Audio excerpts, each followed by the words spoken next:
of Swiss stage, it was what, 51 to 49, and I think it's changed now significantly after those matches have been completed. I think by the end of the decider matches, we're probably going to see a flip again. Yeah, hopefully it kind of tapers out at the end. I think it also, a big part of it was also Bruno being introduced into the meta, and that's true. just started thinking, oh, now we have to ban the Bruno, right? We don't really get to catch a break, which in this case is something that NIP Flash needs to think about, because we got Benny on Falcon, right? You give him that Bruno, you're going to be taking a very big risk.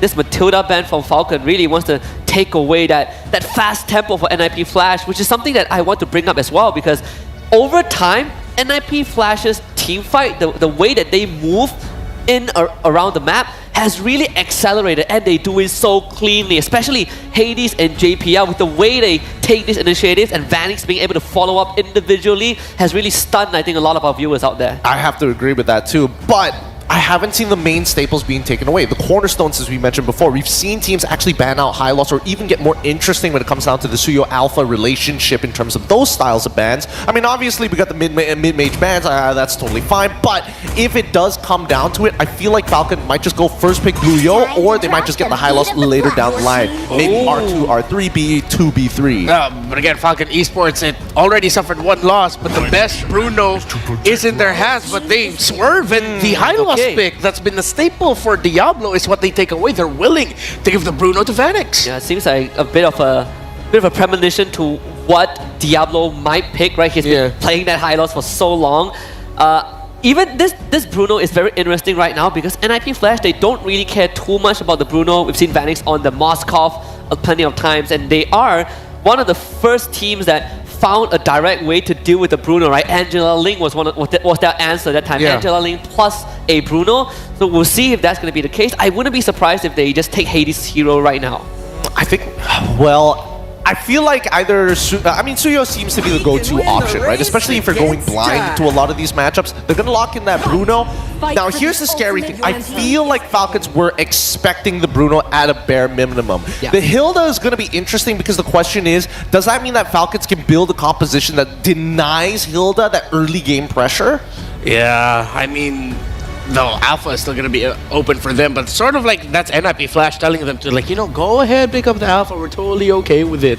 So with Hylos already there, that sounds like one of them was Alpha. Oh no, excuse me, it was Phoveus, interestingly enough. The Granger I get, the Phoveus to me is where my, not really scratching my head, but it's curious. Yeah, it's incredibly honest though, right? They are just straight up telling NIP Flash that, hey, our high loss is going into the roam. We will give you this Phoveus XP matchup.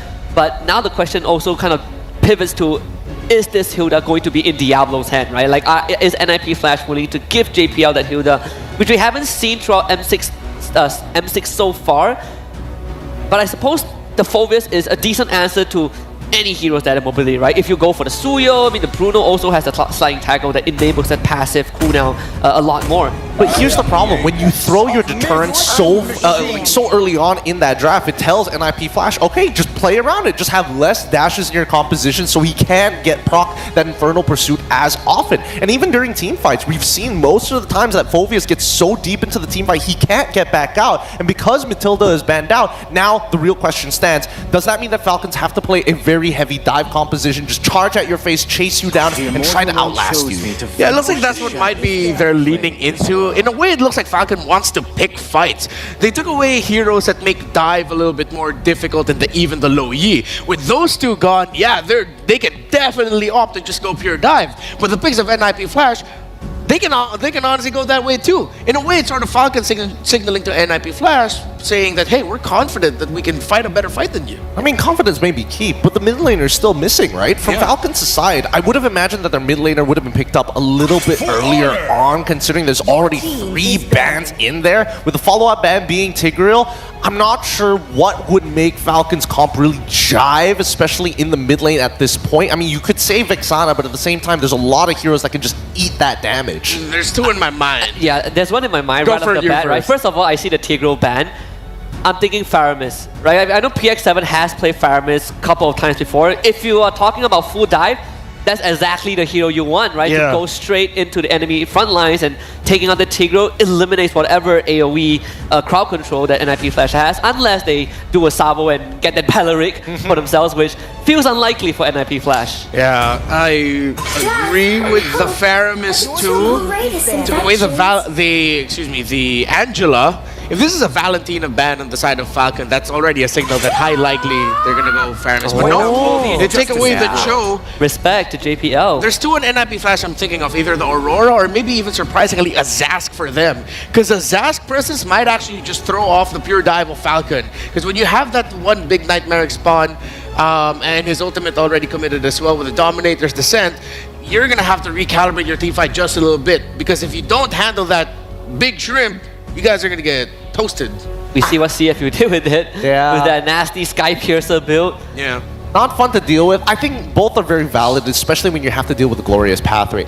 I do feel that it would be interesting to see if they do go for Vexana. Anything that gives you an extra body works well against Granger, because Granger does not pierce through those targets, but instead, Of course. they show the Jawhead they're going to leave their mid laner for the very last. Single target lockdown and pickoffs, the JPL special for the Emperor. And I think one problem now for Falcon is that if they take Valentina, there really isn't any ultimates that she would like. I mean, you could wait for the mid laner for NIP Flash, but showing a Valentina in this pick without knowing seeing the first 4 picks of NIP Flash feels like a weaker approach, right? So Faramis should be the choice. They take the Roger. Whoa! Find a way. Who's going where? All is forlorn. It's a Roger jungle, right? Yeah, it should be. It might be a bit too Wait. slow. He's very slow in the jungle now. He is very slow in the jungle. Into a This into a Hilda nonetheless. I'm not entirely sure where they want to go with this, to be perfectly honest, right? Maybe you can utilize the iframes from Lycan Pounce to dodge away against the Unstoppable Force, but then there's a lot of disruption that happens in between, whether it be the worldie, whether it just be, Hilda being Hilda. We'll see how NIP reacts to this, because now even for the mid lane, it's kind of awkward to say, yeah, I want to take the Valentina, I will take your Eternal Guardian, but there's not a lot of targets I really want to hit other than your front line. It does solve the problem of the Granger, right? Like, one of the biggest things about Granger is that he starts the fight, but he needs a finisher. Hey. The Roger is the finisher for Falcon, so you have this chunk plus execute damage. This Veil pick for Curtizi, inspired by Stormy for sure. Yeah. Talk about anti-dive, that is one right there. Yeah, it looks like they want to cancel out that dive with the winds of their own. Leo, Inga, let's go. For the first time in M6, it's the Pride of the Burmese versus the Warriors of the Lion City. Jose Ingan and Leo at your service, bringing you the opening bout of the knockout stage. Opening bout, and you can already see from the draft, it's going to be an exciting match. Once again, the Roger is back in M6. Did not expect to see it this early, but I did hear down the grapevine that Roger might make a comeback. Hey, if Fredrin can rock the Swiss, maybe Roger can do the same for the knockouts. One more look at the draft for Falcon Esports and NIP Flash going into Game 1. Ladies and gentlemen, best of 3, upper bracket, double lives on the line. Not so much pressured compared to the last day of the Swiss format, wherein the final series went into 3 games. Speaking of the final series, we also saw the Veil perform in the hands of, I believe, Stormy. That's right. And it was phenomenal again in terms of disrupting the dive composition that teams can go up against this Veil. It can be a good pick for the side of NIP. Throwback as well to that Jawhead. We all saw those picks in that series. Folks, the M6 Pass available from the 18th of November all the way until the 29th of December. Complete all active tasks during the event to reach level 75 for free. Get amazing rewards, including Claude's Battle Emote, M6 Glory Avatar Border, Baksha's Battle Emote, and the new special skin Baksha Dauntless Shield for free. Get a couple more skins for your marksman coming through, as well as an elimination effect, trail effect, and more for you to unlock. That is the M6 Battle Pass. Checking out the map again, relatively mum here, a minute in. More action down in the lower quarter in the XP lane. A lot of our analysts actually gasp at Royal Milk's pick, the Phoveus into the Hilda here. Yeah, I mean, Royal Milk has been performing phenomenal. Again, we're just gonna assume that he's gonna try and go for the aggressive zones, just trying to keep Benny, Vanix preoccupied to be able to not dish out the damage that NIP Flash needs. Ooh, check it out. With the Little Wanderer control, Dax able to bully JPL and Hades out of the river. This is odd as NIP Flash's lineup. You want to be the aggressor. You want to be the one moving faster. But look at Diablo, who's getting held hostage in his own lane. And we've seen this so far from Falcon Esports. Their mid trio, and how Trex likes to call it, the triple X. Dax, PX7, KidX, known to be the aggressors, even if their opponents have supposedly an early game centric lineup, because right now NIP Flash, they have the Hilda and they also have the Joyd. But looking at Joyd, there's an early ejector play coming in, but look at the internal guard to bring it down. Royal Milk will get the kill, but KidX on the other hand will also fall down. A double kill for the Phoveus. Oh no, Diablo gets one. PX7 on the dock, get up next. Royal Milk catches a triple. And the triple X rotation of Falcon Esports, led by Royal Milk, gets a triple. They were wondering about the Phoveus pick. Supposedly, he's just going to zone out the members, but he gets 3 kills of his own. Shades of Falcon Esports versus BTK. Game number 2. Royal Milk went ham with a CC nonetheless, but this time it seems like he turned back the clock on that Phoveus. Now once more, these roamers, Kid X, JPL, the Emperor, starts the fight off with an ejector, and the answer, Kid X with the revitalize. Let's see, round 2. How about we do this again? One more go at the turtle. Okay, another go, same story goes. Ejector, but the sustain is there from Kid X. Now the glorious pathway for Falcon Esports to counterattack. Here comes Royal Milk, just trying to dish out the zone. Forces to use NIP Flash to walk away, but look at the internal guard connecting onto the back line as Dax gets the turtle. Wants to go for more. Is the Lycan's bound going to be there? He gets the open fire, now focusing his target onto Cartesi. In a strong start for Falcon Esports. I could have sworn the PX7 was going to go that much faster, but oh no, Diablo's in trouble! And they're not even done, just ganking up on Diablo. Kid X and Royal Milk will pick up the kill. Amazing use of the Eternal Guard, as if Phoveus and Hylos wasn't enough. The extra body for Falcon Esports in that clutch objective take. Almost 3,000 ahead are the Burmese. Royal Milk just holding it down. Diablo cannot rotate out. One of the main strengths of the Hilda neutralized. They're just having a hard time really with the mid and XP lane of Falcon Esports, and we've expected NIP Flash to actually have a better early game, considering the fact that they have a Joyd who has early game damage, and of course the ejector that he always use to initiate for those clashes. But the problem is, it's always Kid X that he manages to throw, and that's why Falcon Esports, they always have a response. In fact, the ejector is actually helping Falcon Esports because Kid X is just able to cast the glorious pathway right on time. I got a couple of things brewing in my mind. Number 1, Curtis is not dealing enough damage just yet. Mind you, it is just about 4 minutes elapsed into game number 1. It should just be a matter of time. Second, Vanix and Benny. The fact that it's been quiet for our gold laners, meaning they've been getting the gold lane experience, in farm, in dueling, is that dangerous? Do you think that Vanix is playing towards an inevitable late game once more? Because so far in a lot of NIP Flash's wins in the Swiss, that's been the story. It's always the late. You have to rely on your late game carries to actually dish out the damage and eventually get you the win that you well deserve. But again, NIP Flash, with the current aggression of Falcon Esports, we also know that Falcon, when they are in control of the early game, it's not necessarily gonna reach the late game with how flawless they've been executing the macro plays that they're well known for executing. I hear ya. The Burmese, I'd say, are better in the mid, and then I guess the earlier parts of the late game, we have seen them slip up and drop the ball here and there. So with that said, this is a great start. Falcon Esports 6-3. NIP Flash holding on for dear life, trying to get those skill enhancements on Curtisi, trying to make, I guess, ends meet for Diablo. Great decision on the handsome devil, El Guapo Diablo here, picking up the Fury Hammer casually. Because if you played this the usual, just run Hilda into your face way and just build full tank, the whole hostage situation would have been so much worse. So the fact that he's building some teeth on this XP lane Sledgehammer makes more sense. Back into the action we go. Once more, about 3,000 gold ahead. Falcon Esports is. Check out Vanix picking up the Haskell. Okay. So right now, NIP Flash, it's still safe to say that in terms of mid-game, they can actually, again, counterattack. We all know the power spike of Hades. When it comes to the Alpha, the third turtle, at the same time, when Curtizi is activated, they can disrupt, again, the dive composition of Falcon Esports with the Windblown paired up with the Windstorm. And that is what NIP Flash are holding out for. One more turtle. I'm guessing with the delay in the first, this might be the count for the second/third turtle coming up about 30 seconds from now. Kid X holding this river brush.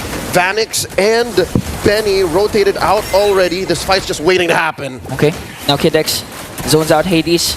JPL forcing them to back away. No major objective yet for Gods for Falcon Esports, and now they're just going to play the waiting game and wait for the neutral objective to respawn. Big ticket item picked up. Curtizi, his first built item. The glowing wand should make Kid X and Royal Milk's life a little more difficult. Diablo bullied out from his lane down bottom.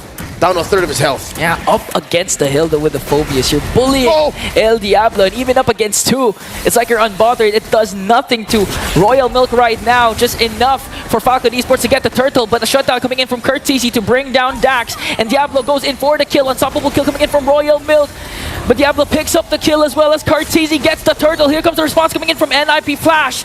Windstorm just to try and keep Falcon Esports at bay, but here comes Benny, and Royal Milk as well picks up another kill again for Falcon Esports. Right in your face, Royal Milk running through NIP Flash. 6-0-2 on this Phobius, 6 minutes in. Jose, that's a kill per minute. That's a kill per minute. Falcon Esports just really upping the tempo, upping the pace, catching NIP Flash off guard. They're not giving enough position for JPL or even Diablo to make crazy plays for the all-star teams of Singapore. A turtle apiece. Despite the delay, we will still see one more spawn in the upper quarter. A minute and a half about before this comes through. The final turtle.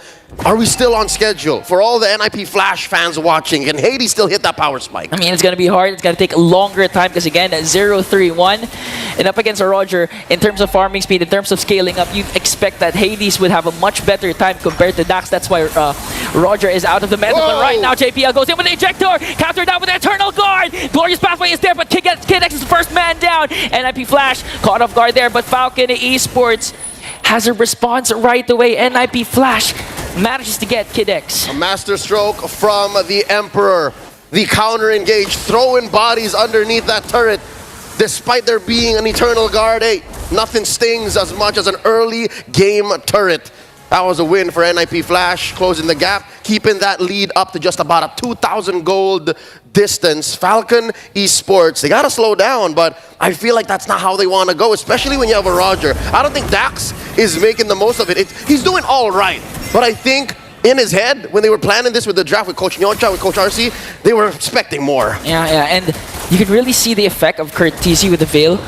The game plan is working for them right now, especially for the last clash, because they were able to counteract the dive centric again of Falcon Esports, and now starting things strong by taking control and hold of this turtle bit. Here comes Kid X with the Glorious Pathway, like an it's coming in from Dax, but still Hades gets the turtle, plus the Spear of Alpha connecting onto 3, forcing Kid X and the rest of the members of Falcon Esports to walk away. Huge movements from NIP Flash, denying Royal Milk the late entry. Falcon Esports let go of their lead. Slowly but surely, just 1,000 ahead now. Here we go, another fight. JPL's in trouble. Here comes Vanix though. Kid X, is he going to be able to take down JPL? JPL walks away safely. Now Falcon Esports, slowly their lead has been diminishing.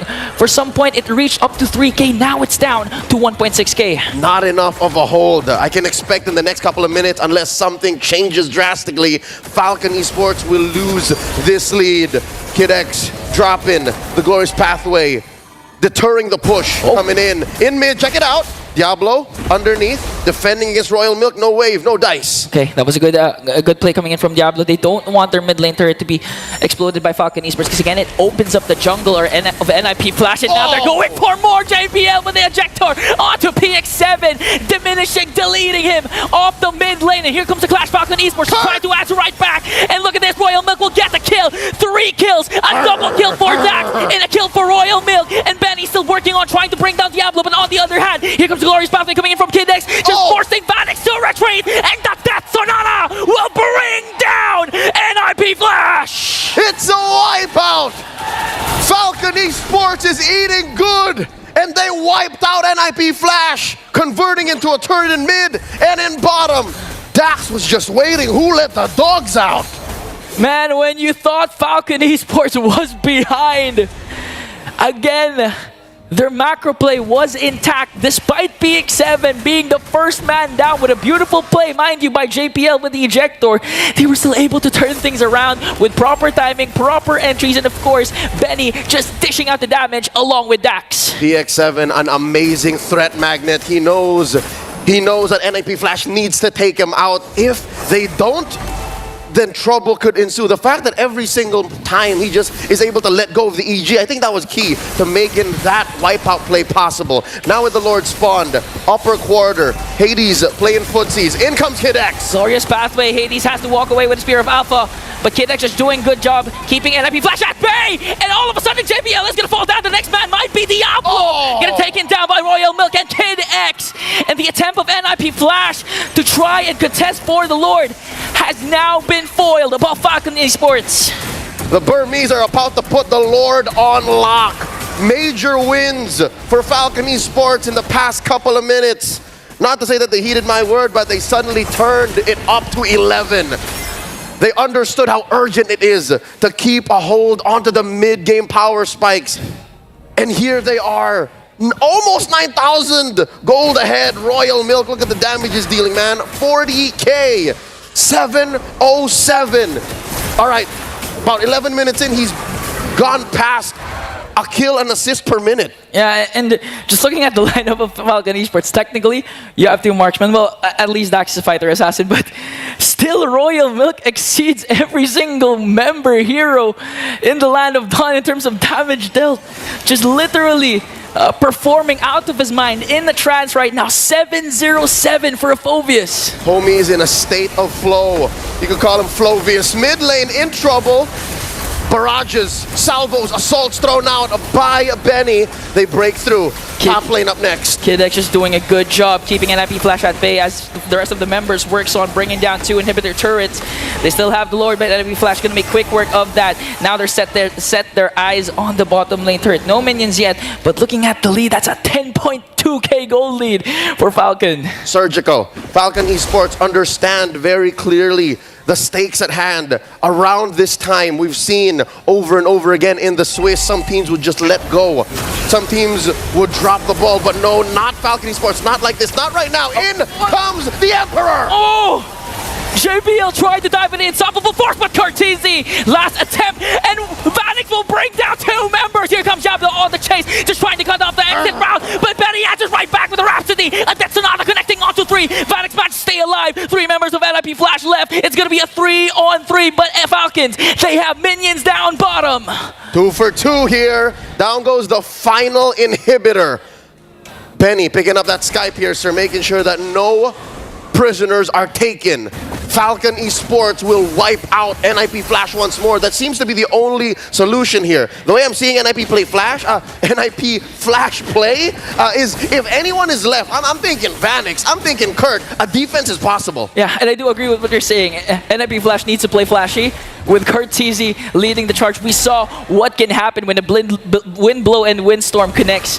They just need to scale up to have more damage and try eventually to burst down the members of Falcon Esports. But it's still not impossible for NIP Flash to come back from this game. They gotta make the most of the fact that Falcon Esports right now aren't building much magic defense. Ladies and gentlemen, check it out. It's mostly just tough boots that's keeping them safe from Cortese's CC and damage. So if Kurt somehow just finds the perfect moment, if he's able to channel his World Championship genes once more, ladies and gentlemen, the only player left in M6 to go for that double World Championship run, then maybe NIP Flash can take this from underneath Falcon Esports' nose. 9,000 gold ahead, lower quarter of the map, that's where the Lord spawned. Hades going for the dance. Okay, Eternal God already casted JPL.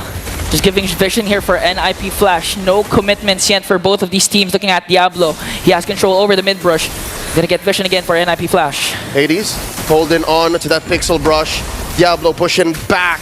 JPL holding Conceal. that river brush. In comes Kid X. There's a throw. Oh, the unstoppable force got stopped, but NIP Flash manages to bring down Dax as well. Kill spree coming in from Betty, forcing Falcon Esports to retreat. Here comes Vanix, and a shutdown from Kurt. It's easy. Picks up a double kill. This might be a green light for the Singapore All-Stars.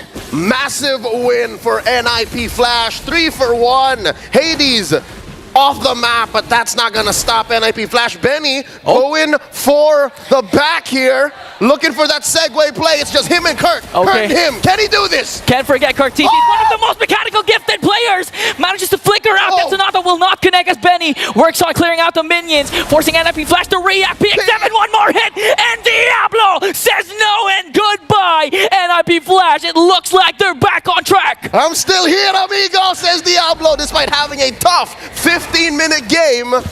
Keeps PX7 honest. The Lord's still standing.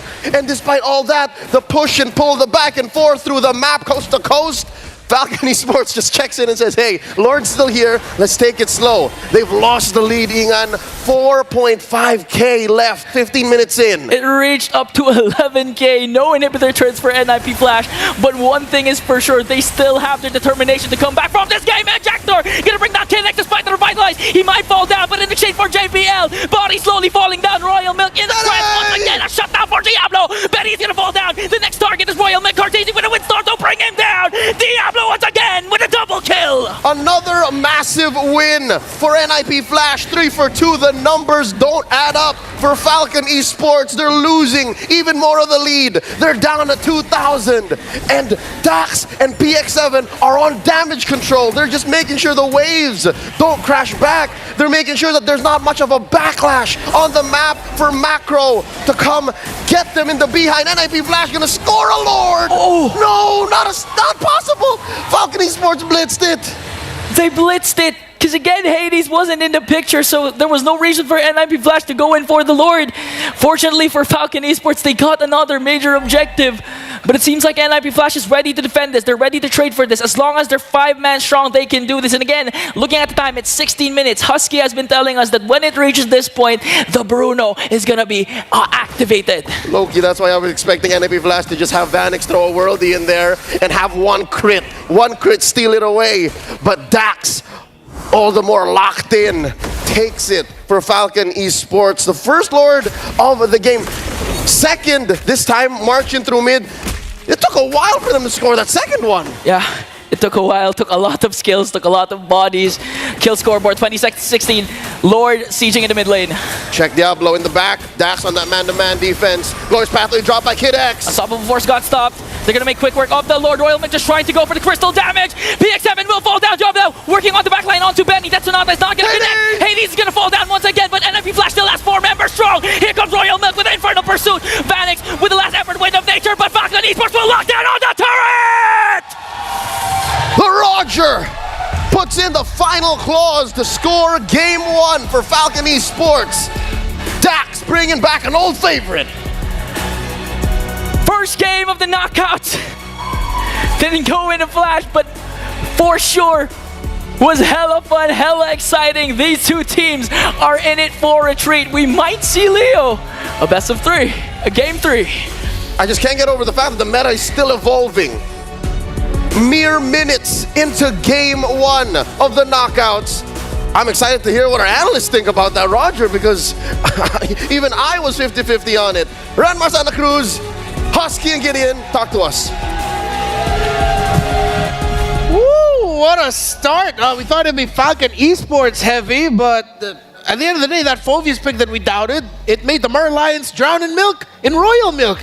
It spiked up so fast and was just the problem for NIP Flash the entire game. Yeah, it really boiled down to Falcon just snowballing out of control way too early that it put NIP Flash on the back foot the entire game, because we saw when Falcon had a 10k goal lead, NIP Flash had no inhibitors at a lore fight. NIP Flash could actually put up a fight, and only if they were not that far behind, I think this would have been a closer one. But still, props to Falcon for getting that lead in the first place. Yeah, I mean, I would say that NIP Flash, the early mid-game played terribly at this point, right? Because again, a lot of macro decision-making was kind kind of strange. Like, at a certain point, when do you stray away from the game plan? It looked like their early game plan was to make sure that this Hylos wasn't strong enough to scale into that mid game to be that frontline tank that Falcons really need and will have to only depend on the utility from the Glorious Pathway. Second problem that I did see, NIP Flash, unfortunately, when it came down to quote-unquote scaling, first picks are out of the way. I'm expecting the Cho or maybe even Blueyo to show up.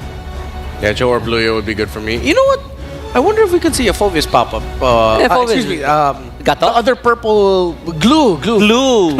I thought of Phoveus. Probably not first pick. Keep in mind that a lot of power picks are coming through. Yves hasn't been touched this time round, allowing it to go through, but as a first pick, allowing Falcons to respond to it, there's still the relationship between Yves as well as the Valentina. We've seen some teams succeed, other teams not so much, but it looks like Joy. That's disgusting. Oh, brother, that is aggro. It is disgusting, but holy cow, you are literally just revealing one of your trump cards in the first pick. I had a lot of people ask me like the kind of the pros and cons of Joy. The thing is, as good as a late game, glass cannon Joy is, there are a lot of conditions that needs to be met, right? You have to be able to find a backline, you need to be able to deal with crowd control, which Joy struggles against, and you just break at the slightest of touch in that late game. So the fact that NIP Flash is going to go for Joy signals me that there is an ulterior plan to it. Maybe the Angela might come true. I mean, sure, maybe the Angela might just come through, but this is so weird. Granger, Lo Yi together straight away. I mean, yes, Granger was doing all right, but when you already see the assassin, especially one that has so much mobility, it's difficult to land these Death Sonatas or even line up the Rhapsody. Not to mention, I get the Lo Yi pick, but I would have preferred single target lockdown, or at the very least guarantee your peel first. That's a chasing show. Of course, the power picks, and it's the show. And they need a little bit more macro presence, so they do pick up the Moskov. With the Joy diving in deep, they're going to need to supplement that. So a marksman that could protect himself was the best option for NIP Flash. Well, Falcon will get Kid X's Tigreal in their hands paired up with the Lo Yi. This could be a strong wombo combo centered lineup for Falcon Esports, while for NIP Flash, it's a little bit more individualistic when you look at it. Yeah. They don't need to sync so much as a team. They can go off, take their micro fights, and then eventually collapse onto whoever's remain. While Falcon clearly is going to play as one. We've seen NIP Flash kind of pull off archetype of this comp, right? It's all about isolation, where JPL kind of opens up the front for Vanix and Hades to dive that back line. It exactly feels like it. But again, we haven't seen Diablo's pick just yet, right? That could be the X factor for NIP Flash. What if we already see it? What if they show? And what if it's a Joy in the EXP, like what Fried Chicken did? What would be? I mean, I'm thinking of all the potential counter matchups. I mean, yes, the Phoveus is technically gone, so unless it's like a Gatot or something who just doesn't mind taking the damage, at least you can fight back in the lane. But it's mainly about priority more than winning the match in the first place. So I'm interested to see whether or not it does get flex. If anything, I would say the Cho is more likely to be flex overall, but then you're taking it away from your boy JPL. The next couple of bans, we finally see the mages start to come through. The relationship is gone now. No Yves, no Valentina as well. Suyo has been banned out by the side of NIP Flash, and I think they're going to double down on getting rid of these junglers. Force them back into Granger Roger? Yeah, probably ban a Hayabusa. I mean, Hayabusa is also a decent ban, because as much as you want to play isolation, Hayabusa is not the easiest one to catch. But you do have a Moskov, I agree. I mean, it's a give and take, right? Yeah. As long as somebody is eating those spells, somebody else on the other side of their team can look to apply damage more effectively. Alright, what's the last man going to be? Or do you ban Alpha here? Could also. Oh no, there. So they ban Hayabusa, Go with the Hayabusa instead. So yeah, I think us assuming that this is going to be more in an isolated team fight style from NIP Flash that they've shown before, it seems like that's true already, with the Hayabusa ban. So for Falcon, I wonder if they're just going to go, if they're going to pick up another chunkier EXP laner so they can hold a solid front. Make some noise for your She's not chunky, but she's definitely going to hold front very well with offense. And now NIP Flash are going to have to really decide if do we still want to double down on the isolation style team fight, because CC is amazing at winning that. You don't want to get caught by the curtain call as well, right? I'm thinking whether Diablo wants to play something wild and crazy. Or I think- Benedetta again? maybe not Benedetta. I think this could be an angle for Badang. Yeah, dude, I was thinking that The too. good old days. The good old Diablo Badang. Bring it back.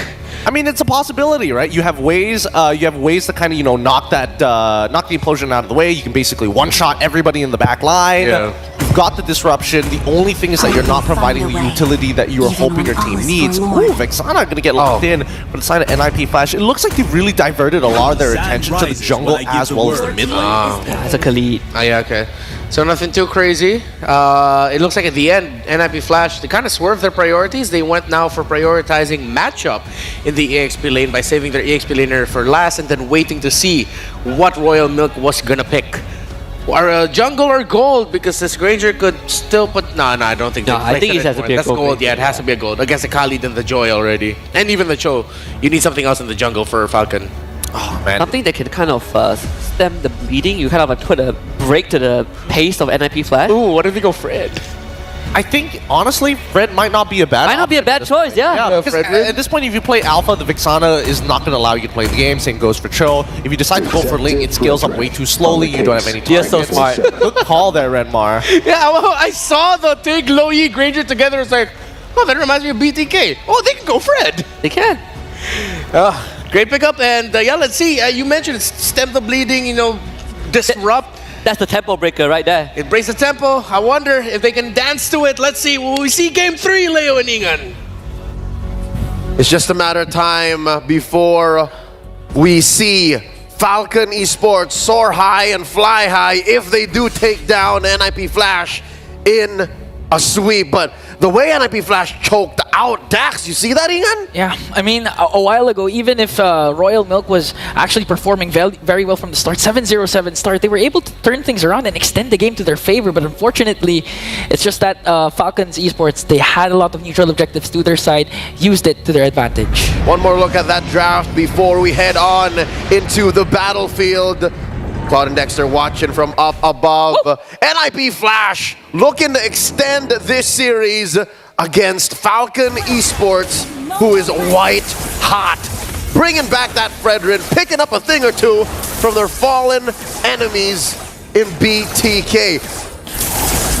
You know, the scary thing for me is even though the Joy is a late game here that scales up, surprisingly, Joy has been performing very well in M6, getting a lot of early kills. And with the current composition of NIP Flash, specifically Diablo, on the side of the Khalid, you can expect them to be, compared to game number 1, be more aggressive, but at the same time, more calculated and trying to delay the jungling speed of Dax. And that's the beauty of NIP Flash's draft here. They're super agile, super mobile. I'm expecting Falcon Esports has to pick very specifically where they put their big ticket ults. I'm looking at the implosion. I'm looking at the diversion. Oh, Kid X here, down to a fifth of his health. That's a TKO sent home early. And you can expect NIP Flash to just continue the aggression, try to gain mid control, for at the very least for the first 2 turtles, not letting Falcon Esports to go for their usual rotation, force them to be reactive and not dictate the tempo that, as we've seen compared to game number 1. You see here the Emperor living rent-free in Falcon Esports' jungle,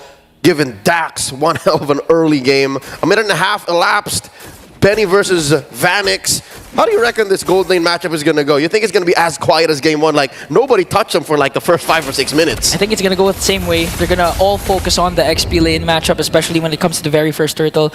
But we'll see, because again, as much as possible, Falcon Esports, they want to activate Benny as early as possible, considering that Dax isn't is a utility jungler. So in terms of damage, they're going to bank on PX7 and Benny to dish out the damage early on. Let's see. First turtle already spawned, lower quarter of the map. Check this bush. I think PX7 and Royal Milk no. And the Emperor will remain calm. They catch Diablo. Okay, Diablo flickers out to safety. And this forced Falcon Esports to have a better control over this Lord Pit, Turtle Pit. Diablo, though, on the other hand, just used the quick Sand Guard. Here comes Royal Milk. With a dispersion rotation, KDX onto the backline with the ultimate connecting onto the members of NIP Flash, but the first man down will be Dax. KDX on the other hand getting caught up by 3. Here comes Hades onto the backline, onto PX7, forcing him to walk away. Another kill by NIP Flash. Oh! Caught in the midst of everything. Will be able to escape though, but NIP Flash executed that to perfection. Tis but a flaccid collapse. Falcon Esports not quite there yet.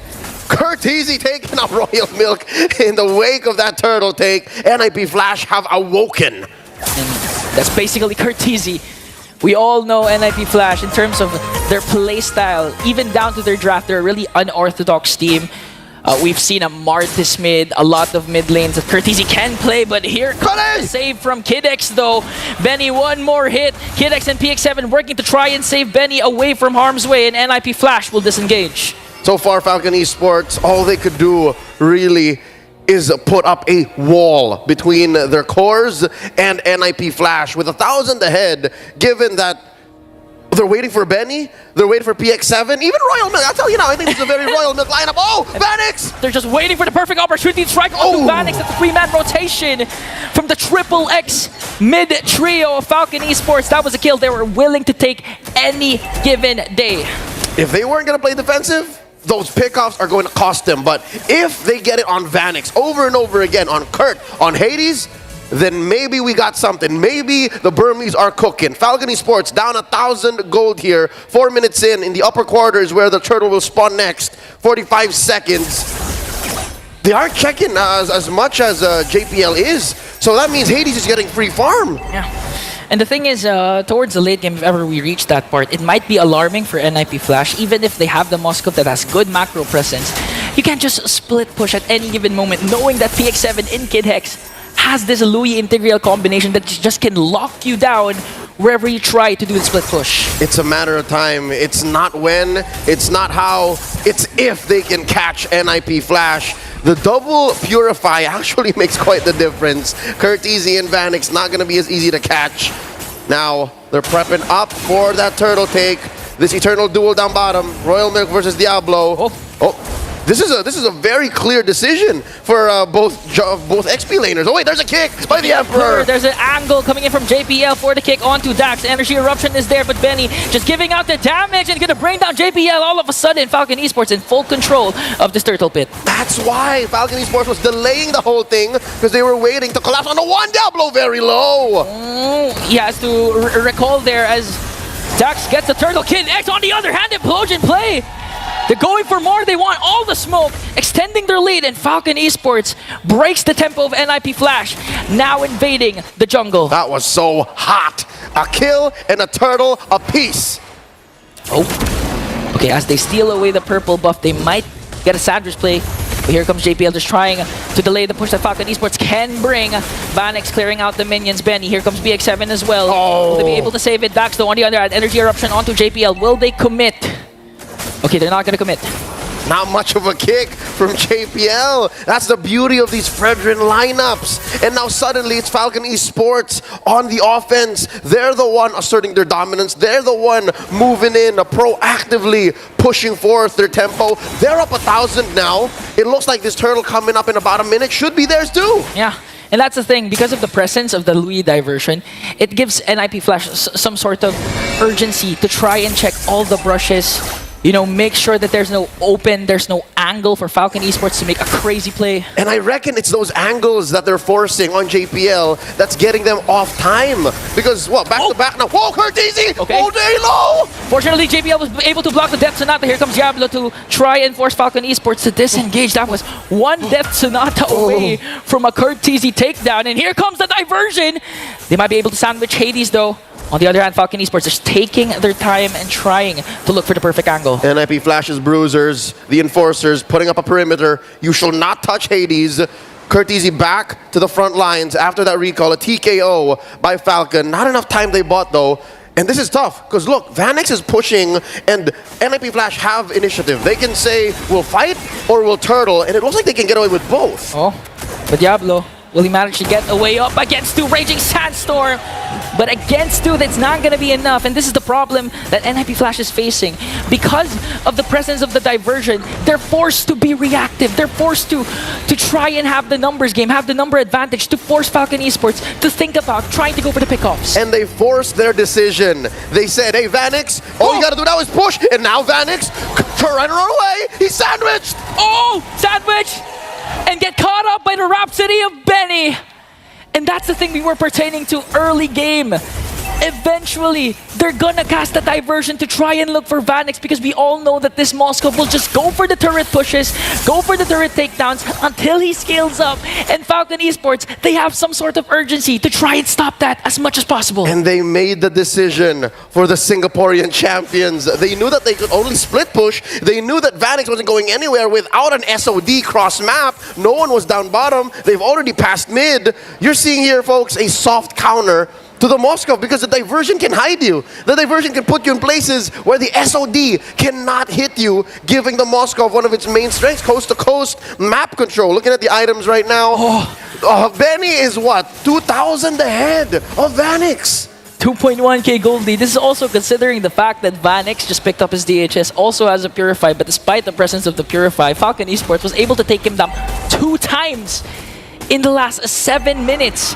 So that's how Falcon Esports is when it comes to trying to go for those pickups. They're decisive, and at the same time, it's always the proper timing. It's a concealed play by JPL, looking for something.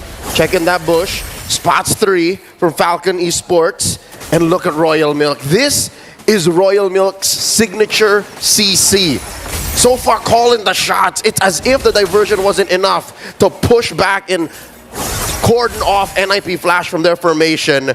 Even the jungle isn't safe. Yeah, that's why the yo-yo blitz of Royal Milk has been crucial, because we've seen a lot of times that Diablo, you would want him, of course, to get control of the brushes for the unexpected Raging Sandstorm, but most of the time, you've seen him just use the quick sand guard because of the damage that Royal Milk has been expending onto Diablo. And it's a very similar story to game number 1. 9.5 minutes in, Falcon Esports have figured out a way to make Diablo play to their tune, to dance to their song. And it looks like the Burmese are ready to tango. Lord spawned upper quarter. 9.5 minutes in. Check the bush here. Hades holding that tri-brush. Kidex spotted by Kurt. And we get a reset. Okay, we're gonna have a diversion. Royal Milk descending. Royal Milk onto the back line towards Cortese. Forcing the Raging Sandstorm. Cortese will fall down. That's 1 member down for Falcon Esports. Vanix on the other hand working on the bottom lane. They're trying to go for a trade. And now Falcon Esports full control of the Lord pit. They might be able to get the Lord away from NIP Flash. Gets the SOD. No one home. JPL hunted down by Royal Milk, standing there asserting dominance. And NIP Flash just fold. Falcon Esports here able to play the map. NIP Flash, a lot of their major wins here, Ingan, are just cross-map trades, mainly off of Vanix. And I think the fact that he's keeping himself safe, he understands, he acknowledges the fact that it's urgent, that he gets some level of farm, and that the map doesn't completely go sideways. Okay, Hades will have to recall because he's going to be needed for the base defense for the first Lord that Falcon Esports has. But with a 4.7k gold lead, they might be able to take down an inhibitor turret. They're doing their best to try and kite away the Lord. Just looking at the damage coming from the death, so now that they have to walk away, K-Knight goes in with the implosion! And they find another Hades Force back! Diablo goes down! Sacrificing himself for the defense, and they're not done. Holy Shield popped in mid, but Falcon Esports surgical, unrelenting. They're still here for the push. They might go for a diversion play right after this, but JPL wants to go for the kick, forcing Kidex here to walk away. They're gonna get a kill onto Hades. Now working on the turret takedown. They might be able to burst down the inhibitor up top.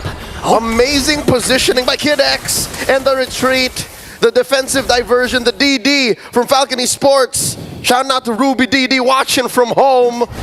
Ladies and gentlemen, NIP Flash once more up against a corner. That top lane inhibitor, permanent damage. It's more difficult now for Benny to actually just trade against Vanix, because Vanix is going to keep himself safe. Vanix is never going to show himself. You know, I was thinking that Falcon Esports might be able, I think they were overcommitting a bit a while ago during the top lane push, if giving an opportunity for NIP Flash to counterattack, considering that they don't have the implosion anymore. But the problem is Falcon Esports, with the lead that they established, even with the aggressive play from JPL, the Kid actually connected to Kid X down to the turret. They weren't able to burst down any member of Falcon Esports. Again, it's the worst possible target for JPL, but you can't blame the Emperor. He was going to kick somebody, and it's just Falcon are so good at these tight formations. They're so good at fighting underneath less than ideal conditions. And that's why Royal Milk, this hero, that's what it does. That's what the CC does. He wants you to fight back against him. That's why he rocks it with a vengeance. And looking at the items, oh no, what is that? About 2,500, 3,000 between Benny and Vanix. Yeah, no Winter Crown, no Wind of Natures. There's a clear window of opportunity for NIP Flash to go for the backline, eventually get the pick off onto Benny, but the problem is he has a Purify that can be crucial if ever JPL decides to go and penetrate the defense, go from the back. And Falcon Esports, again, we have to consider the fact that they have a Luyi. Top lane is open. At any given moment, they can make a huge macro play. So far, NIP Flash have a grocery list of things to do to come back. They have to control the map, make sure it doesn't turn as red as possible, defend from that backdoor play up top, and they have to check bushes, even on their side of the map, to make sure that Falcon just doesn't come up from out of nowhere. So I guess one way to do that is to make sure where PX7 is, but that makes JPL such a easy target. It's so hard for the front line of NIP Flash. Okay, they might make a repeat of what happened a while ago.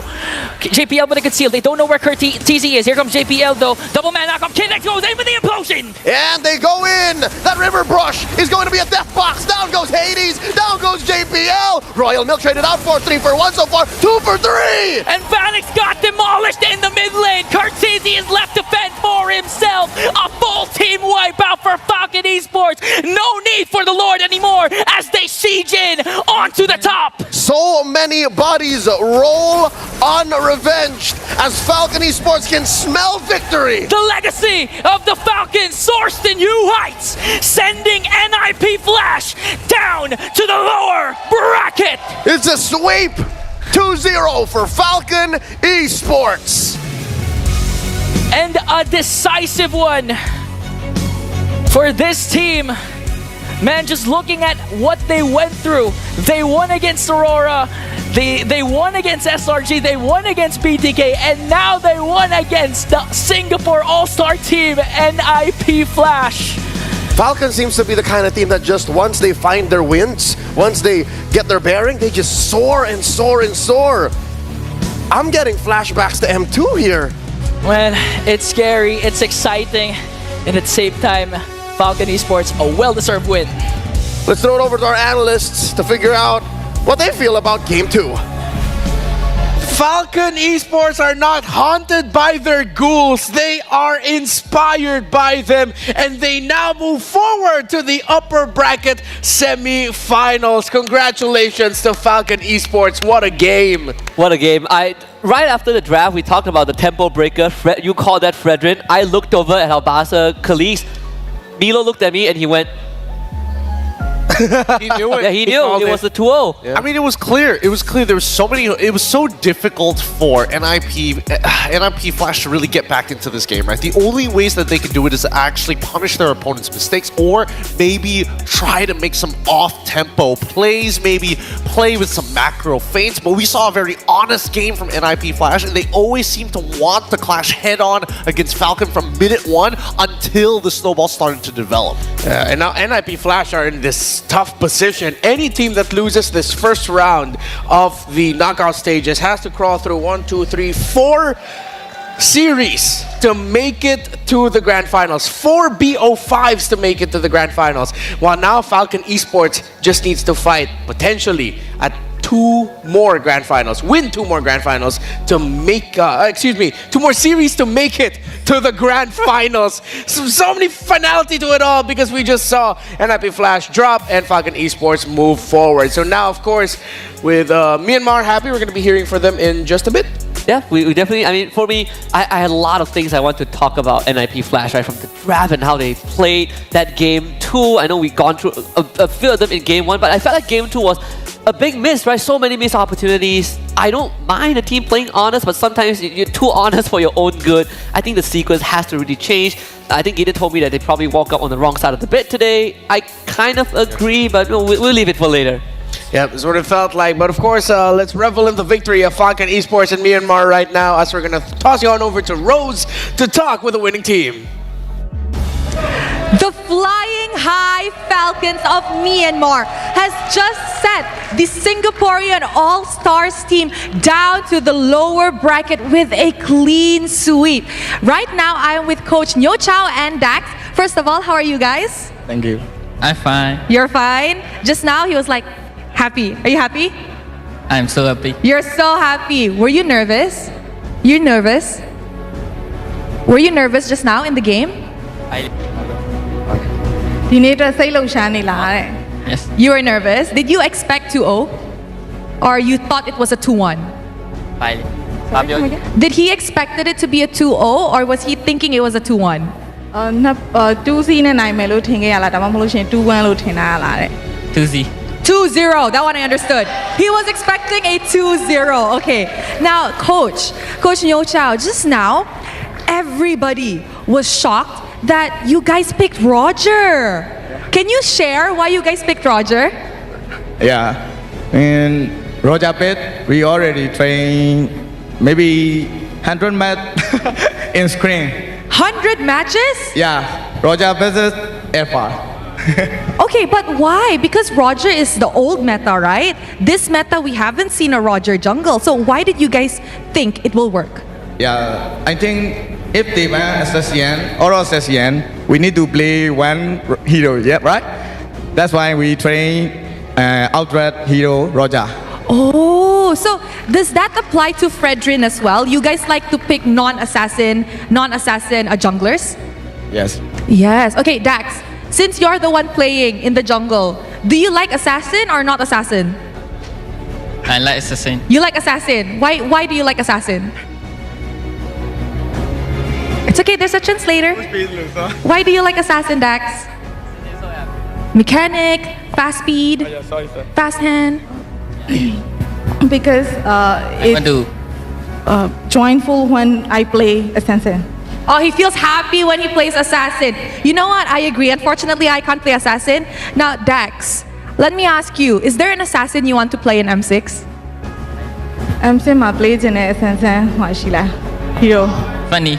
Fanny! Are we going to see Fanny soon? sorry come again Are we going to see Fanny soon? Fanny ကိုမကြခင်တွေ့ရဖို့ရှိလားတဲ့ If they don't ban if Fanny, they don't ban, we will we'll pick play funny. I love it. The chemistry of the coach and the player, both of them said it at the same time. Okay, now Dax. Just now, I mentioned to you that before you said you wanted to surpass whatever Burmese Goals has done, which was in M2, right? You guys are slowly getting closer to the grand finals, actually. How are you feeling with that?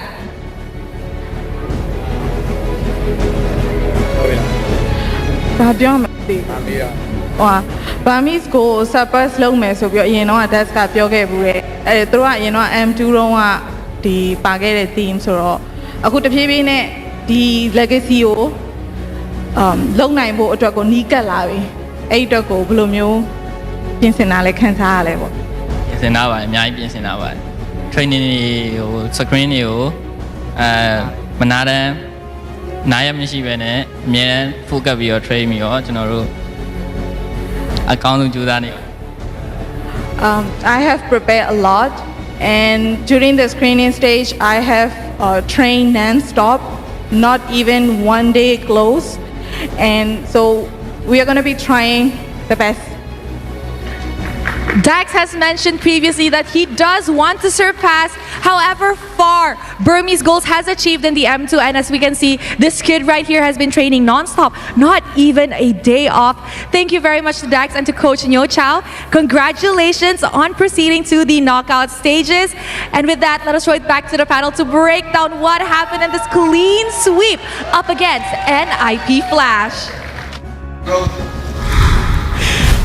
All of the hard work and training, the non-stop action that this Falcon Esports squad has been on, looks like it's paid dividends. They've done so well throughout M6, and them defeating NIP Flash in that manner that they did, I feel like it's an even bigger statement. It sets the bar for the action we're going to be seeing in the very first round of knockouts. Yeah, for both teams that came to the 3-1 bracket and, you know, ended up matching against one another, I didn't really expect the series to go this way. I was expecting it to go 2-1 either way, but Falcon, they really just dominated the playing field. Yeah, absolutely. That's why I think the NMP Flash, they're not playing their A game right now, and that's a little sad to see, especially now that they have to drop down to the lower brackets.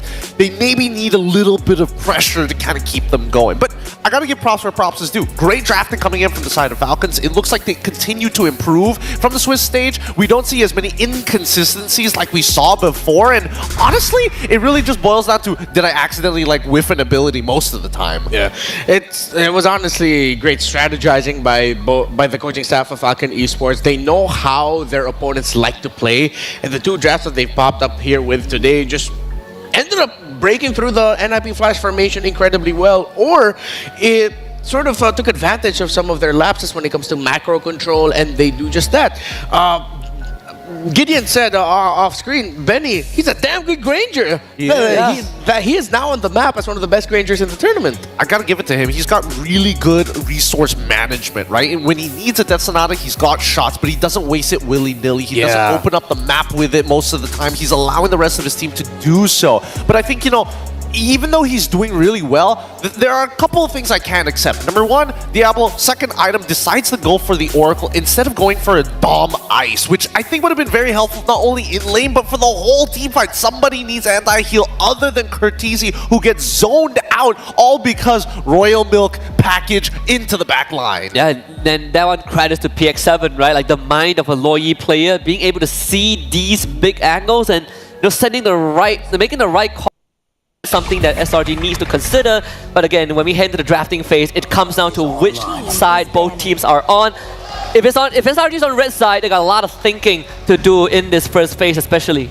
Well, let's see who won the coin flip, and it looks like FNOP have decided to, at very least, actually, we're not sure who wins the coin flip, but whether or not, you know, SRG decided to go red, even if they did. But at the end of the day, Suyo has been a very strong opener for the blue side, and especially in the hands of King Kong, it doesn't feel like he ever hesitates on his decision, which is why he seems to be so mobile on this one pick. It's not just that, it's also kind of the macro knowledge, right? I think a lot of people have talk about FNOP as a team that are so good in their mechanics that it translates into those macro decisions. We saw them with picks like Suyo, like Loyi, and I think the general consensus would be this iteration of FNOP is the best out there, right? Like it feels that they're irreplaceable right now.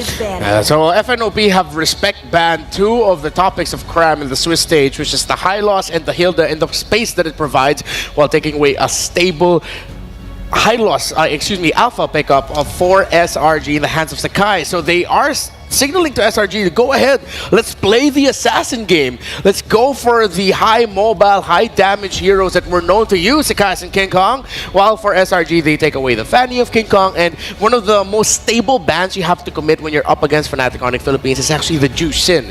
So for SRG, are they thinking of taking away the Bruno, or they actually take away the Joy of King Kong? This is actually pretty smart here, because now I want to see what the opener for FNOP is going to be. Is it going to be instantly pick up the Phoveus to try and deny another pick away from Cram?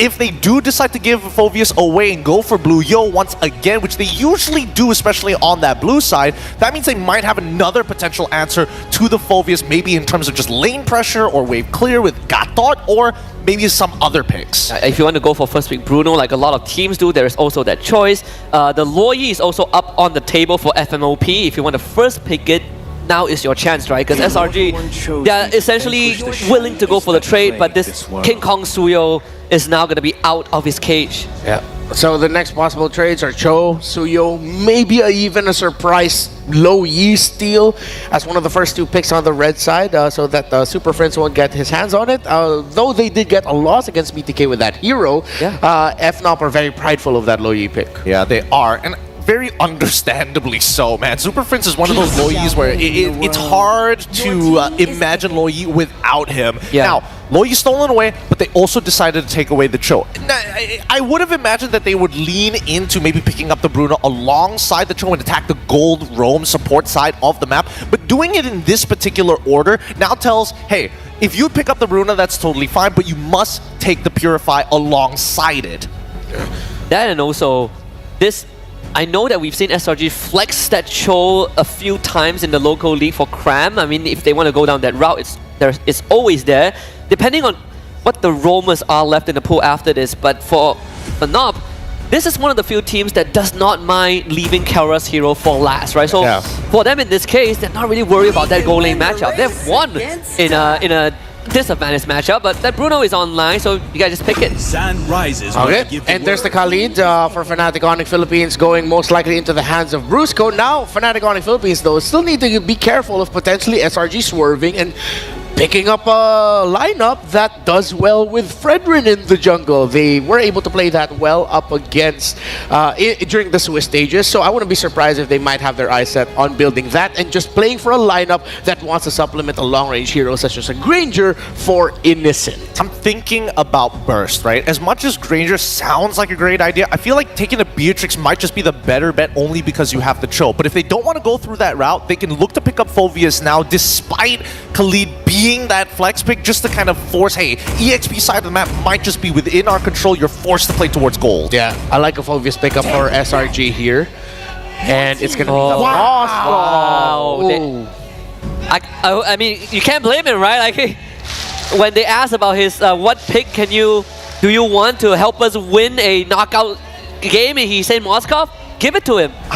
This is a very interesting idea because this feels very NIP Flash, right? Yeah. It feels like they kind of want to play with the diversions. They want to sneak into the back line at key opportunities in this game. And as an SRG fans are building up the hype for the second half of the drafting phase, there are still a lot of holes for both teams this side. It doesn't look very lopsided right now. Yeah. So with SRG playing the map, that sort of shuts down one of the tendencies of Fnatic Onyx Philippines. Their signature 4-1 split that sends King Kong into the far lane while 4 members with a strong team fight by FNOP can hold the major objective. FNOP blocks the Fredrin while SRG blocks the Sicilian. Fantastic drafting and banning from these two teams so far. Wonderful, wonderful draft. This is why some people say that you are looking at a potential grand finals match already, right? Like the drafting is just masterclass from both teams. Just good understanding. Like we've seen Super Prince with the Sicilian also.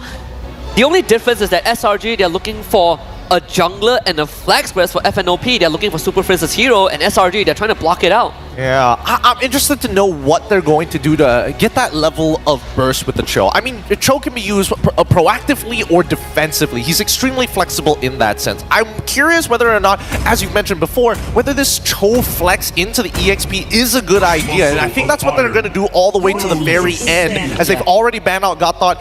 Unless they want to solidify what their EXP lane, they're probably going to pick Phoveus, worst comes to worst. Yeah. Yeah. And there goes a Nolan. The signature Nolan from Sakai's.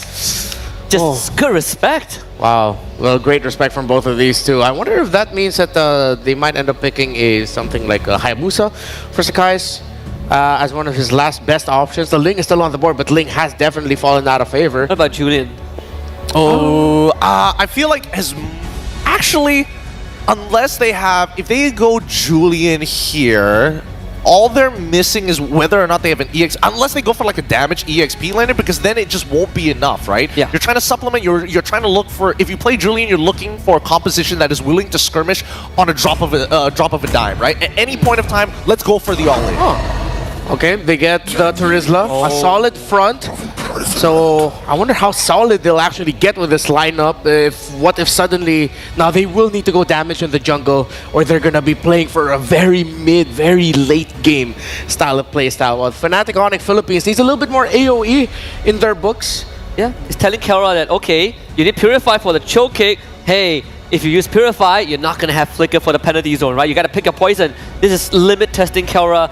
Kind of put him in a spot where you gotta play your best game as a Bruno. Oh, I wonder if they'll pick up a CC for Kirk. Go for the traditional CC Terizla matchup. I was thinking that as well. Tamus? I feel like Edith may make a little bit more sense here, only because you want to keep up pressure, but at the same time, I still don't know who's going to go into the EXP lane. I feel like Khalid can technically go there as well, but when you have Farsa on your side, it makes a little more sense to have Edith as your support. It feels like it's a Brusco Khalid. Like we've seen him play like Khalid roam plenty of times. And Edith is a signature pick of Cram in MPL Philippines, so that's going to be the lineup for FNOP. They needed just a little bit more magic damage, so they paired it up with the Edith as well. Good damage distribution and profile for FNOP, while for SRG, they have the choice. They can either go Assassin in the jungle, or they're just going to go Sturdy again and just play for a mid to late style play style. I'm leaning towards a Hayabusa right now. Yeah, I'm thinking that. It doesn't feel like there's much choices right now with the Fredrin and Nolan banned out. If not Hayabusa, Julian is probably like the riskier pick, but Hayabusa is definitely feels like that one. It's Julian. Oh yeah, they went to Julian. All right, okay. All right, yeah, they want to be able to fight at any point of time in the game, pre-level 3. If they will get some kind of an early lead, it'll be interesting to see, but both sides very team fight heavy. This Farsa pick is going to be dangerous. Fnatic Onyx Philippines versus Selangor Red Giants in the very first day of knockouts. Make some noise, Iowa Cinema! The Philippines' last hope clashes with the Immortal Giants at the end of this best of 3. One of these tournament favorites will be forced to go on an underdog run in the lower bracket. Jose Ingan, Leo here at your service, bringing you Fnatic Onyx Philippines versus Selangor Red Giants. Possible glimpse of a finals matchup between the champions of their respective regions, and man, looking at the lineup, they really choked Sekai's, like as you mentioned before, with the draft in bans. Choking him is an understatement. I think they really ran the Sky Prince out of his jurisdiction and said, you know what, throw back to about 6 months ago when Julian was good. Let's get into the battlefield as we watch these two champions, these two titans of MLBB esports clash for our entertainment. Wherever you're watching from, at home, here with us in the arena. If you are at a watch party, one of those from all around the world, thank you so much for making us part of your weekend. Let's check out these early rotations. Is this the first time we're actually seeing Super Friends on a Farsa in a year? Maybe in a couple of years since his debut. I think so. We've used to seen him use Louis, the Valentinas, even the Faramis, but right now, an artillery mage. You know that Super Prince really wants to give out the damage. Just looking at the emblems, he's ready for war. The monster mage here, putting up quite an effort. Malaysian Goat pushing him out. Humes, in comes the beast! They're going in for an early aggression onto Cram. Same like what we've seen during the first series, wherein they want to target the XP lane. They're going to keep the gold lane safe first. They're not going to mind that. All eyes are on the XP lane. Look at this multifaceted attack. The assault on the senses by Fnatic Onyx Philippines. Selangor Red Giants, we've yet to see them pull any proactive moves here in this early bout. Again, 1.5 minutes in, and for the first time, it's Humes crossing the river. I actually like that you point that out, because if you're gonna watch out for the games of SRG, we've seen Sekai's in his local scene, you know, be the aggressor, go for the invades. But right now, so far in M6, we haven't seen the aggressive side of Sekai's. Maybe it's because of the draft, because they're trying to choke him out like what Fnatic Onyx Philippines do. But right now, if SRG wants to go up against a Titan and bring them down, Sekai's needs to be proactive. Brusco coming in with those hot scimitars. Quick check on the gold lane for League mates. Both MVPs, both MSC champions at that, and now Brusco jumping in. Yes, and Kelra already pops his Purify. Brusco on the other hand, quick side guard. Here comes Yuns. G22 Craft goes in with a penalty zone in the first one drawn. Onto the bruiser of Fnatic Onyx. Craft picks up the kill. And that was a trade. Fnatic Onyx happy to get that out of the way as King Kong secures the turtle. If you ask me, 4 out of 5 times, that's worth it. King Kong overshoots. Overshoots, but now focuses his eyes on Sekai's. Here comes Yuns though to the rescue. He doesn't have his level 4 yet. But on the other hand, Super Prince brings down his reign of terror over Stormy. The Mage Prodigy didn't see that coming. Again, that is what's so elusive. That is what's so odd about seeing Super Prince on an artillery mage. Yeah, this time, we've said this a lot of times. Super Prince has been the unsung hero of Fnatic Onyx Philippines. He has been a team player, but it looks like this time, he's gonna be the star that the Super family needs to bring down the Giants. Amazing how they have relegated core status to Super Prince. And I'll tell you now, I'm seeing where it's coming from, because King Kong, he's playing more of a utility Suyo, as weird as that sounds. So far, this has given Fnatic Onyx about 1,000 gold ahead, 3.5 minutes in. Second turtle spawning in the lower quarter, so expect a little bit more action there, a little bit more of a commotion around our gold laners. More on Kelra, more on Innocent. I believe the score is X and nil. Not a single game Innocent has won when he's faced off against the gold standard. Yeah, but this guy, in this case, Innocent though, his mindset has changed. It's shifted. He doesn't think about the player behind the hero. This time he just thinks about the hero matchup, when in this case it's Bruno. And we all know Bruno can be a lane bully, especially with the fast rotation from the mid trio of Fnatic Onyx Philippines. So they're gonna play it safe. Again, they have a huge advantage when it comes to the mid to late game. They still have Stormy on the Louis that can play a huge role when it comes to the macro gameplay. And we've yet to see those diversions come into play, given we are in the early game, 4 minutes in. Huge rotations up top. King Kong and Kirk making sure the coast is clear as they rotate back, using the waves, using the current to rotate in. The flicker away. But on the other hand, they're going to go for a counter-attack though. Defender airstrike is there. Selangor Red Giants still has the numbers game advantage. Scram still has the penalty zone plus the flicker. Let's see who's going to set up first in the turtle pit. Yume's here down to a fourth of his health. Oh, penalty zone! Connecting onto Brusco. Raging Phantom is there, but it's not going to be enough to sustain the damage. Coming in from Selangor Red Giants. Fnatic Onyx Philippines on the other hand, answering right back. Brings down Yume, brings down Sakai's, and it looks like King Kong has a clear path to this turtle. But Kirk says, we don't just want the turtle, we want 3 bodies. 3 giants will be taken down. That was hot. It was. 2.2K now, 5 minutes in, suddenly the snap. Ladies and gentlemen, the clutch has been stepped on, and we're going into 6th gear as Fnatic Onyx go into Selangor Red Giants jungle. Even Yumes can't stand the heat. Honestly, at this point, it's not the 6th gear, it's the 7th, 8th, 9th tempo on Fnatic's side at 2.9K gold lead. You rarely see SRG on the backseat, having a step back on the aggressor side.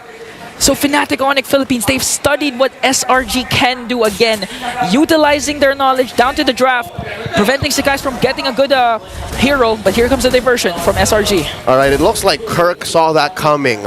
So this relative mum, this silence, this calm before the storm allows for us to catch our breath, you too, Ingan. So with that said, 6 minutes incoming, a minute until another turtle spawns. It's a crapshoot. It's a dice roll here for Selangor Giants if they want to fight that, because if anything, right now they're going into what we usually see in the late game for these high-octane teams, these well-oiled engines. They would rather go for ambushes. You saw that diversion. Yeah, we saw that diversion again, but Fnatic Onyx Philippines, they're 1 step, 2 steps ahead. Even Super Prince, this is one of his signature heroes. He knows where the diversions will be casted, even down to the specific time. As King Kong trying to dish out and kite away Cram. Cram has to walk away, but this time they might overcommit onto King Kong. He goes down, a clean pick-off by Selangor Red Giants, and here's a clapback. Yumes gets flipped over and burnt out. Super Prince gets a kill. A roam for a jungler, that might be a favorable trade for SRG. That's why SRG wants to extend their lead. The Spear of Destruction will connect along with the penalty zone, but Kirk with Earth Shatter catching SRG off guard, and they're gonna halt the clash, but Stormy says, Super Prince, it's my time to shine, brings him down. 1-1, the score between the Mage Prodigy and the Monster Mage in mid. And they're man down. It looks like Selangor Giants have found the window. Okay, but Brusco though has a good opportunity here. Yumes on the other hand has to conceal. Now it's gonna be a turtle. That's Yumes able to just undo. And they find one. Ikram in the middle of it all, taken down by King Kong. Stormy and the Yin Yang. King Kong delivering the Sever to bring down Stormy and take back what he did to Kelra.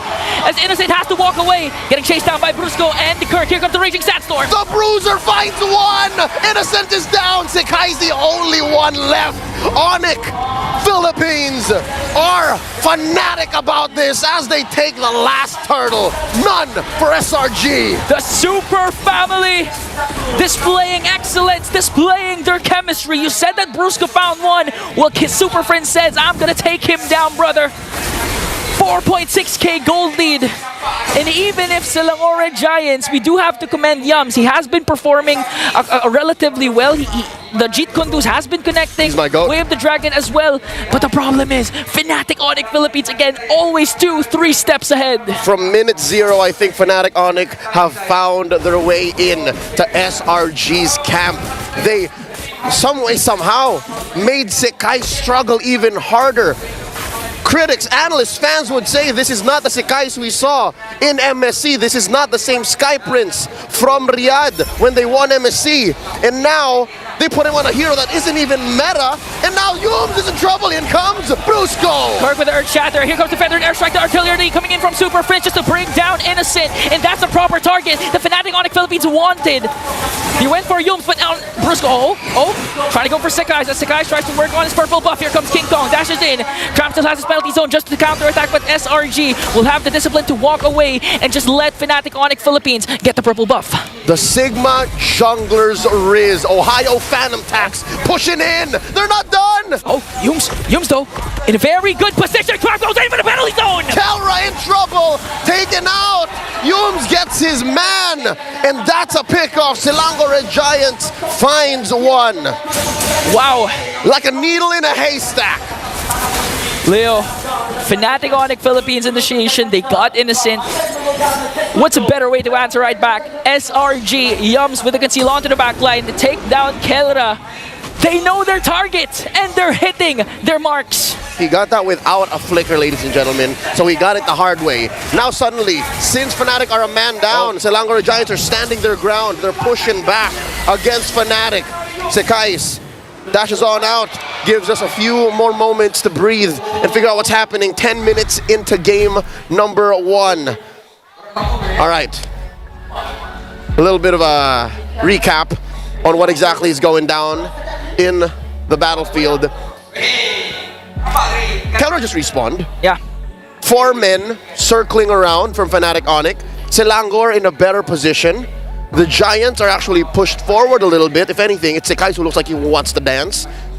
Who's going to start this? Because Yums has a flicker. Yeah, and that's the thing. You mentioned Yums has a flicker, and we also, prior to that clash, Kirk expended his. So where's the initiation coming in from Fnatic Onyx Philippines? They do have the Raging Sandstorm, but is it going to be enough though to catch? Because again, we've seen Sekais and Innocent. They're not necessarily grouping up. They're spreading out along with Stormy. And what's worse is Kelra's Purify has been used up already. So the Super family is in super danger right now. This Lord, despite them being up by about 3,000 gold, isn't looking as yellow and orange as a lot of Filipino fans would want it to be. So now, I'd reckon IOI is slowly going to come back to life here. SRG is on up and up. Yeah, I like that you mentioned that, because if you were here yesterday with a CFU SRG game, that was yesterday's yesterday. Yesterday's yesterday. 80% of the time for game 3, the crowd was mild. And when Innocent Sphere of Destruction connected, everyone went wild, up their seats, screaming at the top of their lungs. And SRG is looking to replicate that. Again, Fnatic Onyx Philippines, they do have a gold lead, but that's misleading. As you mentioned, the kit that SRG has right now and the availability of their skills, that's right, can be is advantageous actually for the Red Giants. Yeah, you give athletes as talented and as committed, as clutch as these champions are from SRG, and even a 5-6k gold leading, and even that will not put them down. Yeah, it doesn't matter. And so far, what I've been seeing for SRG, Yums and Cram and Stormy has been doing their job well. Sekais, on the other hand, though, we need to see the Sekais that we saw back in MSC. The aggressor, the mechanically gifted jungler for SRG. He needs to be able to out-retreat King Kong during this first Lord fight.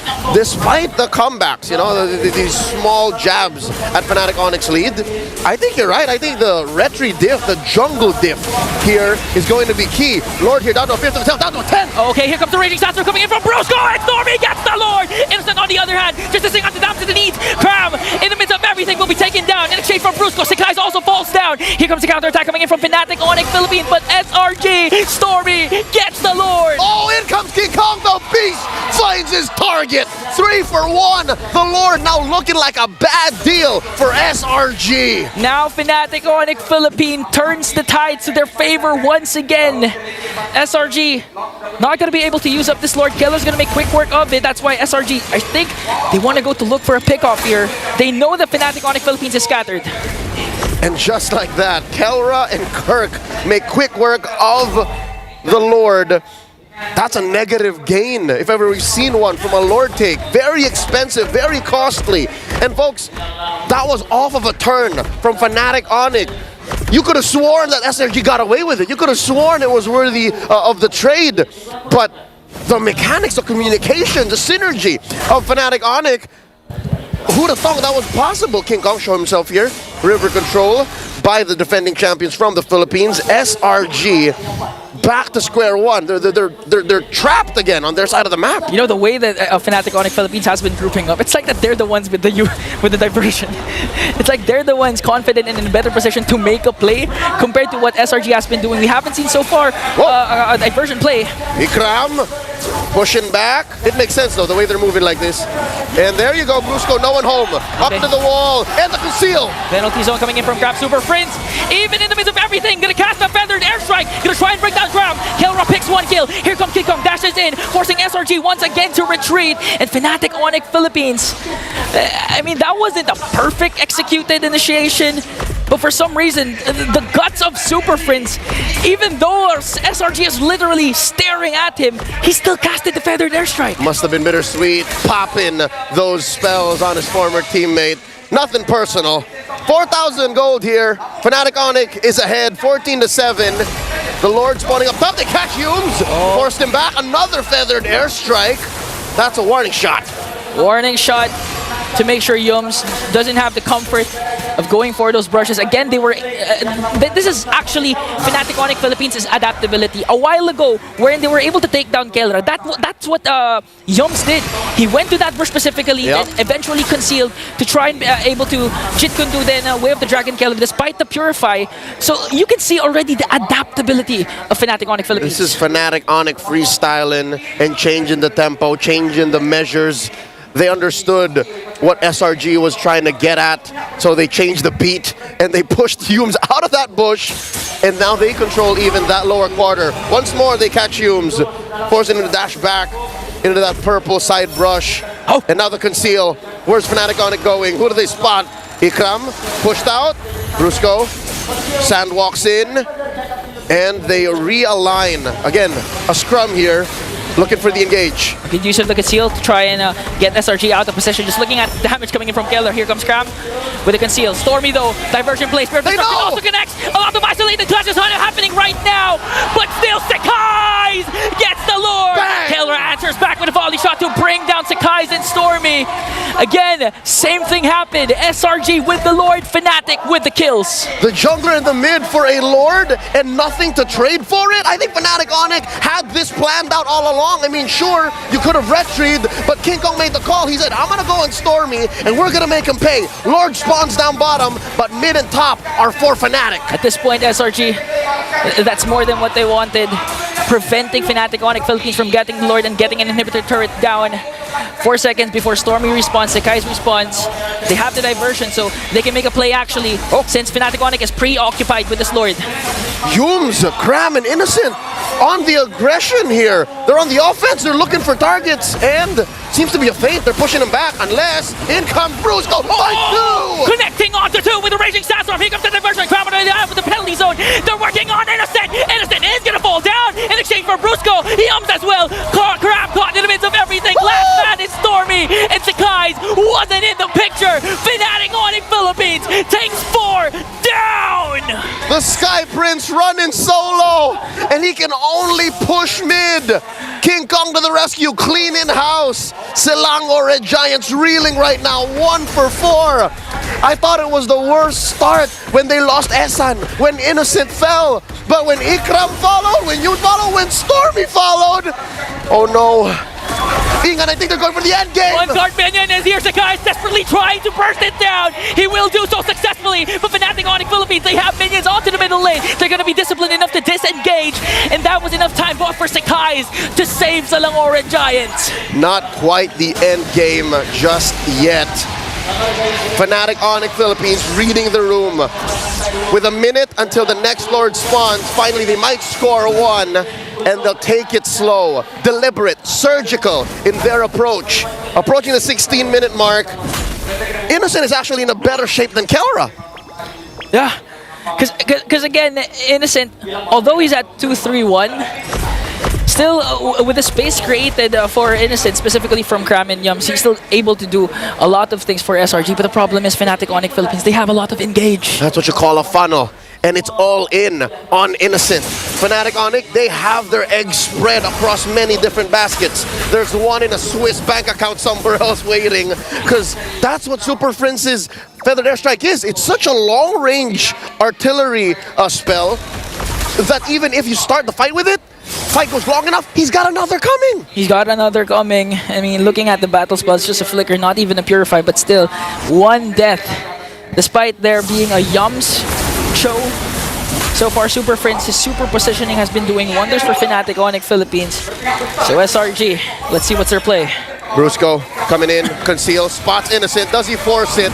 There's the Feathered Airstrike. There's a jump! Winter Crown's not going to be enough to try and delay the push Fnatic Onyx Philippines is doing. King Kong on the other hand is going down. Innocent on a rampage right now. Wind of Nature is going to be there for the two gold laners. They're working on Brusco. Might be able to take him down though. But Brusco has his immortality. It will be popped. Crown on the other hand goes down in the hands of the gold standard. A 2-for-1 trade. King Kong for Sakai's and Cram. With Innocent, Yumes, and Stormy here, what's the call? Do the Super Family blitz this Lord? Can they afford to do that? Man, plan A should be the Hail Mary Innocent Spear of Destruction. They don't have, both teams don't have a Retribution holder, so it's still possible for SRG. Watch out. Innocent does have an immortality. That gives him more of an advantage, a larger margin for error compared to what Kelra's working with. Just raw stats, sheer mechanics, instincts that would take decades to perfect, that the gold standard has done through his years in professional play. Fnatic Onyx finally just respawned all in. Selangor making them work for this final Lord. Okay, looking at the items, Innocent just pick up a Wind of Nature. On the other hand, Kelra has just the Rose Gold Meteor. So Innocent can still swap the Wind of Nature later on for the immortality. Let's see how Kelra's micro mechanics will save him up against a Titan like Innocent.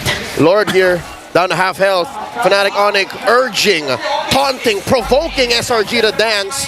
Cram up to the task. SRG taking control of this river brush and a sneaky push by Innocent up top. And that's the thing. That's what you're going to do if you're Innocent. Play the macro game. Play it at your own pace. Again, you did lose 2 inhibitor turrets, but that's the thing. You still have Moscow and Stormy with the Lu Yi. So far, it looks like Selangor Giants have Fnatic Onyx number. The macro, slightly better. The map control. Oh, Kirk down to put to a fifth of his health. Forced to use the ult. Forced to use the ult, and he still gets the Lord away from SRG. Penalty zone will connect Stormy on the other hand onto the backline with the diversion. Winter Crown play. Here comes Innocent onto the top lane. He takes down an inhibitor with him. Sakai's doing his best to work on Kelra. 2 bodies will fall down for SRG. There's a Winter Crown, but look at the base coming in from Innocent. He already used up his Wind of Nature. King Kong's immortality will be popped. Now they're on the chase. They on the revenge onto Innocent. Kirk with Earth Shatter. Immortality will be popped, and they will shut him down. Flashing back to his days in MPL Philippines. A failed segue. A backdoor denied. Esan falls. Fnatic Onyx Philippines on the offense. Cram flickering away. Cram and Sakai's left to defend. There's a Lord sieging in onto the mid lane as King Kong works on Cram. The rest of the Super Family works on the push, works on game number 1. Fnatic Onyx Philippines taking the first game here, threatening a sweep. SRG up against the ropes. 20 minutes. Definitely a grand finals preview.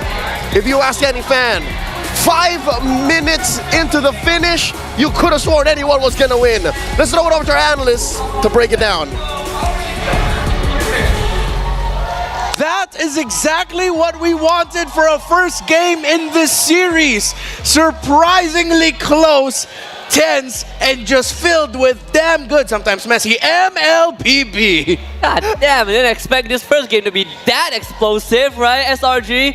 So many times from the depths of certain defeat, they keep pulling it back, and it really came down to the most minute of details. SOD going wide, right? Not being able to get the Lord at the end that allowed FNOB to win. Gotta give props to SRG, man. They put up a fight that I didn't expect that they would. Yeah, me neither. Especially with the lead that Fnatic Onyx had. Like, I feel like Fnatic Onyx could have ended this game a lot sooner, but there was a lot of overthinking happening because of the divergence, because of where the SOD could be coming from, which is why we can clearly tell that both teams respect each other to an uncomfortable degree. Yeah, I think that's the best way to put it. The sheer amount of respect they have for each other's capability to turn things around just extended this game to a length that we didn't expect because of the lead that Fnatic Onyx Philippines had. I mean, think about it this way. King Kong had a 4-level lead on the guys on a Julian of all things. Now, Julian struggles to get in on the Lord pit, right? Everybody knows that. Unless you are committing all your abilities to jump into that pit, you're basically sacrificing yourself to try and give your team a option, a chance at it.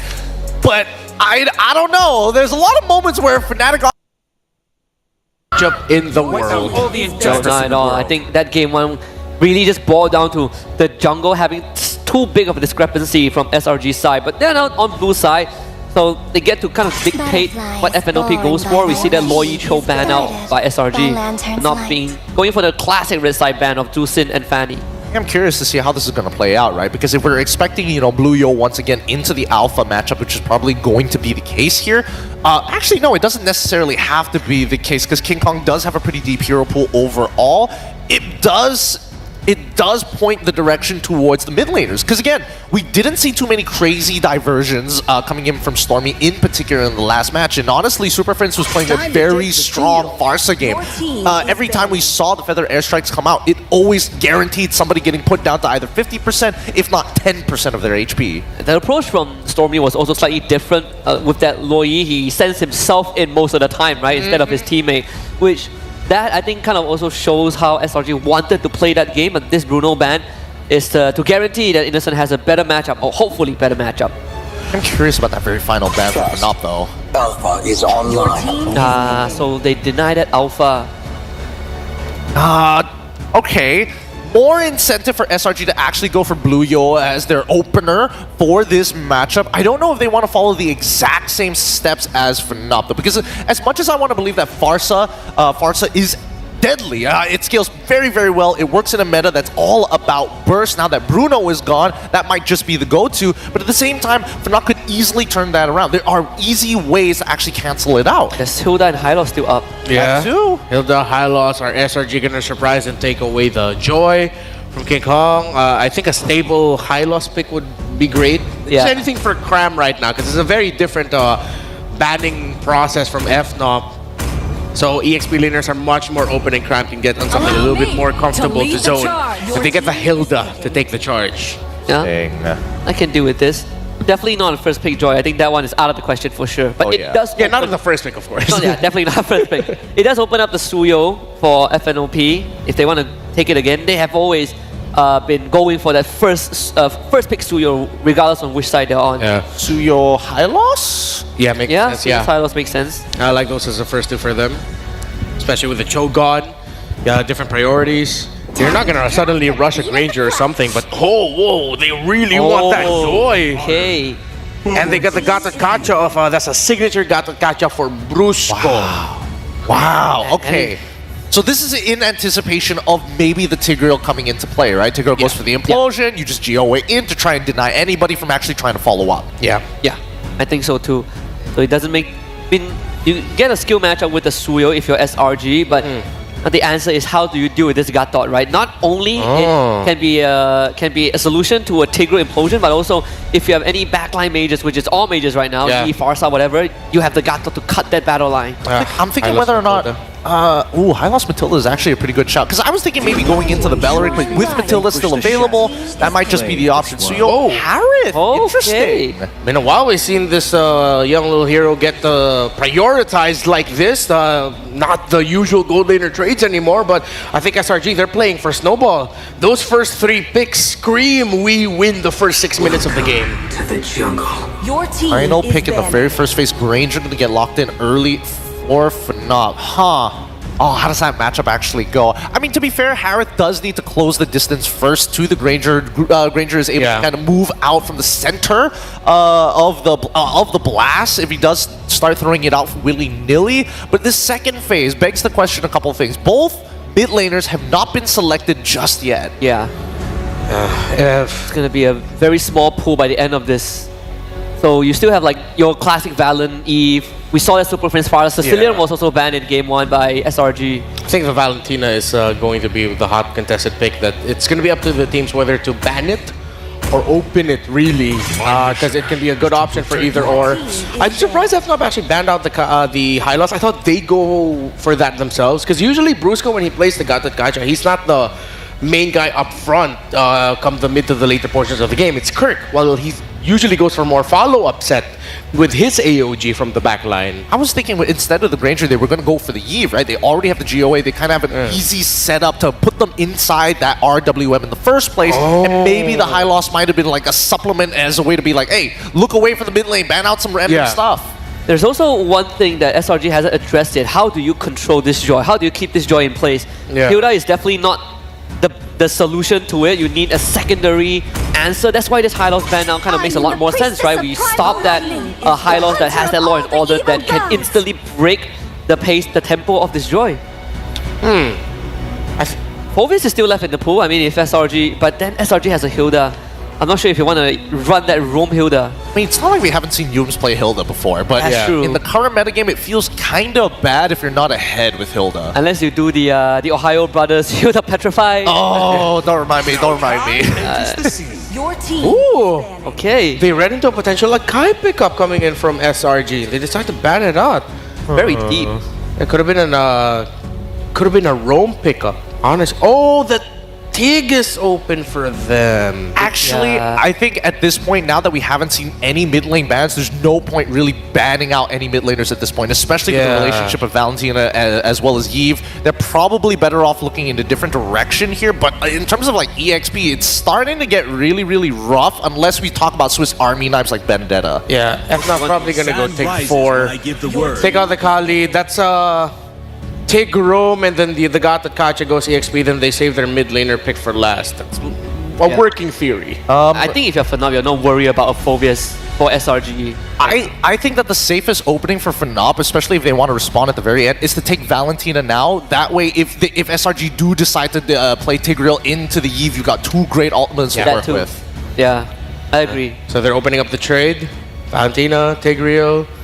And before suddenly we get another surprise pick in M6. I mean, that's been the trend so far. I think later for SRG. Oh yeah, see? Yeah, of course it's going to be the Tigreal. Nah, I mean, you take it away, right? Like, even if SRG gets the Valentina and you somehow still implosion, you are still relying on Valentina to stop Joy. That is doesn't feel good, you know, if you're SRG. And that's also close range. Your long range wave clear is not good. You're gonna have to go long range here for SRG. Yeah, very, very difficult. I mean, did they get the bot? I would imagine. You know? Oh, bots both are very good options. At the very least, disengage mechanics will be very helpful, especially if you're going to get chased by FNOP anyway. I mean, they've got some like great combinations, and I think obviously the Granger is going to be a large proponent of not only opening the map, but kind of soft setups for the team. All right, what's SRG going to end up with?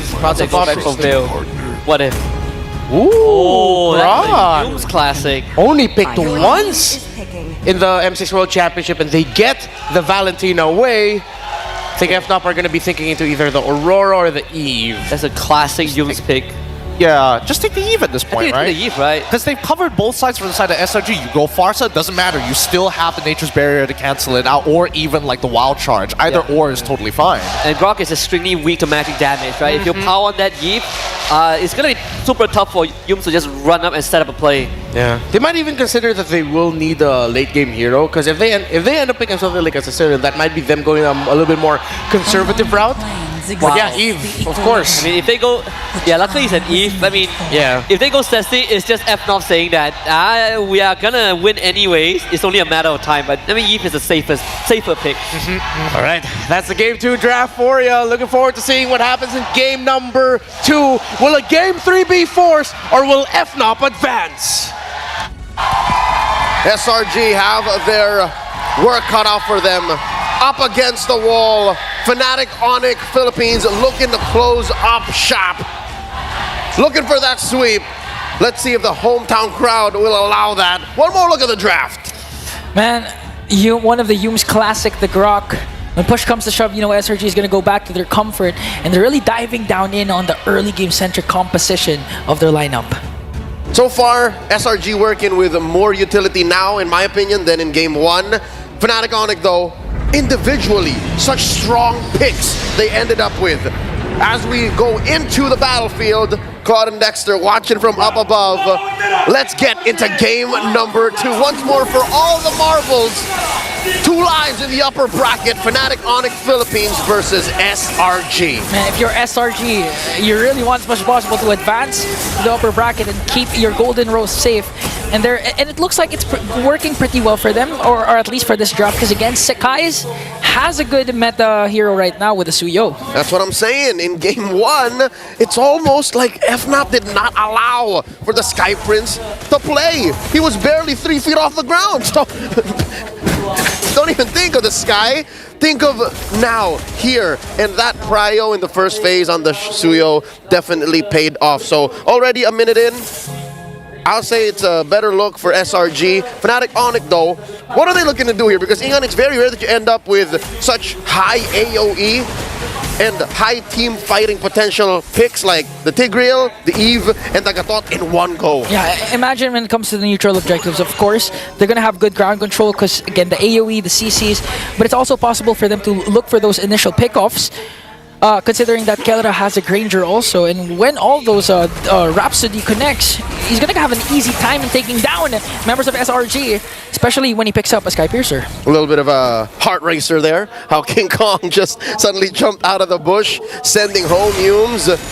Early recall on that Grok, now more pressure down bottom. Sekai is pushed out of the lane.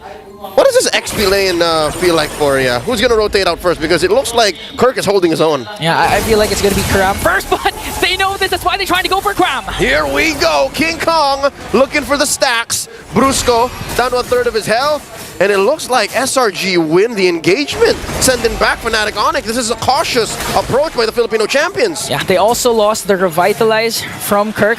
So the aggression of Fnatic Onyx Philippines has been used up against them, while Yums just trying to zone out the members of Fnatic. And it looks like it's going to be an uncontested turtle take for SRG. But Kram, though.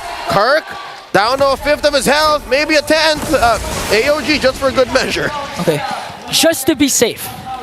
Just making sure, because again, Stormy can just dash in and use the Shadow Strike to try and bring down Kirk. Again, he doesn't have his Revitalize during that time, so it's just safety measures for Kirk on the SRG more cautious this time around. You're right.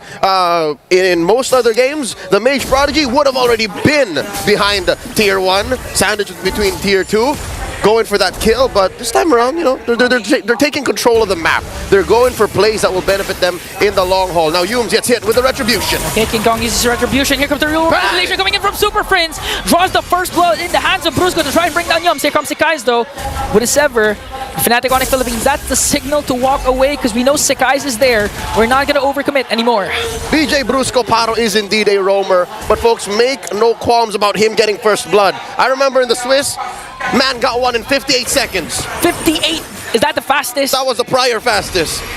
You don't call him Bruiser for nothing. Whoa! But you don't also call Sekai's the Sky Prince if he's not gonna shut down Brusco just like that with the Queller.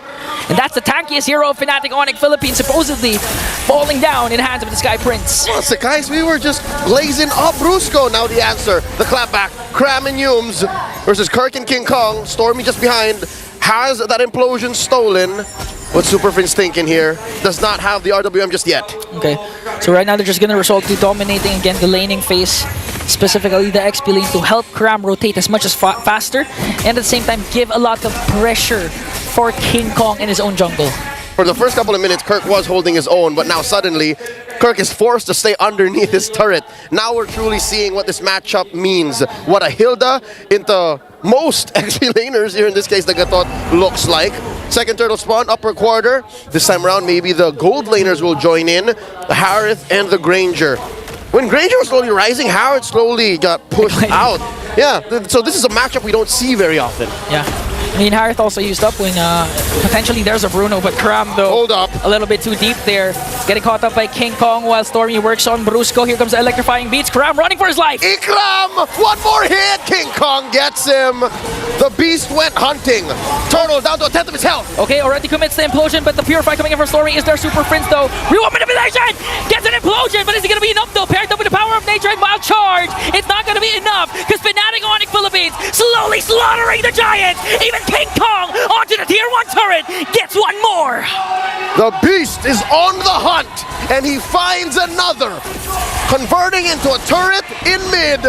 Fnatic Onyx Philippines are online. That's shut down by the Sky Prince. Not so fast as the gold standard gets one in return. 3 Death Sonatas connecting onto Sakai's. And Kelra once again proving that he is unfazed, unbothered.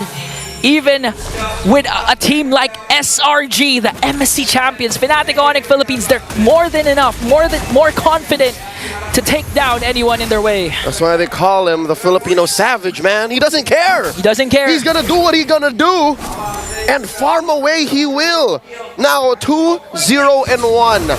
Currently on top of the gold rankings. He's about 700 away, and now a fight breaks out. Fight breaks out, but it's already done because Fnatic Onyx Philippines manages to pick 2, Stormy and Kram. Just look at how proactive Brusco is right now. A while ago, we seen him getting scared or getting taken down by Sakai's with the Quiller, and this time, with a huge win for the previous class for Fnatic Onyx Philippines, Brusco is now unbothered. The Bruiser in his element, just gonna zone out for Fnatic Onyx Philippines. Oh, dear God! One more time! The Filipino savage is at work. He's now 1,000 and change ahead. Calra is on a mission. And that mission is to be the pride of the Philippines. Again, we only have one representative. The Philippines has one representative left. And Fnatic Onyx Philippines, the pressure is high, but it looks like they're unbothered. 3.4k gold lead, looking to get the turtle away from SRG. This is the final turtle of game number 2. Fnatic Onyx jungler way is up top. Kram here in the middle of everything. But just look at the implosion once again coming in from Brusco, paired up with a real manipulation and unstoppable kill coming in from Kelra. Sakai diving into the defense, manages to get one though. Here comes the AOG coming in from Kirk, but Innocent picks up a kill as well. The answer from SRG is here. King Kong! Coming in, red tree on the Kram. He's not done. Here comes the beats. The beast slowly slaughtering the Giants, paired up with the help of Kirk. Gonna bring down one more. Kelra, Death Sonata. Is it gonna be enough though? There's no charge, so SRG is safe for now. That's a DZF defensive Zaman force dropped in by Innocent to get out of harm's way. And just like that, the late entry from King Kong scores him the final Lord. 2-1 the score, 2-1.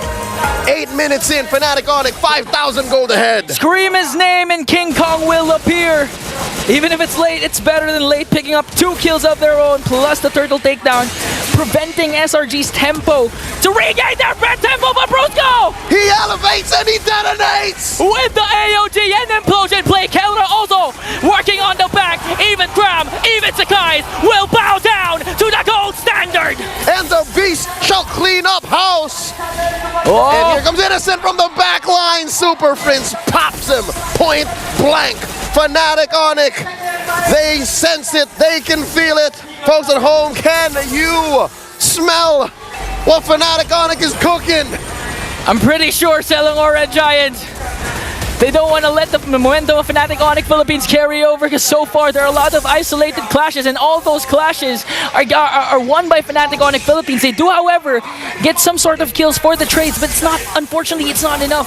And looking at the lineup of SRG, you'd expect them to actually dominate or at least have a good time in the early game, considering that they have a Harith, they have a Suyo, and Fnatic Onyx Philippines, King Kong is a joy that scales up perfectly, especially in the late game. They have expedited the farming phase for the Joy, and now Fnatic Onyx are sandbagging into SRG's side of the map, into their faces, and I think that's what's making it so hard for SRG to come back, making it hard for SRG to find a favorable engagement, an entry into the fight, because look, they're gonna throw Kram in here, but he's not so sure. Off camera, Innocent's down! An off-cam kill, solo kill. King Kong brings down Innocent. innocent. So low! So low! Fnatic Onyx Philippines, here comes the real world manipulation coming from Stormy! Death! Sonata brings down death to Stormy! Yum goes in just trying to delay the push of Fnatic Onyx Philippines, but here they are! They have minions working on the top lane turret! They don't care about Sekai's in the back line. They want to penetrate. They want to come in. Okay, Sekai's gonna dash out, but the problem is the base has now been exposed! Kelra just really working on the double! And now the recalls are here for Fnatic! They have many choices. They could push mid, they can push top, they can take the Lord. What's Fnatic Onyx to do here? They're about 10,000 gold ahead. No waves. They should breathe, take it slow. Fnatic Onyx. While all the while, the beast incarnate, King Kong himself, gonna work on the Lord. Just making sure Fnatic Onyx Philippines can end this flawlessly. SRG, they're slowly folding to the high-octane engagements of Fnatic Onyx. I get it. SRG want to find the slow roll. They want to set it up for Innocent. They want Yums to get that Guardian's barrier into a great power of nature, the wild charge, but they just couldn't.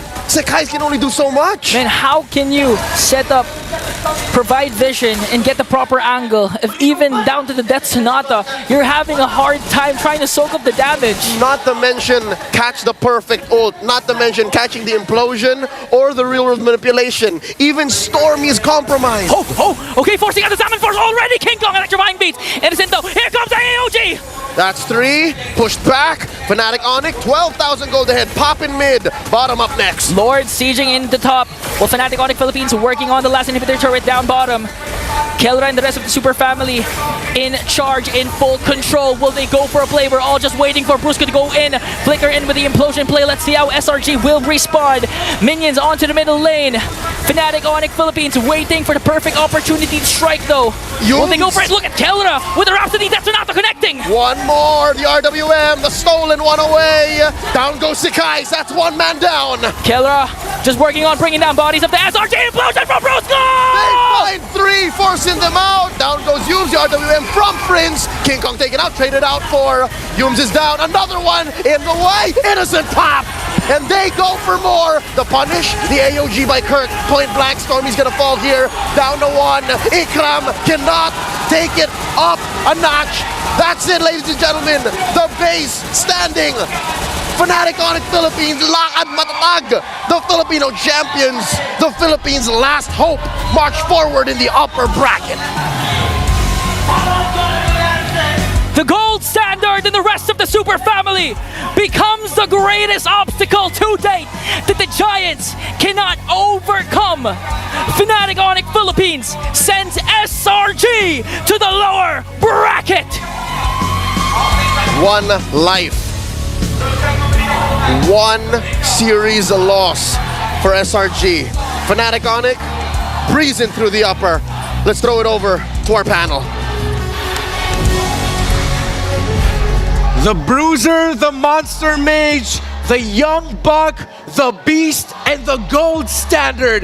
That's who Fnatic Onyx Philippines are, and they advance into the next round, continuing their upper bracket run. What an absolutely gob-stomping, dominating game number 2 performance. It didn't feel the same as game 1 at all, right? Game 1, SRG was able to claw back slowly, but game 2 was just execution. Put SRG right at the guillotine and just chop their heads off. So some people might call me a patriot turncoat, but from the start I had a prediction, and oh my god! I'll do you one better, right? It was this, and then wait, I pitch my prediction. So it started with a 0. Yeah. 2-0 Fnatic Onyx. Got it right, baby. I got it right. Got it right. I'm a statistic man. Yeah, it is to be expected, right? They are looking to be champions of the world, and they are continuing their route in the most convenient way possible through the upper brackets. A lot less games to play, and it's still best of 5s. However, the raw domination here is just a good showing of what, I mean, I would imagine that the coach told the rest of the team, guys, let's not messing around here. We need to make sure we hit our abilities. No more whiffs this time, Brusco. And Brusco said, yes, I'll hit everything. No one whiffed, no misses. That was a hell of a performance by Fnatic Onyx PH. Again, sweeping, selling all Red Giants. Is going over to the stage with Rose and FNOP to hear the winner's interview. Dropping the hometown heroes to the lower bracket. Fnatic Onyx Philippines with a clean sweep up against Selangor Red Giants. And right now, beside me here on stage, we have Kelra and King Kong. Hi guys, how are you guys doing? We're okay. We're okay. I love that. Okay, now, Kelra, we know that the first game actually, it was pretty close, no? It was closer than the second game. And in the first game, if you remembered, Innocent tried to do a split push at top. How was the communications like that time for you guys? Wala talaga kaming comms doon eh. Parang biglaan lang din. Nagulat, kinabahan nga ako kay King Kong, kala ko matatapos eh. Oh, you got scared. So you told King Kong like you thought he was gonna end? You thought Innocent could end? Akala ko, King, sabi na, yung call lang namin, King, yung base. Ay, all they said was King, the base. Okay, how do you guys like deal with intense situations like this? When a split push is happening or a potential sweep, a potential comeback? Paano nyo hinahandle yung mga gantong intense na situation? Lalo na kung, like example kanina, nagli-lead na kayo, tas biglang potential makamba kayo, potential ma-split push kayo. Paano nyo hinahandle yung mental nyo? Di tayo kalmado kanina eh. Oh, they were not relaxed. Parang medyo, kasi kami, overhype din kanina. Siyempre, SRG nga laban namin, talaga, malakas din kasi isa din sa tinitingala ng sa MLBB. Kaya siguro hype lang din kami kanina, kaya pag hype kami minsan, mas nakakapag-isip kami na maayos eh. I see. They said they were actually very hyped going up against SRG because SRG, they said, is one of the team or organization that people look up to in the MLBB scene. So that is why. And also, he said that when they're overhyped, they can play better. So you guys can play better when you're more intense situation. Nakakapaglaro kayo pag intense yung laro? Mas nakakapaglaro kayo pag intense? Go naman! Mas nakapaglaro talaga kami, mas nakapag-isip kami na maayos pagka sa mga ganong sitwasyon. Kumbaga nasanay namin yun sa practice namin eh. I see. He said actually they play best under intense situations. I like that. That is the mentality you need for the World Championship stage. Okay, King Kong, it's your turn. You can't avoid me forever. King Kong, we know that you have a storyline. Same goes to Innocent and Cram. Started from the bottom, now you guys are here. How is it like going up against your former teammate, Innocent and Cram, in the international stage?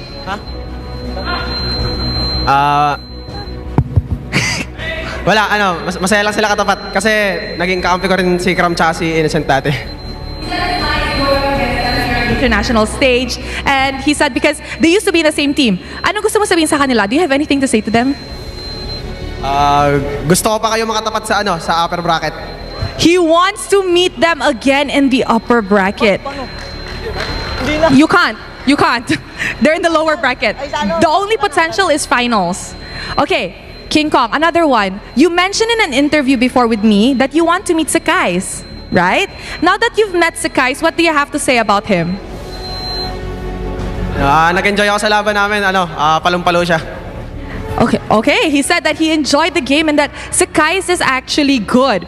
Now, Kelra, as the only Filipino representative left, If they will really go for the damage XP lanes, that might happen. It's possible. The sanest EXP lane that does damage is probably CC. Yeah. Which I guess counts, Yeah. We did see, unless the Arla comes out, I think the Benedetta is still very viable. Like, it is a possible pick, but I think it needs a much bulkier jungle. Like, if you see something like the Fredrin jungle come up, then you could see a more damaging EXP lane because you're at least making up for that lack of frontline tankiness. Or if we kill them first, we don't need to be tanky. Yeah. Right? So the Haya Benedetta again. But now we're jumping straight into the draft here. Vamos is going to be first pick. RQ Hoshi going to be on the second pick. Vamos instantly ban out that fatty. Now giving it over to Sisajin. And you guys were talking about the glue. No contest here. Immediately banned out. Yeah, another thing to point out here is RQ has loved the red side so far. They've drafted great on the red side. They like to try to get the pick. They're willing to give up a power mage. They're willing to give up the Bruno. They're willing to give up certain things if they can get the Suyo and something else. If they can get two strong heroes. So we're looking at the bans right now. Vamos has already taken out the Bruno. Hayabusa ban from the side of RQ. Even the Hayabusa. So now it's like mostly for Vamos, if we're talking about the comfort junglers so far, it's just the Suyo for Chibi. I mean, the Joy, he used it, the Joy, but it hasn't been as successful as his other jungler. I think a lot of teams have fallen for the bait of RQ, you know, giving them the Jushin or giving them something like that, the Bruno, so we can get the Suyo. But I don't think Vamos is going to fall for that trick. I think if Suyo gets left open, most likely Vamos is going to snatch it up, because that's been a key thing for RQ in a lot of their winning games. I feel like here in M6, the skills have definitely tipped. Before this, you feel like first pick is definitely superior because one hero feels like three. Yeah. Right? You get a Suyo and you feel like you got someone tanky, someone with damage, someone with mobility.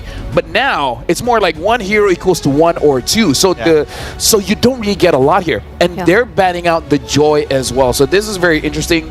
Chopping down jungler picks as well as we got to think about this. Warlord and Nets might have an easier time without the Joy in the game. Yep, and I'm thinking if they really want to prioritize one of Warlord's best mages so far, the Valentina, considering that they were also, or they previously did that as well.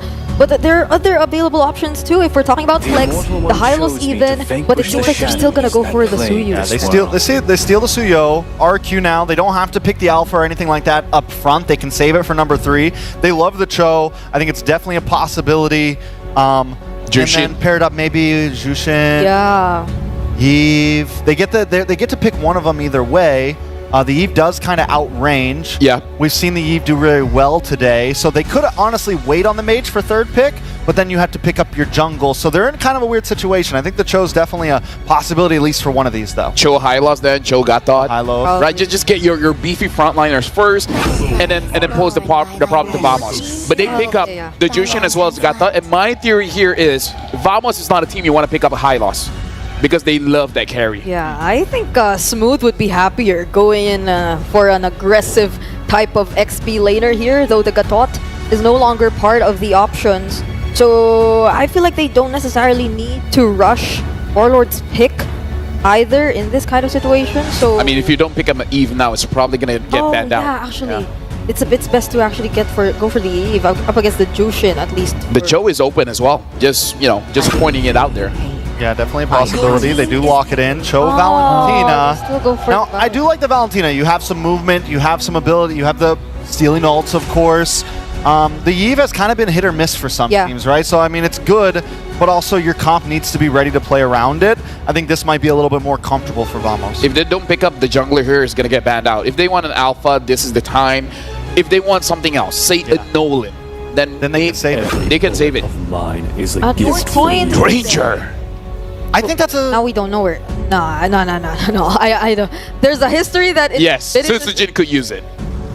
That's definitely a possibility. But they lost that game.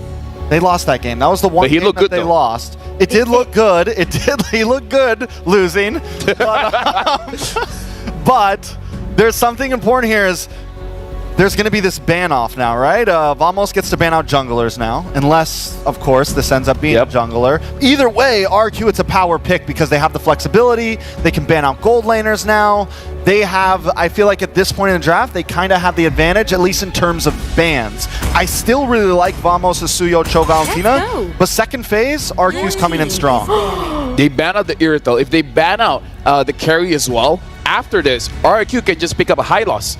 And at that point, there's not a lot of answers. And even the 1-1 possibility, if this is going to be a jungle ranger, because we don't know just yet, but the Irrital being taken out, right? It kind of makes you think. So I mean, to be fair, Irrital does quite okay. Yeah. Honestly, in most matchups, in my personal experience. Other than the Nolan and the Alpha though, there's a Fredrin still available. They could definitely still go for a Fred, and then they could pick a more damaging EXP laner if they wanted, if they want to go something a bit more hybrid. Vamos, you can see they're taking their time on these bans. It's like, man, what? Because they're wondering just like us, what are they doing right now? Is this going to be a jungle Granger? They go for the EXP lane, target down onto the Phoveus, someone that can definitely punish on these dashes. Does that I think right now it's just covering your bases.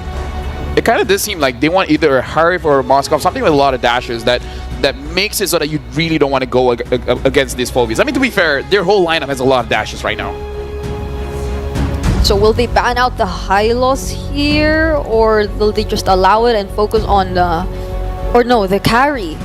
So they could go with the Hylos later on, because that's also one of Net's like best picks so far in this tournament, considering like they're a really team fight oriented team so far.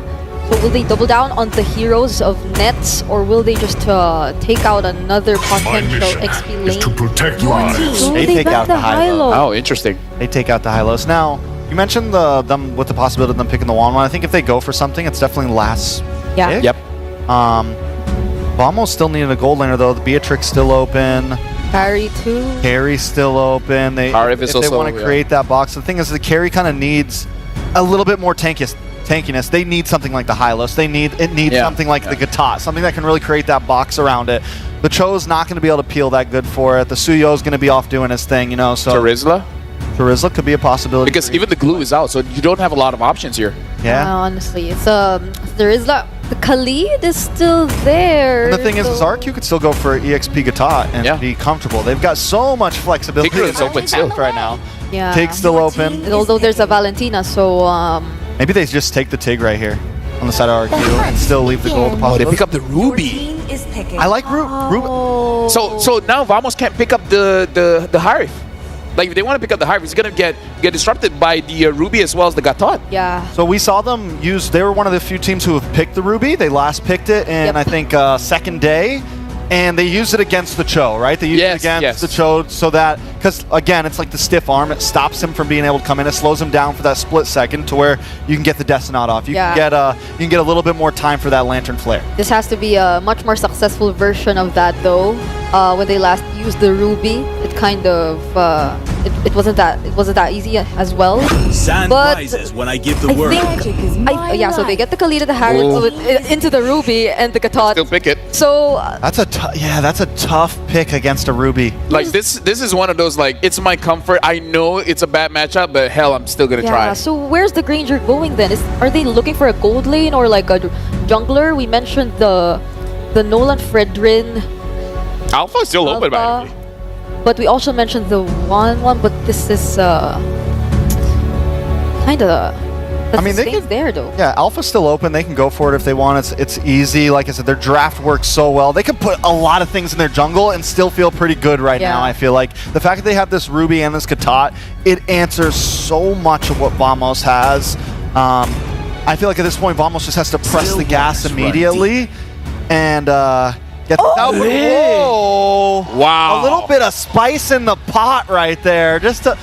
They didn't even have to do that. They didn't even have to. They didn't even have to. Well, we can definitely say that the draft is interesting. Like it or not, that's what it is. Thank you very much, Rex, as well as Brigida. Now we're giving it over to Naisu as well as Mirko. Thank you so much, panel, for breaking it down for us. Welcome to the English Desk. I'm Naisu, and this is Mirko. To bring you the action between RRQ and Vamos ahead of us in this best of three. It's a jam-packed here in the convention center right now. Mirko, what are we feeling about the draft so far? You called something here. Yeah, we called the Ling here on the desk. It's something that RQ really like to go for, and MPO Indonesia as well in the playoffs. That Ling, it always comes in the end, especially when you've already banned out the Hilda and there's no pick on the jungle in the first phase. That's something that RQ really like to rely on, and it seems like they're going to rely on Subsidiary again. We'll see if he can pull it off.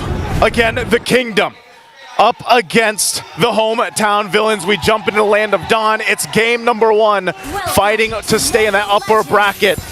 As we get through this, once again, we're going to take a look at how this is going to work. Whoa, Zorn. Forced to flicker. Early. Yeah, that's so early. I mean, not expecting him to take that many shots from the turret early on. He's going to have to go and reset from that, of course. Whoa, hold on. Zorn, you want to get back to base, man. Okay. He's going to learn his lesson here, unless Idok. Wow. Really delaying this, man. You know what's not delayed, though? That's the M6 pass. Yeah, You guys M6 can pass. still get to this day. Maybe if you get it today, it's a bit delayed, but you guys can still get it. There's so many more skins you can get. Purifier Rins able to lock them up. Smooth the flicker forward. Gets first blood. Warlord, though, should be traded down, and it's Idok who trades it for RRQ. Again, good trade here early on, and yes, make sure you guys get the pass while you can. Level 75 for free. Now, looking at this, I really want to talk about the interesting draft that came through. I know you called a couple things here, Mirko, specifically for RQ Hoshi. You know them very well, but that's the thing. You know, that last pick, Ling, typically, what have we seen mostly? Just, is it always the Ling-Angela combo? Yep. For the most part, but this time around, you know, you've got the fact that you have Edok on this Ruby who, like Trex mentioned, worked out really good for them earlier on when they played it into the Cho. It's a great disruptor and able to just be enough crowd control alone in the Ruby that can slow things down or even cause these fights to not go in favor just because of that disruption. Yeah, exactly. I think, you know, when it comes to the Angela Ling, it makes it way more one-dimensional, right? You know who the real damage dealer is. It really becomes a kind of hyper-carry situation with the Ling.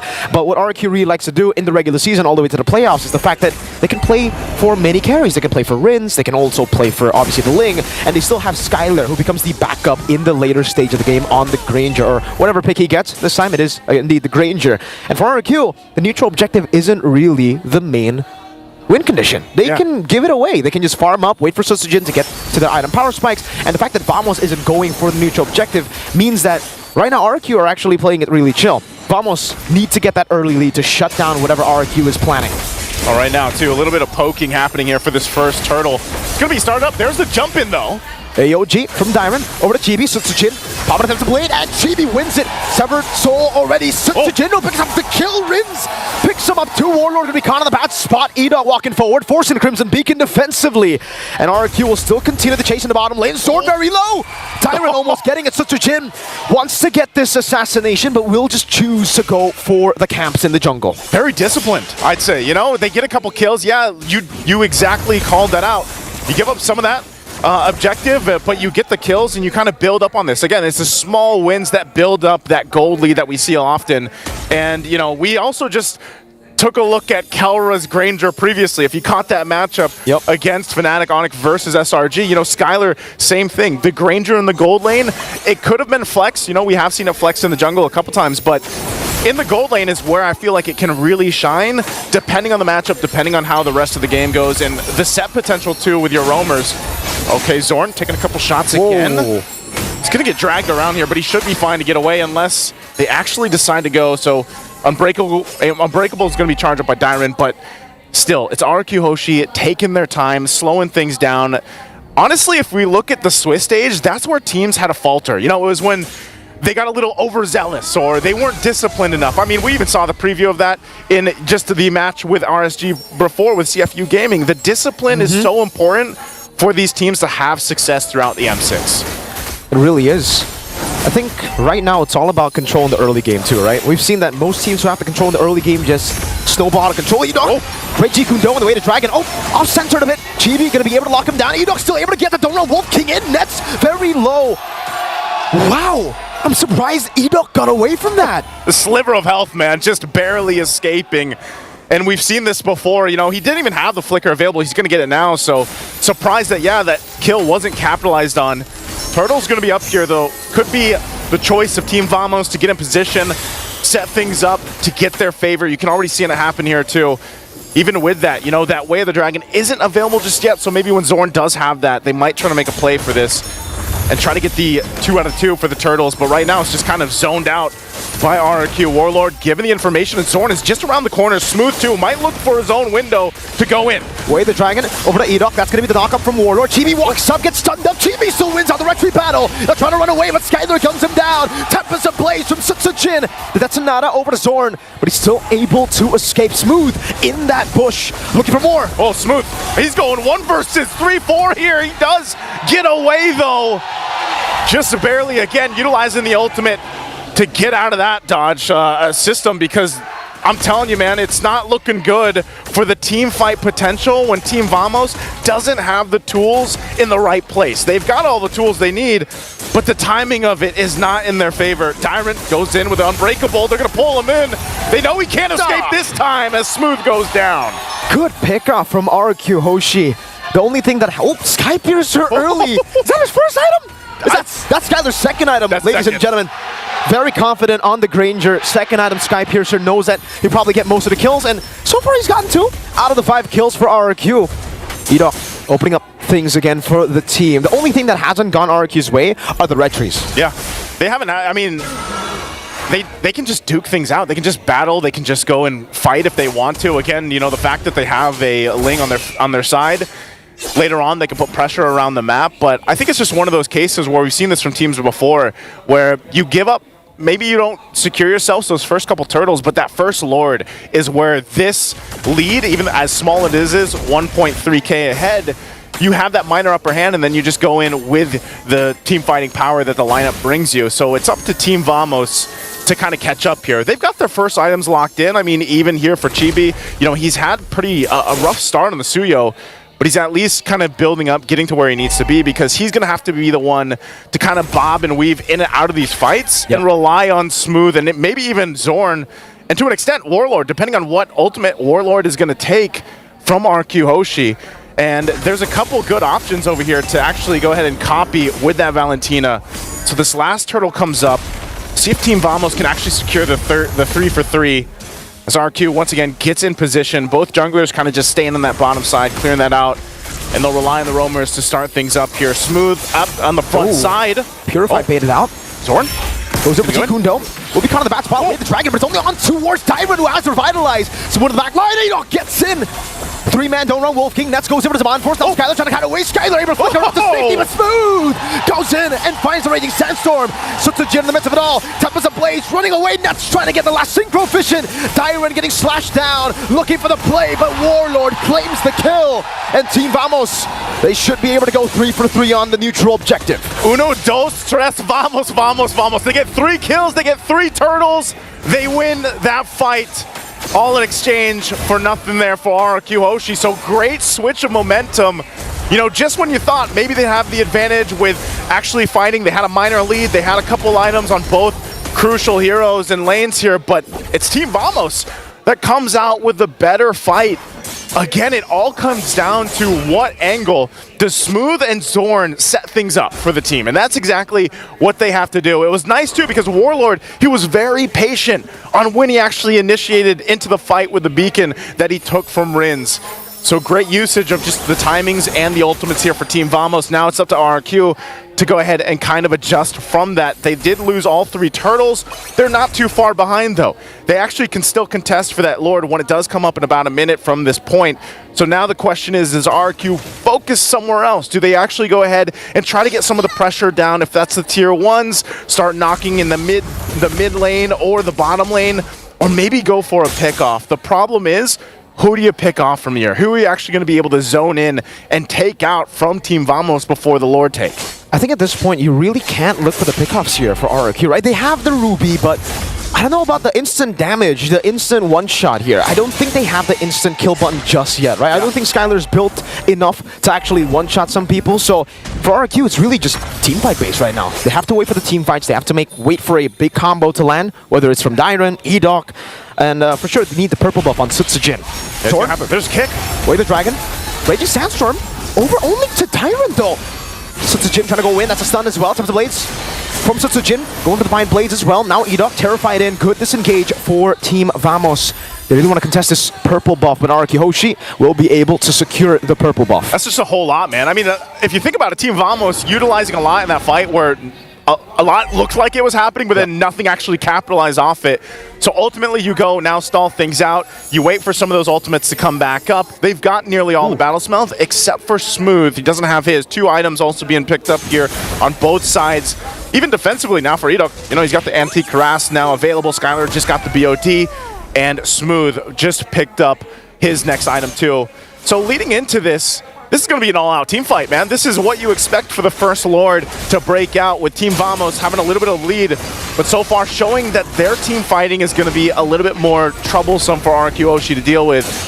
Lord started up. It's less than half health. They're going to have to force the fight. Sutsujin joining the fight here. Zorn taken out before the fight even starts. AOG stolen. Warlord goes in over to Enoch. Let's flicker around. AOG Raging Sandstorm connecting over to Tyrant. GB going to win out the Red Tree battle. Tempest Blaze over to Smooth. That's a knockup and the kill. Sutsujin picking it up. Skylar gunning them down slowly but surely. GB escaping and they got the Lord. So who won that trade? 2 for 1 special. GB. GB in trouble. Is he going to be able to escape? Taking a couple shots from the Rhapsody, looking to clean up. Skylar, does he have enough rage to goes in? Flickers in! And Skylar will get the kill. The Rhapsody from Skylar gets the kill on RQ. Surely now get the dub in that trade. 3 kills for the Lord. And his Lord advantage is impossible for Vamos to capitalize on. It'll be RQ who should be able to clear it for free. I'm actually surprised. I was expecting there's Team a tier Vamos. 2. Yeah, Okay. there's a tier 2. I was expecting Team Vamos to actually just like survive a little bit longer from that, but then, you know, great response from RQ Oshi.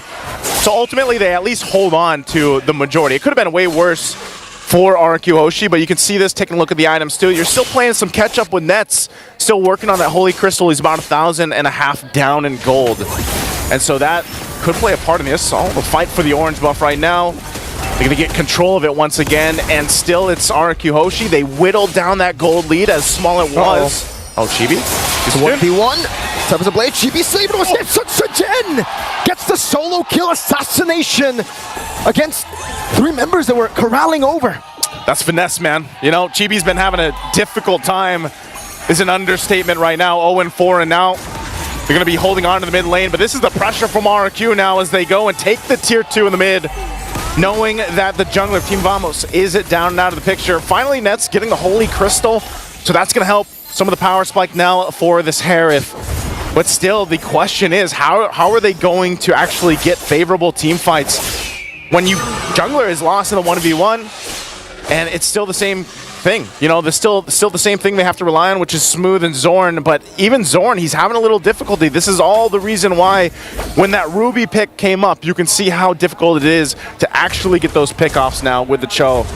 And so far, another turret goes down. The gold lead grows. Here's a conceal, though. They're going to make a play. Dyron caught all alone, way of the dragon, and you can see the burst, instant kill. Couldn't even jump. Nope, no AOG. Purple buff. Purple buff to fight for it. Oh, Sutsujin still securing it. Just kind of swoops on in. Of course, gets Rechi. He needs this, though. And he's been pretty confident throughout the game, so that'll keep them there. But still, this is what we expect. You know, some of these exchanges, some of these pickoffs, if you will, even utilizing the conceal. But nonetheless, it's still going to break out into a full fight for that Lord once Dyron's up. You know, he doesn't have the Revitalize just yet. Should kind of stall things out. Warlord's still holding on to the beacon. And we'll see this time around, Team Vamos, if they can secure the Lord again. They've been doing good on the objectives, but they need to be able to actually withstand some of that overloaded damage being thrown at them and get the setup in their favor. Because right now, Lord is up. You can already see RQ getting in position. Might force a fight. They know that Sutsujin was up top. Wave the dragon. Oh, that's an I'm offended. Skylar's able to flicker out to safety. Now it's going to be time to blaze over the Nets. He should be slain. Sutsujin claiming the 2 blades. Meanwhile, on the back, Skylar dealing with them. Chibi still there. Warlord gets the shutdown on Sutsujin. It'll be a 3-4-1. RQ Hoshi will set their sights on their first neutral objective. They're going to go ahead and just start it up. You know, who cares if our jungler is down? We'll secure this if we can, but look what's happening. Team Vamos, they know what's up. Chibi might try to get, but he's going to get zoned out. Tyrant and Ito. They're going to grab him. Versus Chibi. Revitalize versus Chibi. Skylar gets the Lord. No way they read this out. Warlord. He's got to go back. Okay. He gets out. He's patient. Warlord. He has the Crimson Beacon. That's a Purify over from Rins. Warlord goes and escapes with the Crimson Beacon. That's War. I mean, he gets the Purify out, you know, at least. So good patience there, and really able to go ahead and stay disciplined through it. But yeah, nonetheless, Lord taken. So now RQ. We saw just how decisive the team fights are. Even when you think Team Vamos would be okay to fight, they just get collapsed on, and then next thing you know, 2-3 members are already down. So playing into this, Sutsujin also picking up the Malefic Roar now before this push in. You can still see both junglers. They might go in a 1v1 again, trying to maintain that wave in the bottom lane while the Lord meets up in the mid, charges on into the base turret. Edok. Just with the I'm offended. Oh, forcing the defensive raging Sandstorm. Sutsujin. Top of the blaze over the Nets. Good Purify out. Sutsujin zoning them in the back as Skylar just guns them down. Chibi jumps in. Zorn, way the dragon over to Dyron. Only the tank now caught as well. Dyron pops into the AOG, but it's not going to be in time. Deleted off of the Land of Dawn. 2 base turrets though for RRQ, and they'll be happy with it. That's all they're going to get. Again, a lot of this back and forth, even utilizing the ultimates to set things up, but ultimately Team Vamos is not able to get a team fight in their favor just yet. Maybe if they buy a little more time, another few minutes, you can see the Divine Glaive just being picked up here too by Warlord. But even with that, RQ Hoshi staying disciplined as ever. They'll get the 2 base turrets. They still have that 1 to get down on the bottom lane. Now for Team Vamos, as they reset, they get kind of recalibrated here. They might look to make a conceal play again. It seems like that's been the trend for them. You know, if they have a conceal available, then they might try to set things up, at least forcing out maybe a Revitalize or a Purify. to have favor for the next objective. See Halbert also locked in here now too to deal with some of that healing that's going on when that revitalizes popped and everything else. So interestingly enough, as it has been for RRQ Hoshi to get these wins in the team fights, they're not massively ahead, and Team Vamos has done a decent job at keeping things from getting out of control. We've seen so many matches where the snowball builds up into, you know, a point where there's no return almost. But now Team Vamos in a position where they bought themselves some time. They have a lot of space that they still need to work against, you know, especially in terms of the fact that 2 base turrets are down. But this is where we see those defensive items start to come into play too. Rose Gold Meteor now picked up by Skylar here to help with some of that magic damage thrown at him. You can see Sutsujin just trying to delay as long as possible here for the purple buff take.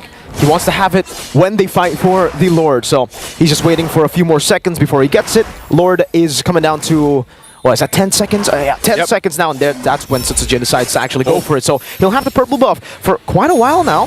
They actually pop in. Whoa, Tyron caught all alone. That's not a good move. He gets picked off. Edok goes in for the conceal. They try to go for something back there without Tyron. 38 seconds. Those are some long timers. Zorn pull back as well, but I'm offended. Another pull back. Zorn very low. Sky Piercer to take him down. Sutsujin stunned up. Temper the Blaze still able to run away, dodging away from it. Raging Sandstorm with the flinker. Oh, Sutsujin bites the immortality. Now Net's walking up. Synchro Vision. Last base gonna take him down. Warlord goes in. That's a stun and a shutdown for Chibi. Only Rins left standing. Edok will be slain. That's a 4-for-2 trade.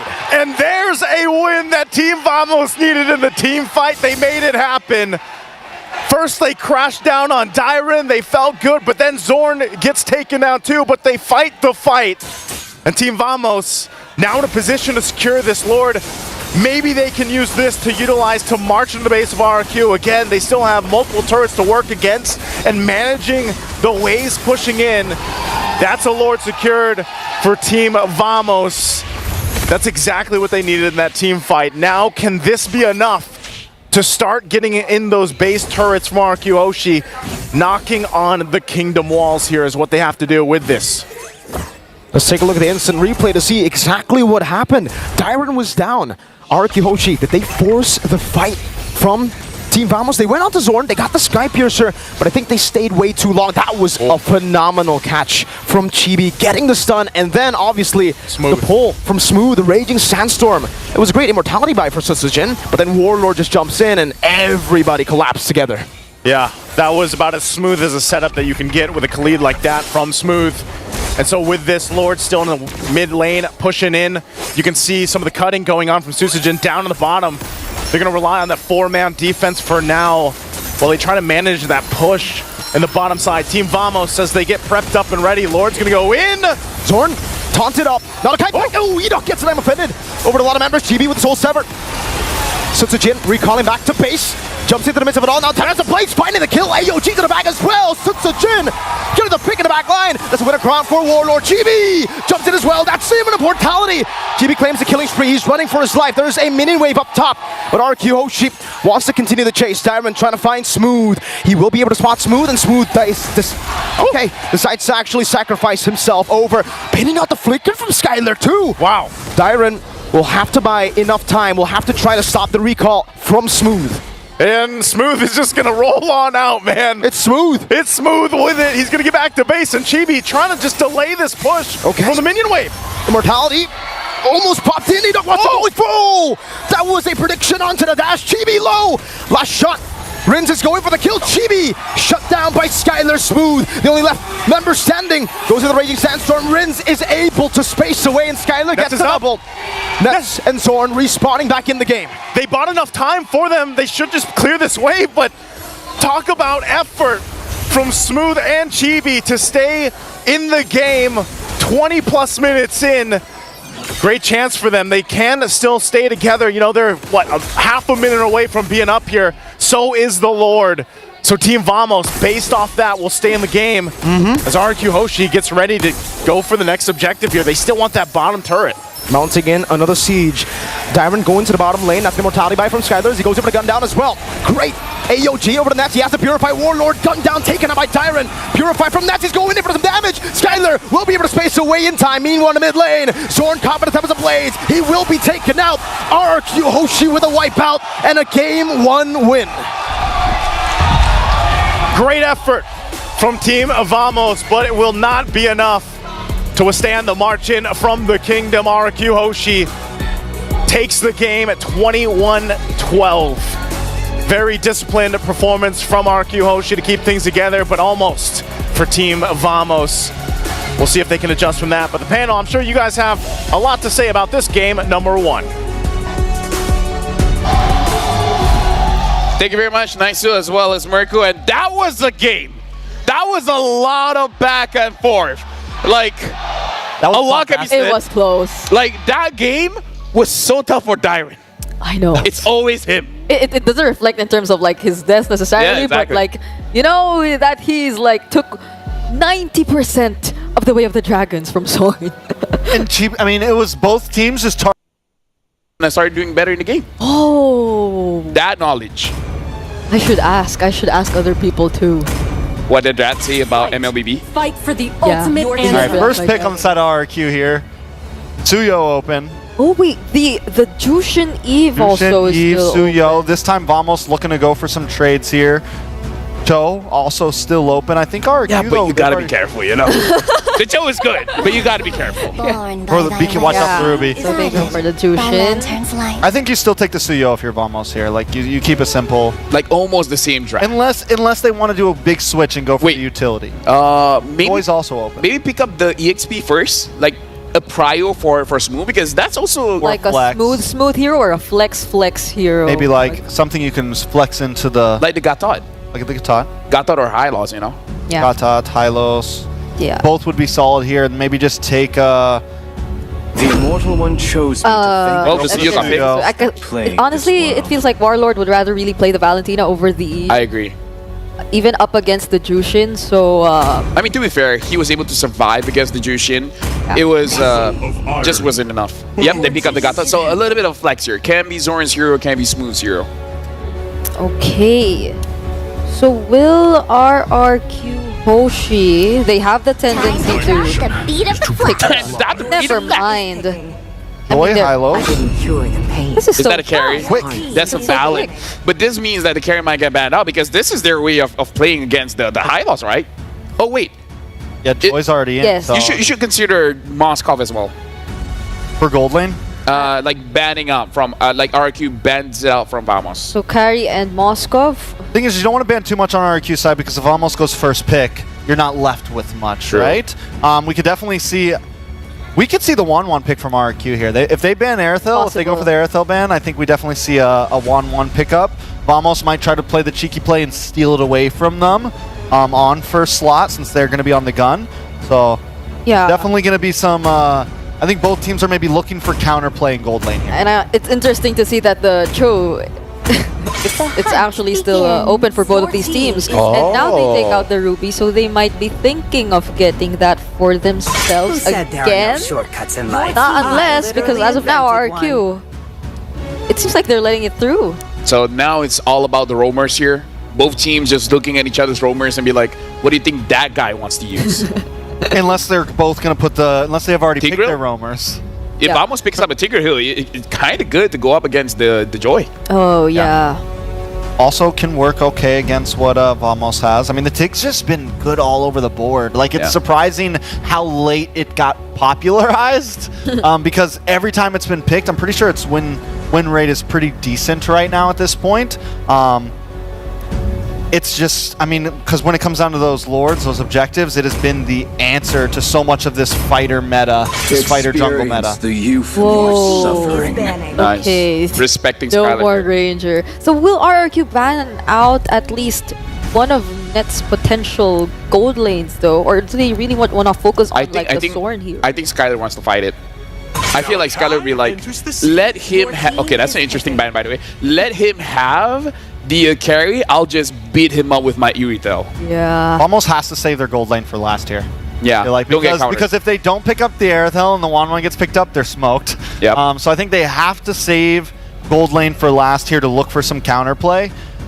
So it means EXP lane or roam. Yeah, it's. I like the Tig. I think, you said the Tig. I think it's a solid pick here. Nice front liner, gives space, creates more crowd control, and gives Chibi some time to lock down on someone. And it's a lot easier to hit than the Way of the Dragon, right? It's a bit more of a straightforward plan. Though they also have the Valentina, so hey, better. Ever Jawhead. Get picked up by More RQ. damage. More damage. Nice early game, what they lacked last time. Yeah, so they just go for the full-out aggressive plays, and the 1-1 shows up for RRQ here. So they should be in the Irithel then. Has to be there. Has to be. It better be. Not unless. Or else we're Boom, sending Dad over there.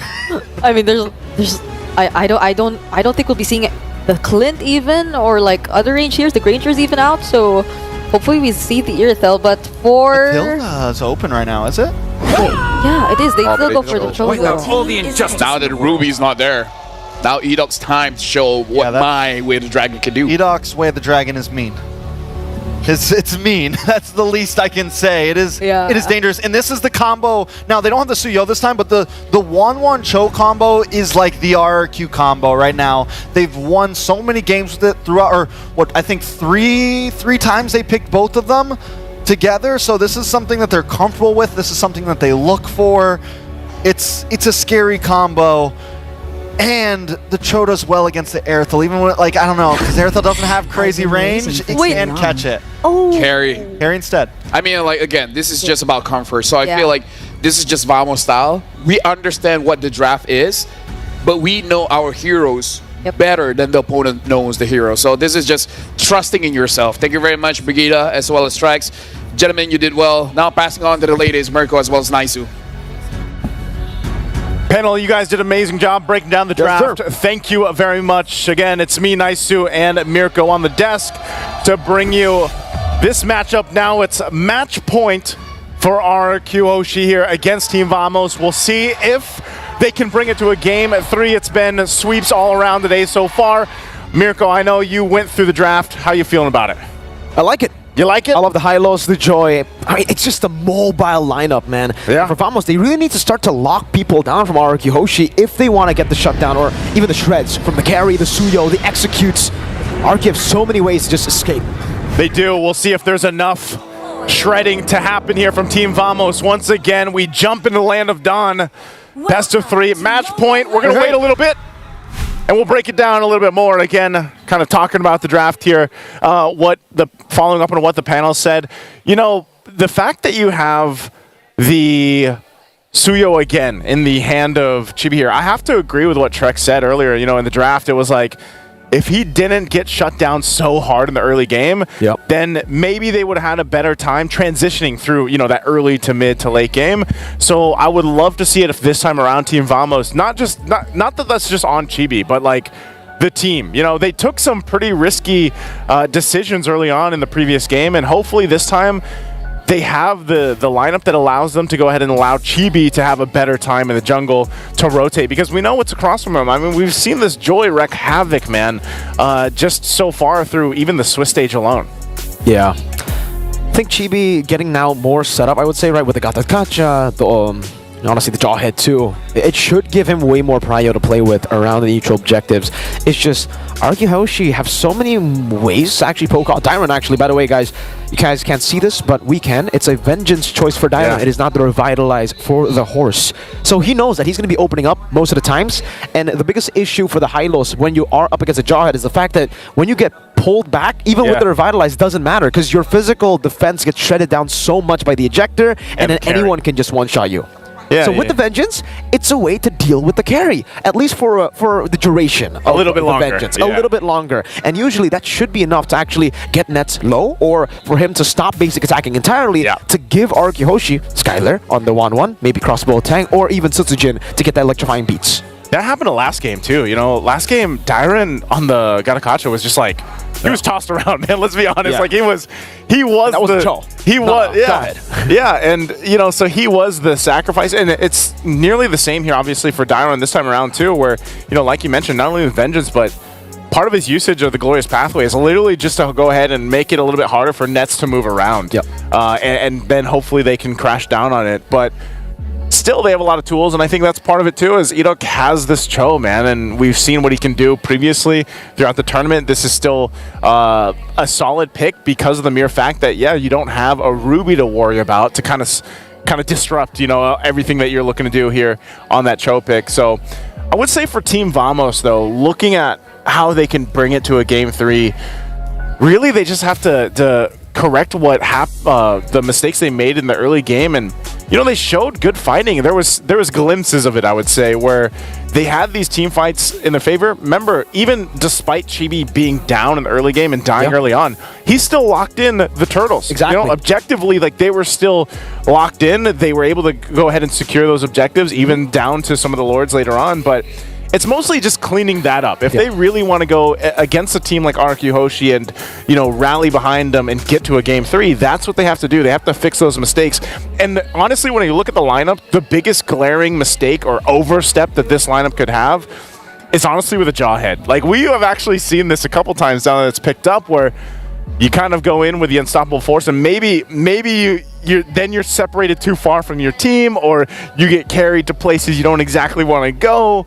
And it could be very easy for Zorn to outposition himself, because of himself. You know what I mean? So I think as long as that's contained, specifically for this matchup, then Team Vamos' lineup does give them a great fighting chance against RQ Hoshi here.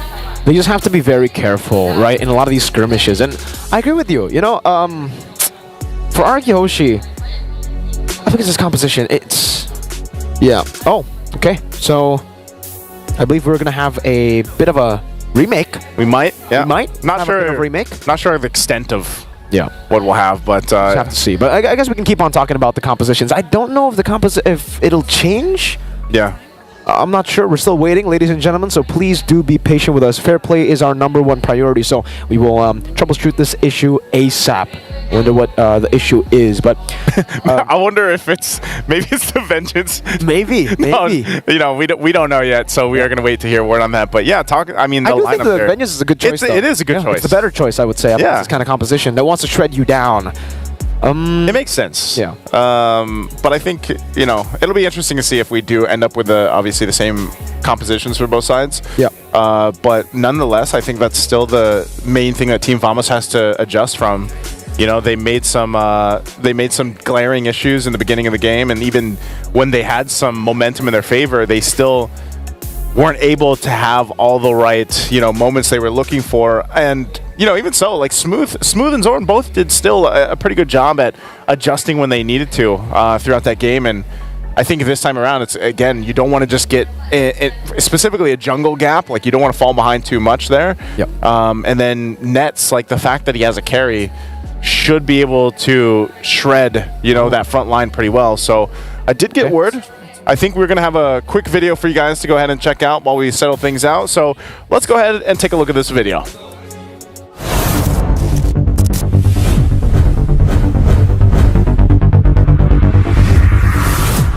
It's been 6 years of M-Series history, and years of data have given us a few interesting findings.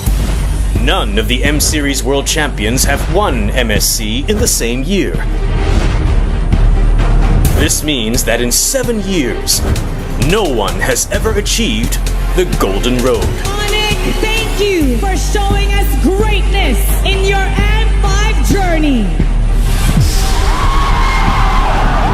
Will history be rewritten this year? Your new champions of the mid-season, our first ever back-to-back champions in MPL Malaysia. Did you know that only EVOS Legends had a smooth M-Series run in M1? Every other world champion has dropped to the lower bracket. Blacklist International moving on through the lower bracket, the longest crawl an upper bracket team could ever make. This is the journey for the M4 Echo. As soon as AP Ben dropped down to the lower brackets, we saw possible turnarounds looking to rise up. Will the trend of the lower bracket run continue? Speaking of legacy, this M6 will be a clash where past world champions won't be participating. What do you think this M6 will bring? Will a world champion rise from these new representatives to be greater than ever?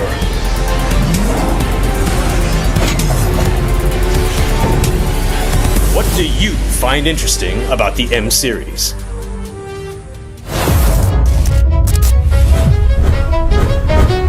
From M1 to M5. What are the memorable moments you remember? There's the outrageous, the iconic. Then there's also the provocative, where things get a little heated. There's also the sentimental, stories of friends turned rivals. Bonds that stand through competition and victory. Then there are the heartbreaking moments, when giving it your all isn't enough.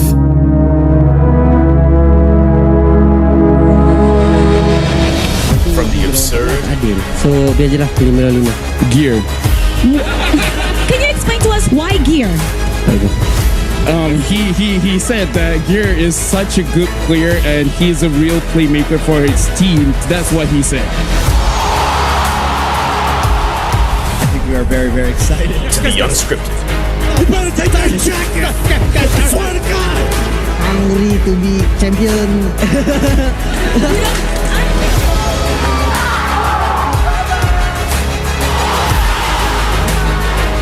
These are the defining snapshots that turns the M series into something greater than ever. What is your favorite moment from M1 to M5? Love to see that video. Great package from both, and I would say, let's go ahead and talk about that because we are going to have to wait a little bit longer for things to get adjusted here, but that's a good question, man. The lower bracket buff run, is that... Are M1 all the way to M5. It's been lower bracket. It's been lower bracket. And right now, what team just went to the lower bracket? SRG. Looking for the Golden Road. The Golden Road, yeah. Hey, man, Onyx was the closest team to actually achieve that Golden Road. They were one game away from achieving the Golden Road. And SRG, they're on the road right now. I mean, based on the Swiss stage alone, it feels like it's fate. It's so poetic how they got through from the 2-2 bracket. They had to fight all the way to the end. And even then, that comeback, you can't tell me that comeback was not... One of the best? It felt like fate. It just felt like fate. With it. Hey. So counter to counter. Counter the counter. So similar bans still for both teams. RQ does take red side. So half of their win condition in the draft is red side. is already executed. Hilda gets banned out, so Vamos wants the Suyo again. Will they let it through? If this is the third game in the row, if ever it does happen, RQ doesn't ban it out. There's the Jushin still, but if they still want to get their hands on that too, they can just let it. It seems like a lot of teams are letting through the major. Like the Jushin and the Yves that was banned so much in the beginning, a lot of teams are like, no, we're not even banning this anymore. Vamos doesn't even pick it up. So even if you let it go, the chances of them picking up Jushin is super low. Oh, but they ban it anyways. It's a throwaway, man. What? It's a throw. You know the Suyo is coming. I mean, they could have been Hylos, but they might want Hylos, right? They could have been Cho, but they might want Cho. And RQ's known for this. They'll give over a pick to get some trades back, right? What if RQ picks up the Valentina? But then Warlord will pick up the Sicilian. Sicilian Carmilla could come back. But then you don't know who Sutsujin will be using. I mean, I think they could lock in the Joy here and be okay with it, right? I mean... Also... you mean for RQ? Boy Valentina? Yeah. Like... Even though they had a little trouble with the last game? Gatot, yeah. Gatot Eve. So the Valentina is going to get locked in here. And Hylos is not a good matchup against the Eve, but some teams do brute force it.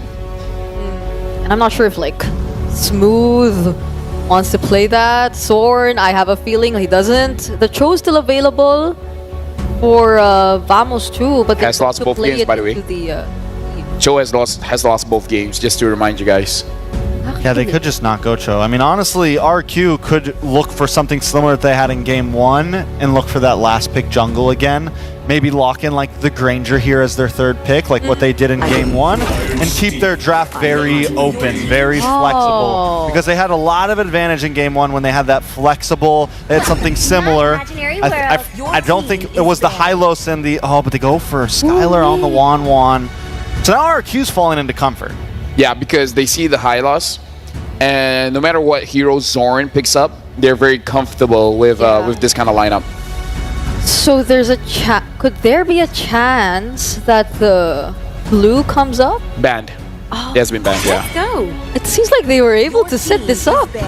Even the Irithel now taken out, although we know for a fact that Nets is really comfortable with a carry for the entire series. But now Vamos can ban Susujin. Although to be fair, Susujin is kind of hard to ban against. He is though. Carry's a little tough against one. I know that they had a good game last game with the carry, but honestly, it's if RQ is playing well and pressuring right, it could back. That's a good ban. Yeah. I respect that. Yeah, I respect that. And that's what we've gotten to in this point. It's like just targets, like just, all right, this is giving us trouble. Does Vamos ban out the Ruby here? Vamos. And then go back to picking something up like the Jawhead or something like that, like something that control mid. Honestly, that could work well for their last ban. And for RRQ, Nets hero once again? Something about the Akai. I mean, Team Spirit used it against them one time, though. It wasn't like. It was one time. It was one time. But this is uno, dos, tres, hala vamos. Or they go for like, they could always ban out the Alpha here, ban out the Hayabusa if they really think that RQ is going to go something like a Hayabusa ban. Oh, Hayabusa is banned, yeah. If they respect the Joy. The Joys and it's really just the Joy, the Alpha, the Nolan. Yeah. Oh, but Matilda. They ban out the Matilda here. So the Sujin want to go for like another Assassin or the Alpha. I mean, they have the Eve. I think they're still saved. I think they saved jungle for last pick, right? Yeah, pick up someone tankier here too. I mean, Ruby's open if they want to go that route. Ruby and Eve, the Ruby Eve combo is also vicious. You hold everyone inside of the RWM as much as possible. Tig also open, like you said. Oh yeah. Option. It's just that you don't want to give Warlord. Yeah. Oh, Franco? Oh wait. Franco 1-1. Oh, okay. This is a skill pick. Yeah, it's an answer. It's a skill pick. I mean, Franco's always an answer. It's always a possibility. It's a high risk, high reward, right? Dude, the Valentina will get the bloody hunt for themselves too. True. So. Does the Valentina want to get that close though? That's. I mean, it's decent like peel. It's decent like if you're coming at me, but I mean, Implosion's worth it. You could. Bloody Hunt is a little risky. If you can get it on the 1-1. Yeah, then you're. Yeah, that helps a lot. Although Gato can kind of stop that. Yeah. Like he can taunt you out of it. So Vamos, the last two pick is going to be very crucial here. They pick up the carry and the Jawhead. So whatever worked, pick it up again. What's the jungler? Okay. Last pick jungler. What's the jungler? Like Alpha is still open. They could just round themselves out with something like that. I want to go crazy, say Granger, but I don't know. Don't go. Whatever you do, RQ. I mean, additional CC would work, but the time to drop the beat of the Flash. They're picking up the beat of the Flash. They're picking up the beat of the Flash. All right, so yeah, this time we're gonna see if Susujin gets to dance to the beat of the Flash. We're gonna see how T-Bless works. This is going to be very interesting tracks. Let me just say, if this happens, whatever happens in the last series of the day, I respect you. I respect you. I respect you too. So thank you very much, gentlemen, Brigida, as well as Trex. But now we have to give to our cousin, Mirko, as well as Naisu. Well, today I learned we are cousins. We're cousins? We're all one big family. You know? To be fair, biologically. Historically, maybe. Historically. You know what? Well, going down to this, again, we got a preview of the draft. Here's one last look. It's game 3. This is what we wanted, especially now that we're here in the knockouts. Yeah. You know, it's down to one game. It's going to be Team Vamos here, of course, from Malaysia. The hometown villains, like they like to call them, or it's going to be the Kingdom. RQ Hoshi. We've just seen one of the fastest, or the fastest games in Game 2 that Team Vamos got a victory off of. This time around, we'll see how this all plays apart. Interesting lineups, you know. I know we had some similar reactions going through the draft as the panel. But yeah, I'm wondering if Susujin's going to have a better time in the jungle this time because we know how fast Chibi got going. Whoa. It's a focusing mark on the Jawhead. Zorn, an interesting choice to go for. He didn't go for this earlier, right? I think he went for Concussive Blast in the mid lane. Rin's almost just got a solo kill on Warlord. But everything else is quite normal, right? Dyron not opting for the Revitalize again for the Vengeance. But there you go, Susujin winning out the Red Tree battle for the Lethal Wanderer. This is so interesting. Yeah, it was Concussive Blast previously, and that's usually what you see, but focusing mark, and it's funny because usually there are those iterations of the Franco where like they run the focusing mark too, but obviously most people now take the Concussive Blast. But if Zorn finds any of the targets early on with a focusing mark, it obviously will help with a burst. We already got a preview even of last time how much damage Chibi was doing, so what more if you throw in a little extra damage, you know, to go ahead and play that part. Now, pretty steady thing so far. Nothing too crazy aside from that almost first blood in the mid lane. So this will set things up really well for a first objective, the turtle take. Hooks as well from Edok. Going to play a part in this fight. Chibi's going to jump in. Ooh, a lot of damage. Over to Rin, Susujin. Walk up as well. The ejector ready though. Electrifying beats from Susujin under the turret. Now a splash of damage from Warlord. He's going to trade back. Diamond rotating in. Oh, that's a hook. A flick around on the Purify. Two big resources. Smooth from the top lane. Rotates into the mid lane just to get a little bit more room for Warlord to clear it out. Skylar in the bottom lane now. On the Inspire in the 1v1. Nets has to respect this. Nets actually wants to move forward. It becomes an even trade in the bottom lane. I feel like this matchup between Nets and Skylar has been one of the most like action-packed, you know, laning like the 1v1s, especially early on. Like they hear, man, everybody's fighting in the mid lane. We want to fight, you know. So that's how that plays out. But this brings us now to the first turtle. RQ is going to go ahead and set things up smooth, dropping down the ultimate. Good moves from Susujin. Red Tree battle. Chibi again. Real world manipulation. Zorn going to be caught in it. The immobility field. Dyron picks. It's an iron hook. And a bloody hunt from Edok. What a hook. All the way from downtown. That was max range. That was on point. That's Edok. That's Edok's Franco right there. And, you know, there's not much you can do against that. Now here, Dyron should be fine. He does have the Vengeance, again, this time around with the Gatakacha. So, interesting how that first turtle played out. Of course, it went over to Team Vamos, but they lost the fight. And so for RQ, they build up. There's a Corrosive Scythe now for Skylar. Going to be the first item he locks in and prioritized. Meanwhile, Net's still working on that first one because he did also pick up those level 1 boots. So this goes back to the thing where Edok just plays around the hook. If they can get it set up, then that's great. If not, then you wait for Team Vamos to try to do the same thing, because once that flicker is available from Zorn, he might try to set it up. You want to know a fun fact, Naisu? Fun fact. Throughout the ages of Araki Hoshi rosters, we always have a Franco god in the lineup. Yeah. Vin. Obviously Naomi. And then now we have Edok. Again, I mean, was that a hook? Was that a solo kill? I have no idea. Edok still has the bloody hunt. Skylar still has the crossbow of Tang. So it definitely seems to be a hook, right? There's no way that would just be picked off randomly. Yeah, or maybe I don't know. I mean, he didn't have flicker, but yeah, it had to be a hook. Edok locked in, man. That was, you know, when you look at it, but that's going to give Skylar this advantage that he was already fighting for, and going to get a lot of extra gold now off that gold plating. So interesting thing for Team Vamos is how do they kind of respond to this, because, you know, Prodigy or not with this. Oh, hold on. Bottom lane. The ejector to bring him back. Wow. Finally, he gets a taste of his own medicine. There you go. That's the pickoff game, and Team Vamos will be able to get a kill over. Rins dodging him from the stump. The real world manipulation will lock him down, though. But he will still be able to walk away. Chibi, a bit more damage with the arrow there, as Rins pops in the regeneration. And now Vamos with the control over the turtle. All right, they're going to start it up. Again, they have an advantage with this one. They want to go 2 for 2.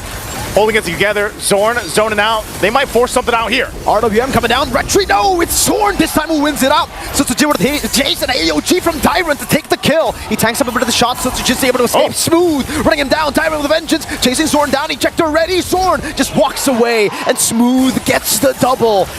RQ Hoshi just cannot get a turtle. They can't get a turtle, but they will get some kills. But now Nets finally picking up the turret. Here comes Edok. That's a bloody hunt. He's all alone for now, but he knows that Nets doesn't have... Oh, blank iron hook! That's the one you don't expect to miss, but that's the one that Edok misses. Nets gets away. It's kind of amazing how it works, right? I know all the Franco players know. The point-blank ones you don't hit, the far ones you do. Electrifying beat, Smooth is healing through all the damage. Sutsujin will have to just back away, and Vamos take back the control of the game with this momentum. Just like that, too. Team Vamos able to go ahead and diminish the gold lead that RQ built up in the early portion of the game. And now it's pretty much even Stevens. You know, they are going to be able to continue to test for the objective, the third turtle that does come up. RWM held on here from Warlord. Will have to go ahead and back off a little bit. Dyron tanky enough, but this is going to be a crucial part why I feel like RQ Hoshi definitely wants to go ahead and contest for that turtle and make it work. You know, lock it in if they can. But if they decide not to, it's not the end of the world. Team Vamos can go for 3 for 3 for the turtles, and then RQ Hoshi looks elsewhere. This is also where we start to see where that transition for Skylar, now that he's got 2 items, he's got the Golden Staff now, alongside that Corrosive Scythe. He's going to be a big part of some of these skirmishes and team fights that do break out if he can get the airtime with the Crossbow of Tang. And meanwhile, Rins 2, where he sets up the real-world manipulation, is going to be crucial. We're 10 seconds away up from that turtle. Positions already happening here, but Chibi will stay topside, pushed into that tier 1. There's a hook.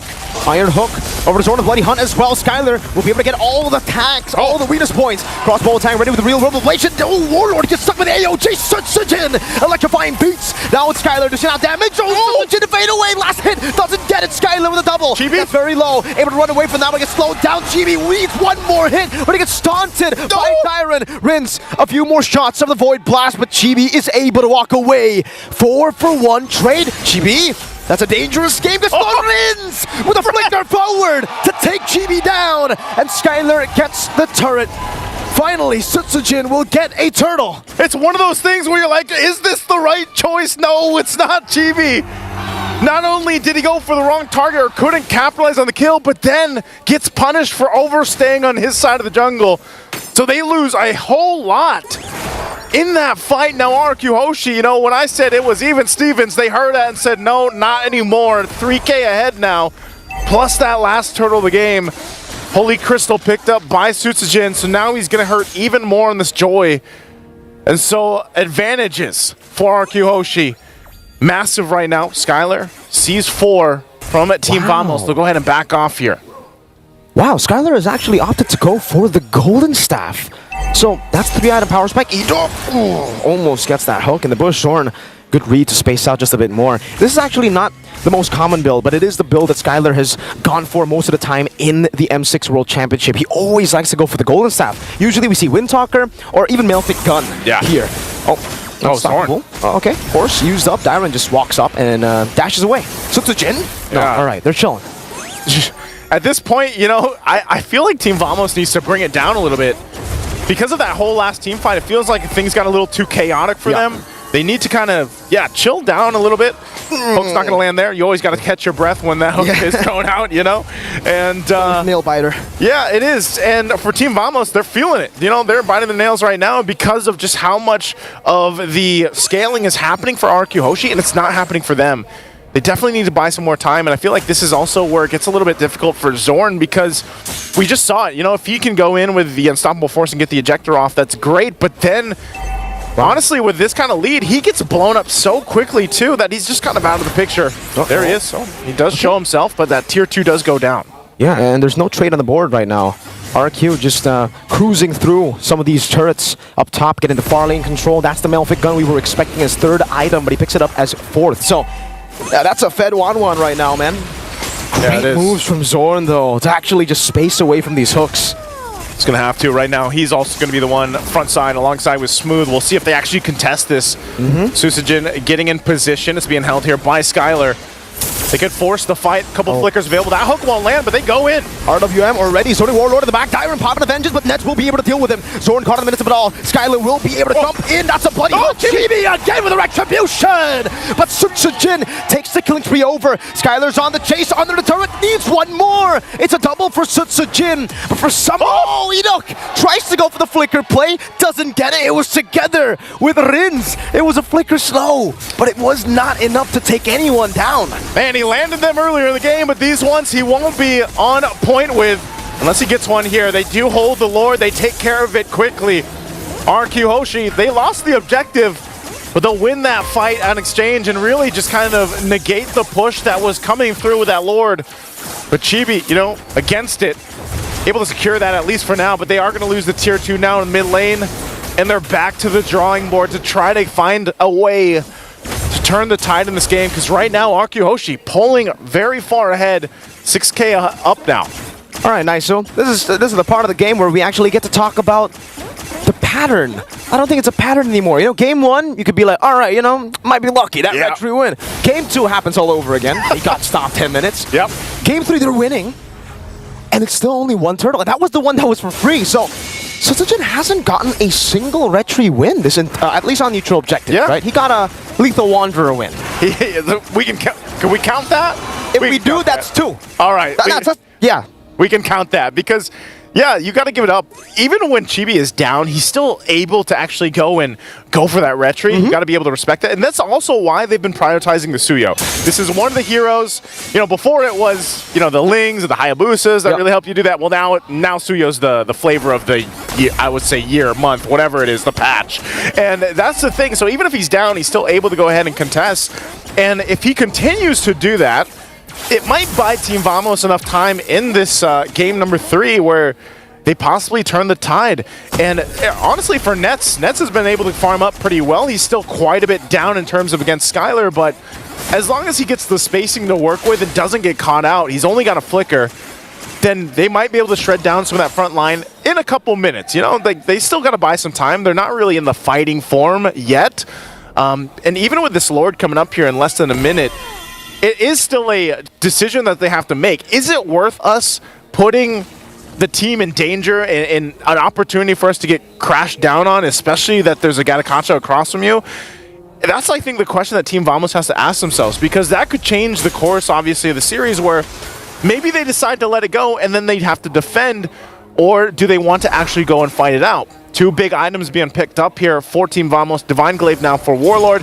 Chibi with that Malefic Roar. Still, Enoch is going to do this all the time. Yeah. You know? You miss all the hooks you don't take, pretty much, at this point. Yep, that's true, you know? So he's just going to continuously shoot it out. This is a retry bait, right? But Suyo was actually not there. Skylar just picks up the purple buff. They were trying to go for the retry bait. No one was actually there, so I think they should be aware that the Suyo hasn't revealed himself in a while now. That's an Iron Hook. Over to Smooth, the Bloody Hunt as well. Oh, instant crossbow of Tang! He bought the winner quite a bit too late. Sunsujin runs him down. A great angle to get the real world manipulation. And Skylar gets a double. RQ Hoshi, they take control of the game. He hasn't been landing the shots, but once he does, it looks like it might be game over. Might be game over here. They're going to work on the base turret on the bottom side, and they post up ready to end the game. Warlord trying to divert the minion waves into the top lanes. Over the flicker backwards. The minion waves will be dealt with, but that's just one. There's another wave in the bottom lane. RQ looking for a Warlord with a splash of damage. In the mid lane they go. Base turret going to be taken down. Slowly but surely. Warlord really low. Sunsujin looking for the angle. The Iron Hook will go and whip again. The glorious pathway from Smooth as he respawns back in the game. And RQ Hoshi will say, we are happy with turret number 3 in the mid lane. We will go to the Lord. They'll go to the Lord. They'll secure themselves to the objective. And Team Vamos, I asked the question earlier, do they want to go and actually try to contest things out? They got a nice wave pushing up top, but it's that hook that still set things up, start of the fight. And you mentioned it, Chibi was in position, but then he got spotted out too and had to respond. For a second there, Naisu, I got deja vu to the CFU game. Did you? It was a 1-1. It was 2 members. Hey, I would be lying if I said I wasn't shaking. You know what? I think a lot of people can't count out any Malaysian team at this point, but here we are. Lord pushing into the mid lane. We'll see if they're able to defend against this. He gets a taunt over to Chibi. Baits up the skill 1. That's an Iron Hook and the crossbow tang ready. Skylar can wait out the winner crown. Eat up with a flicker route. Now crossbow tang to Smooth. Now to Warlord. Skylar's going crazy with a crossbow with tang. The immortality buy from Edok. Sunsujin buys the immortality as well. Now Nets free hitting. It's going to be Sunsujin to take the kill. That's a monster kill. Even with the shutdown. RRQ Hoshi will prevail 2-1. And the kingdom rises, cutting down the hometown villains with a decisive strike. RQ sends Vamos to the lower bracket, proving their dominance once more. A phenomenal performance from both these teams. RQ Hoshi came in swinging in game number 1. Game number 2, Vamos. It's the high highs and the low lows of Vamos. When they get rolling, when they have the momentum, you see a 10-minute game. Yep. But when they don't, you see game number 1 and 3. Definitely a great performance, great series. Let's throw it over to the panel to break down the game.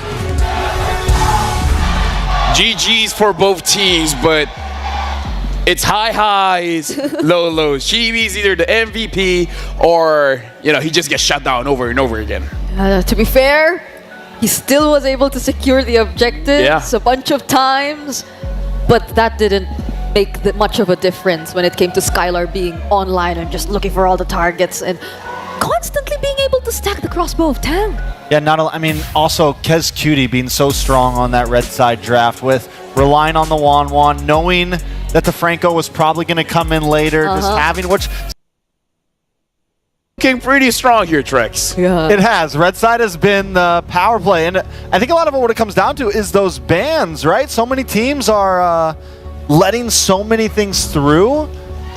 And it all kind of comes down to the team. Is there a hill that we really don't want to go against? And as we're already seeing, Team Spirit decides to ban out this Angela, and that is our first, taking up space and letting something else through, which at this point almost can feel dangerous on the blue side, whereas it used to not, right? Yeah. It used to be blue side was the side to target, but now it almost feels chancy to because you're giving two really strong picks over to TLI. Yeah, and honestly, Team Spirit, they can choose either from the Fanny and the Suyo, who's both still open right now, but I'm pretty sure they'd be careful with that, I mean, this is TLID we're talking about. TLID, they have a lot of possible roamers to counter the Fanny if ever it does show up, but they banned it. Time to drop the beat and flash.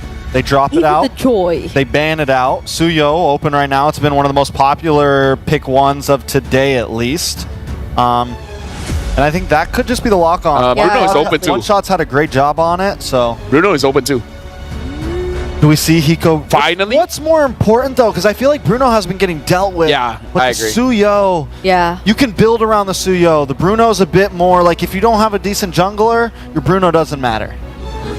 So is it going to be the Suyo here for Team Spirit? They're taking the time. Yeah. High loss. They're thinking about it, definitely thinking about it, but they go for the Suyo, alright, so... Then Bruno to TLID. And then Cheeky Bruno. And then Team Spirit just picks up the Granger. Yeah, they have the Cho, they have the high loss too. I think Team Spirit is really confident in the counterplay against the Bruno. So will they...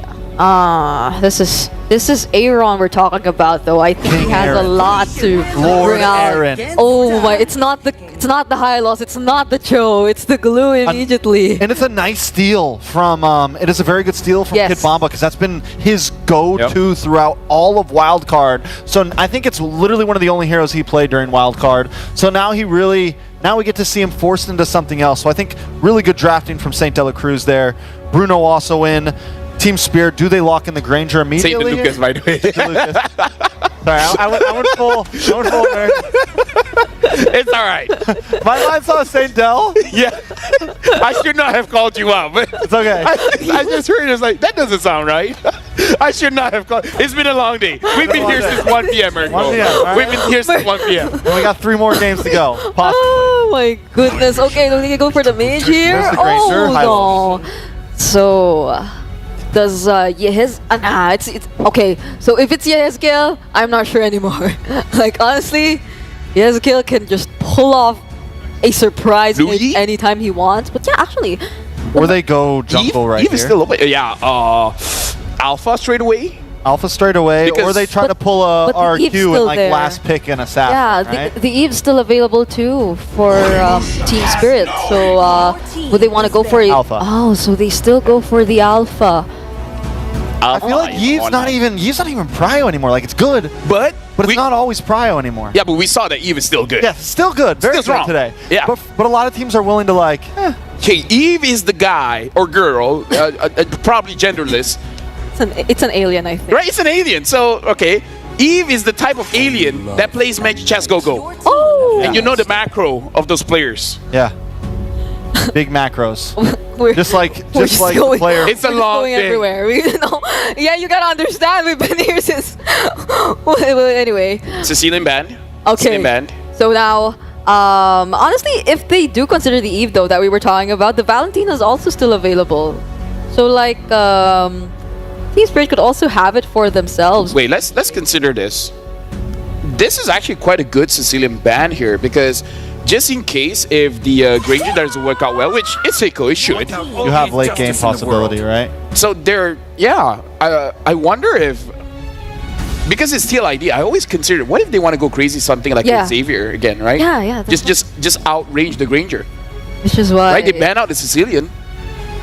And they themselves need some kind of long range. What do they pick for long range? Who was the team? Who picked up the Xavier? Was it TLID? Right? Yeah, it was TLID. Yeah. Right? It was them. Like, dude, the far side's on the table. That was against Aurora. Yeah. Yeah, they beat Aurora with the Xavier. Why did you look at me? I'm just pointing out facts. He pointed out facts while looking at you. That was a bit sus, I gotta say. You're my co-caster. Right?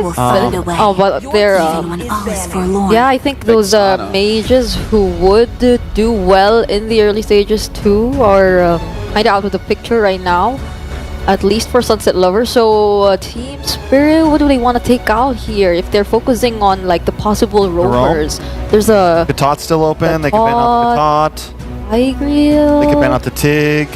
Gatot, Tigreal. Yeah, I feel like the Tigreal will not be fun for the Suyo. Like everyone else might be okay, but the Suyo won't have a good time. I mean, the Cho, we've seen Cho can handle the Suyo quite well. I think the Tig's a wonderful. Tigs or Gatot, it would be fine. Tig or Gatot.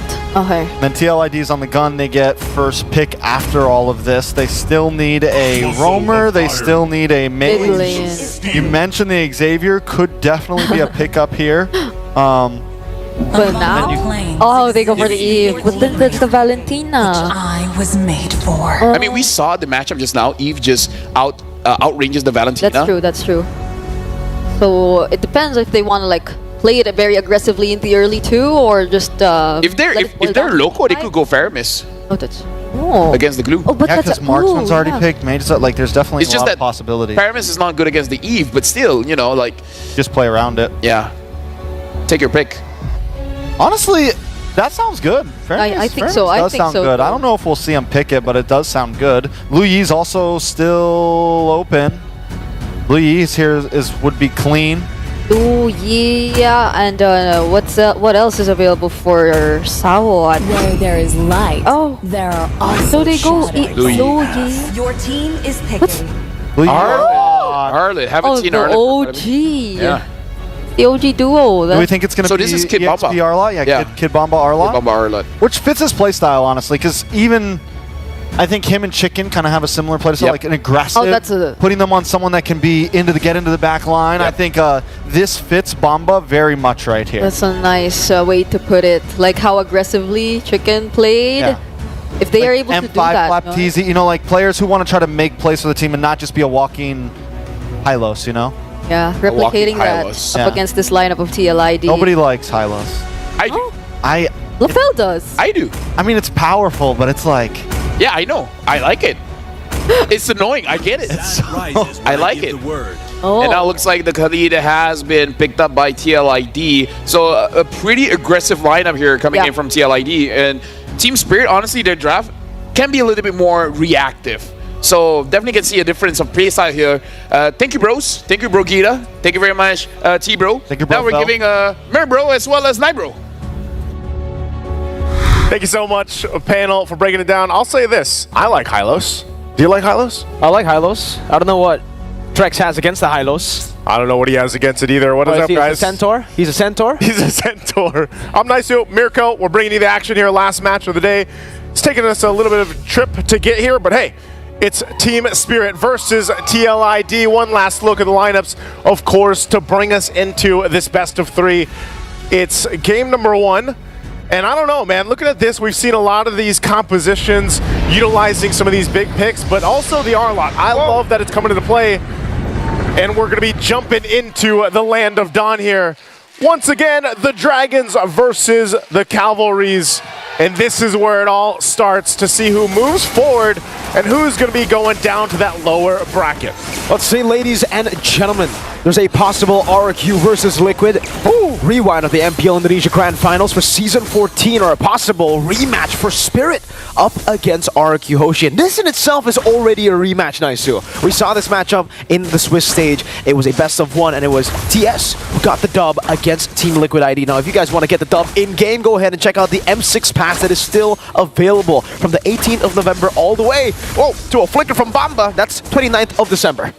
Yeah, he's probably got his pass filled at this point, you know, and right now with the aggression, another flicker, a whole lot of battle spells. Great stun from one shot to cancel out what possibly could be a kill angle from Witty. Sawo too, pop and revitalize just in case Witty flickered out. This is interesting. I mean, nearly in every lane, the health bars are low. You know, the battle spells are popping. They want to fight.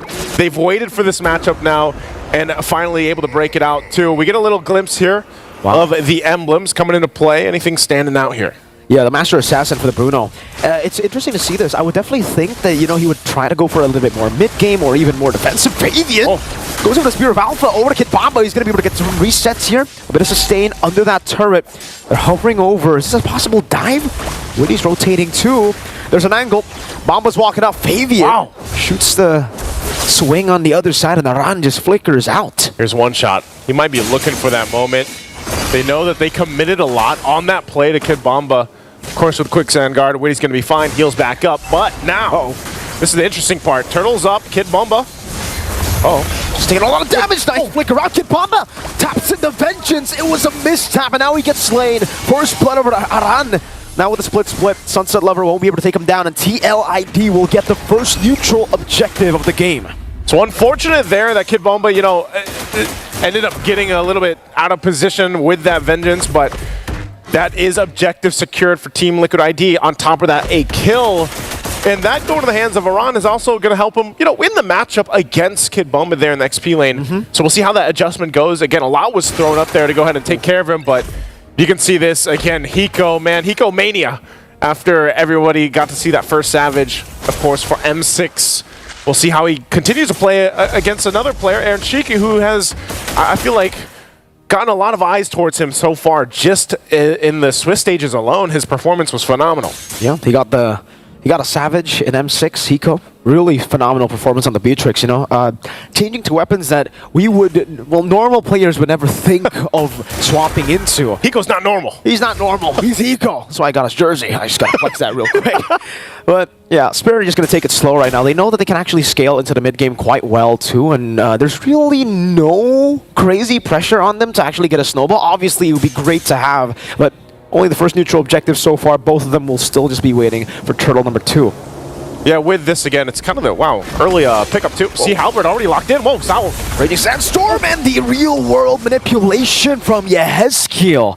Team Liquid, second kill in the game. Okay. Again, interesting enough. Diversion going to be used too. Hiko obviously going to be fine. Little usage of the diversion just to see what's going to happen down there. But I think that's the point. You know, he does pick up an early Sea Halbert just because there's so much, obviously, healing that can be done here for Team Liquid ID. Even if they don't have a Revitalize, just the heroes that they brought to this game, you want to be able to go. Hiko. Great slide tackle from Aaron Shiki. Good usage of the aggression, but Hiko, Detonata. Just kites away, pops in regen, and wins out the trade in the end. Aaron's going to have to try to out-sustain him with a Haas Claws. I think that's the only way you win in this matchup against the Granger. You can see this now that the Turtle's up. Again in mid lane. Raging Sandstorm from Witty. I think that should actually stop TS in their approach towards the neutral objective. Arando trying to cut off one shot from the fight. That's a glorious pathway already used up by Sawa. Witty is chugging him low. The final slash only connecting onto Aran. Fabian with the Spear of Alpha. Now the real world manipulation. Sunset Lover gets deleted before he can take it. Aran with a flicker forward and the slam. Almost taking him down. That is the split to mount him down. Witty with the sword. Bamba still able to survive right now as Fabian dives in deep. Sawa very low. Gets taken out by the Void Blast of Yehezkiel. That's not from Hiko. He tried to go for the snipe, but he's unable to find it. He went in with a flicker, but he couldn't get the kill. Unfortunate for Team Spirit. A whole lot there just going to the hands of Team Liquid ID. And now down to Battle Spell, he's actually going to be just kind of zoned out from the turret. The information's already there. And Witty will just hold that front line. Turret goes down. Aaron Shiki secures it. So now Team Spirit in a position, you know, just in that last, minute and a half or so, they find themselves now down 3,500 gold. They'll have to go ahead and play around the fact that, yeah, they have a Louis Yeep. They can actually use the diversion to their advantage, but it's been really difficult team fights for them, especially when it's just kind of a situation in the mid lane that was forced by Witty. If he goes in with a Raging Sandstorm, now the top side is where they go. But I don't think they're going to really find anything here from Team Liquid ID, as they're very disciplined on how they decide on what turrets to be able to focus on or just get the objectives. But these little things are really starting to stack up now for Team Liquid ID. I don't think we expected a shutout like this at the start of the series, man. Yeah. For Team Spirit, especially considering they have low Yi, they have so many ways to walk up. This is a 2-level lead from Fabian. This is MPL Indonesia's usurper. It's Flava Fave. It's Flava Flav at this point. Really just on point. And he's not even the one, you know, just getting all the kills, but he's enough to put pressure, and then the rest of the team is the ones capitalizing on it. And Witty is deep into enemy territory here, just providing the information, as the 4 members of Team Spirit have no choice but really just to clump up, actually, the entire team at this point. Down in the mid lane now. They look like they want to contest, even down a couple thousand gold. They might still get in position for this, but around enough too. Also holding them. There's diversion. Turtle's already gone though. So at this point, Team Spirit just sends up top, and they're like, you know what, let's try to get something, because it's not going to be the objectives. Here's Witty once again. Wants to go in. I think this is just a bit of a zoning conceal from Witty. Doesn't really want to, you know, force anything here. Again, they got the neutral objective. They are on track to get Aaron Shiki to the power spike way quicker than Hiko, I believe. Oh, Bomba! Again, that's a final slash flicker that doesn't land. This is now the 3rd time that, you know, there was a misinput. There's something, I mean, the R-Lot, when it was locked in the draft, you're thinking, oh no. Raging Sandstorm, Witty. Witty the Wise on Sunset Level. The Glorious around with a slam pass. Gets stunned up and won't be able to use the split. But they're all going to be caught in the skills real world manipulation. They're all zoned away. Aaron Shaky is just smashing Bomba. Gets the double. One shot, can't even react. Hiko is low. 3 members down. Only traded for Aran, and there's no response. Oh, yeah, Hezkiel, he's still hunting. Okay, not going to get there in time. Hiko gets out of safety, but talk about just the sandwich play under the turret. I mean, think about it. Real world manipulation, and then of course you had the worldly come out from Aaron Shiki. They have nowhere to go if you're Team Spirit, so it's looking a little dire at this point. Actually, even more so than that. Not in a position to really contest any of the objectives right now, so you still have to start to think, all right, Team Spirit, how do you get yourself back into this game? You already lost so much 8 minutes in, and you're probably not going to be in a position to actually contest the first Lord. So what do you do from this point? And honestly, One Shot, you know, he's got to keep doing it. He's got to keep farming. Maybe he pulls some miracles off that we saw even previously, where, you know, if you still have the Suyo like Chibi had, he was still able to go in and somehow get the retribution off. That might be able to buy them enough time where then they can scale up. But so far, they're in this position where they're forced to stay together here. Fabian, look how, there's a final slash. That's a 1v5. Fabian just, he wants all the smoke. Spear power defensively, and now the rest of the team comes in. Fabian's still alive. One shot takes him down. Kid Bomba taken out by Witty. Yeah, Hezkiel's still alive. Somehow One Shot dives him deep, and finally One Shot gets a shutdown, but he falls as well. That's a 2 for 2 as Zeron goes for the killing spree. Yeah, Hezkiel has fallen. Both junglers down, so no committing here on this Lord, but that might have been a little bit of help to Team Spirit on turning this in their favor if they can. Again, Hiko almost landing that Death Sonata, was nearly there, but better to stay alive instead of taking those risks at this point, because they need everything they can. He does pick up a Lift Garor now, so he's getting the items that he needs, but they still have some ground to cover. Basically, at this point, they're just back to this reset here, getting space around the Lord. The Team Liquid ID, knowing the advantage they have, they're going to go ahead and start this up. They can just keep that front line trying to zone out. So this is up to Kid Bomba again. You know, he's got Flicker. He's got the final slash available. He could be the one to help start this up. Sawo might want to wait for that Revitalize to come up. They're trying to stall this out the best they can.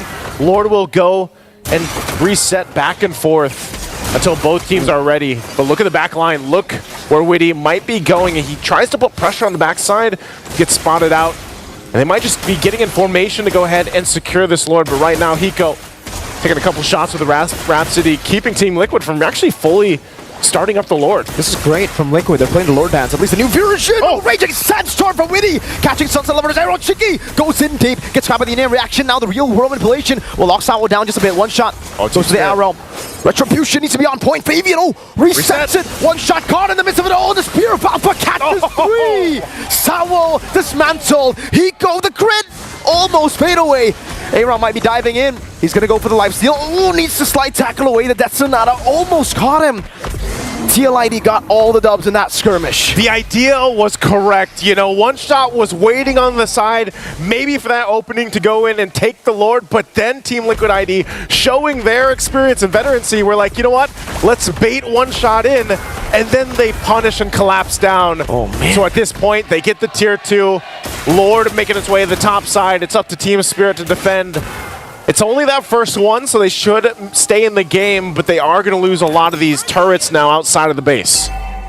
And you can see Aaron Shiki. He can already hit the turrets from outside of the range. Yeah. This is the Melfic gun power spike in the 11-minute. Oh, Yin Yang reaction. Still does plenty of damage, so they still have to respect the damage at least. Reaction is still damaging. Hiko as well has good damage on the Granger, but right now they got to defend against this. Oh. The shields, whoa, Ezekiel. Oh, the last shot didn't go and clean it up, but they hold on to the base turrets. Shields are down, but Team Spirit buying themselves some more time at this point. All shields exposed, but you can see it. The damage is there, even from Sunset Lover. It could just come down to that one diversion play. Wait. Oh, they're actually going to go for it. Uh-oh. Members in the back.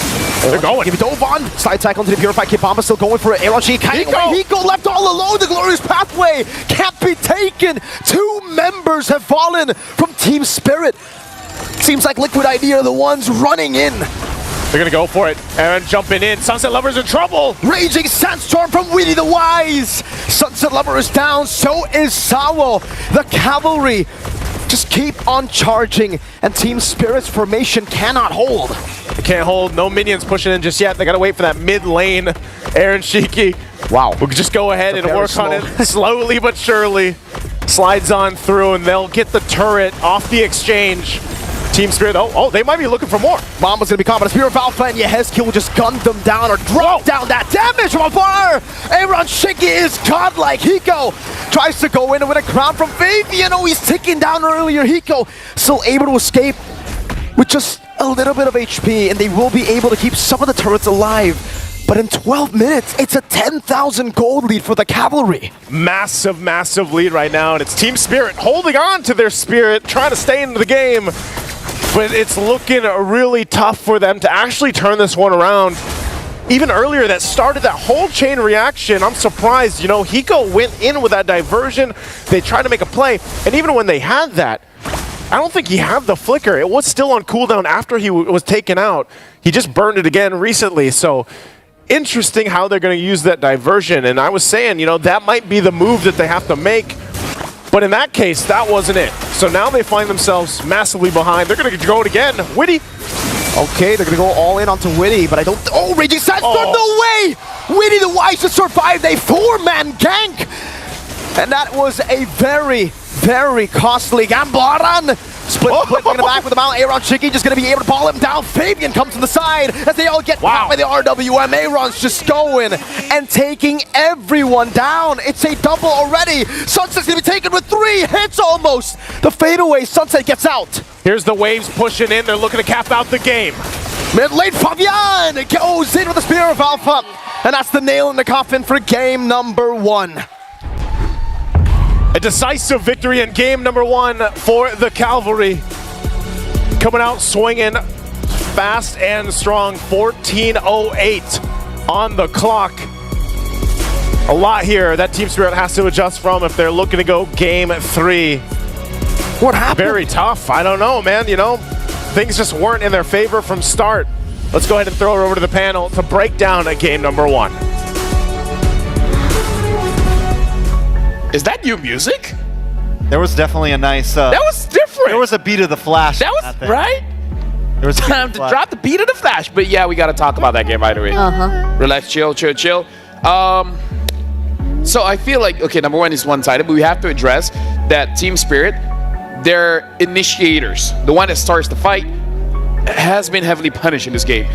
Notably, Kid Bomba as well as Sawo. It does look like TLID just engages on them and uses everything that they can to make sure that Frontlines doesn't get to do work.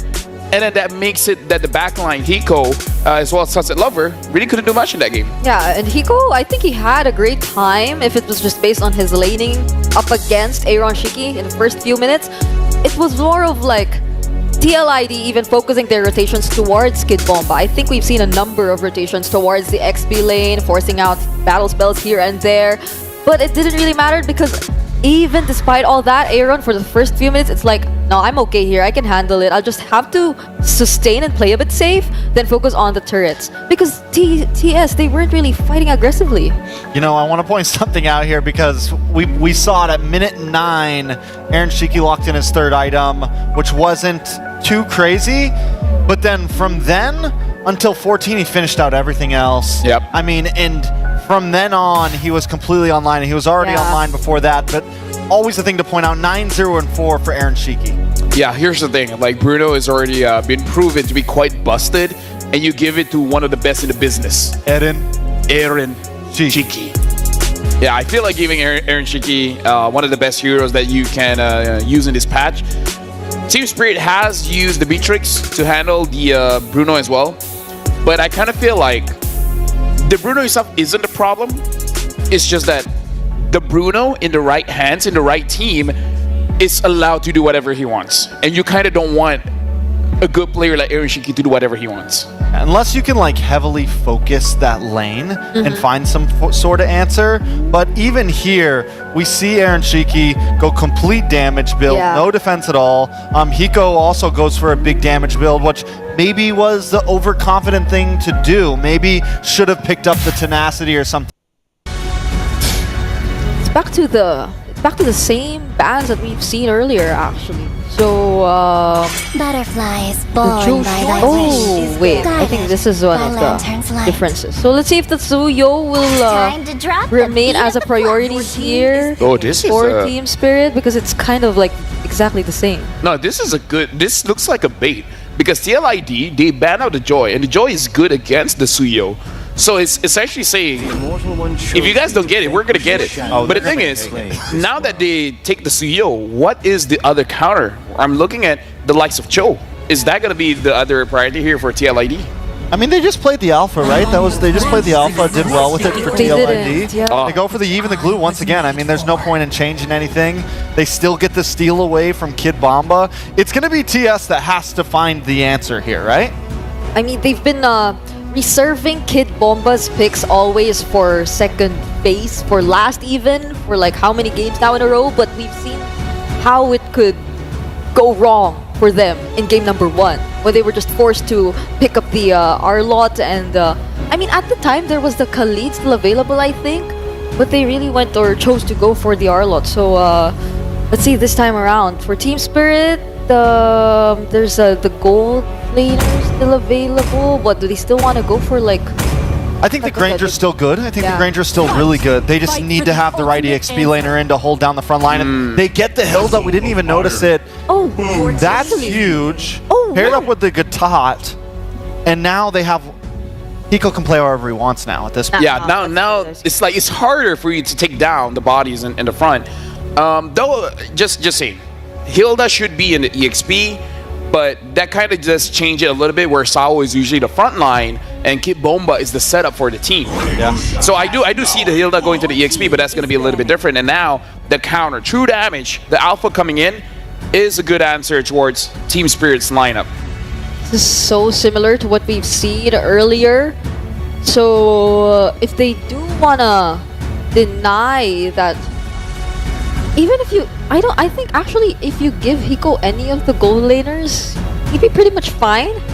Like in terms of how they just played the earlier rotations for Team Spirit, I think they'll be more capable to give that space and to prioritize the lane here for Hiko at least. But they take out the Sicilian, which I think is clean. I think TLID just continues. They know, they feel comfortable. It's like, whatever, if Hiko gets a different gold laner, we can still try to counterplay. We get last pick here. Let's focus in onto Sunset Lover, because like it or not, Sunset Lover can definitely be a game-changing player.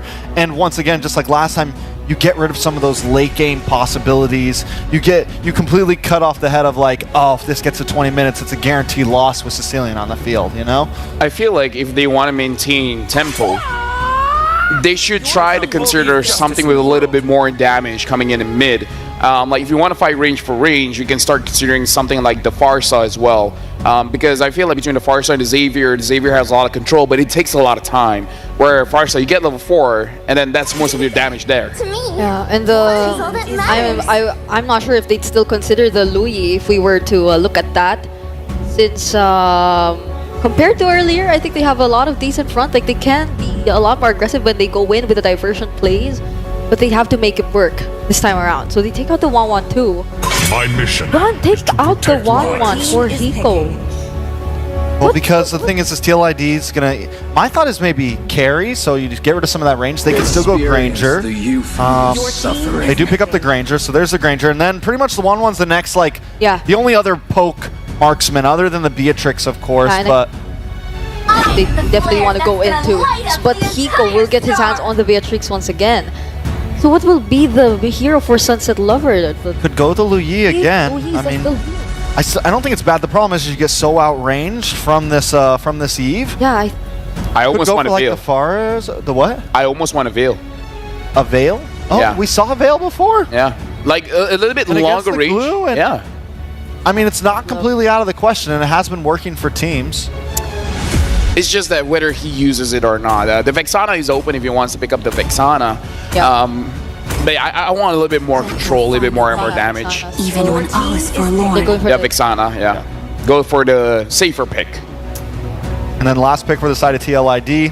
Aaron. Still need a roamer. Is the Khalid still good here? Tig. Khalid, you could go Khalid roam.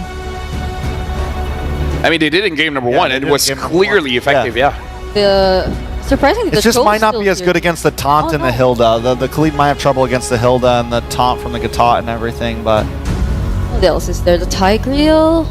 Edith? Tigreal, Edith... I mean, again, there's a lot of options. Yeah, there's a lot of options. A lot of options. Name them all. I'm just kidding. You just go on a list and name every... like blood. Oh, all right. The one that we wouldn't have named. Carmilla. Without the Sicilian. Without the Sicilian.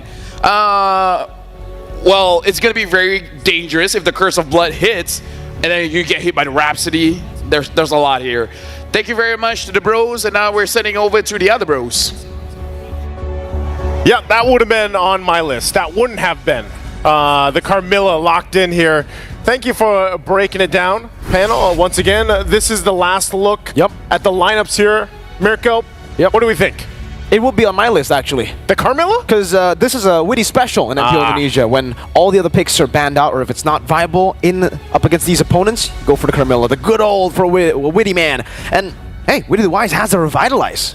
It's got the Revitalize too. We'll see if this lineup that Team Spirit is bringing to Game 2 will fare better, because they've got to make it work to get to Game 3. Once again, ladies and gentlemen, welcome to Game number 2, Team Spirit versus TLID, the fight to stay in the upper bracket, of course.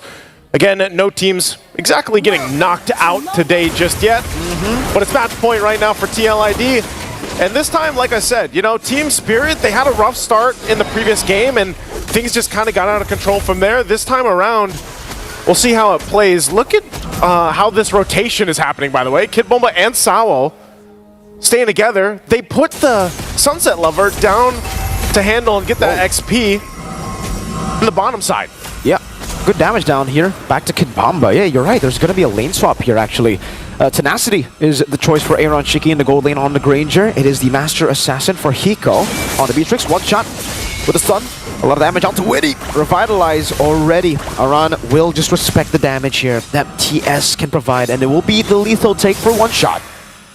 Yeah, one shot gonna rotate too. Gets the shot off from Fabian. Fabian almost level 4, so once that's online, they actually might go ahead and try to start something. But yeah, interestingly enough, the choice of laning right now from Team Spirit, we'll see if that actually ends up giving them somewhat of an advantage and how long they actually maintain this. They already got that Revitalize out early on, so maybe they actually go ahead and try to make a play off of the fact that Witty doesn't have it, but still, it's going to be Team Liquid idea. It just kind of plays defensively. They know that they're better off just waiting for that first turtle to come up and then go from there.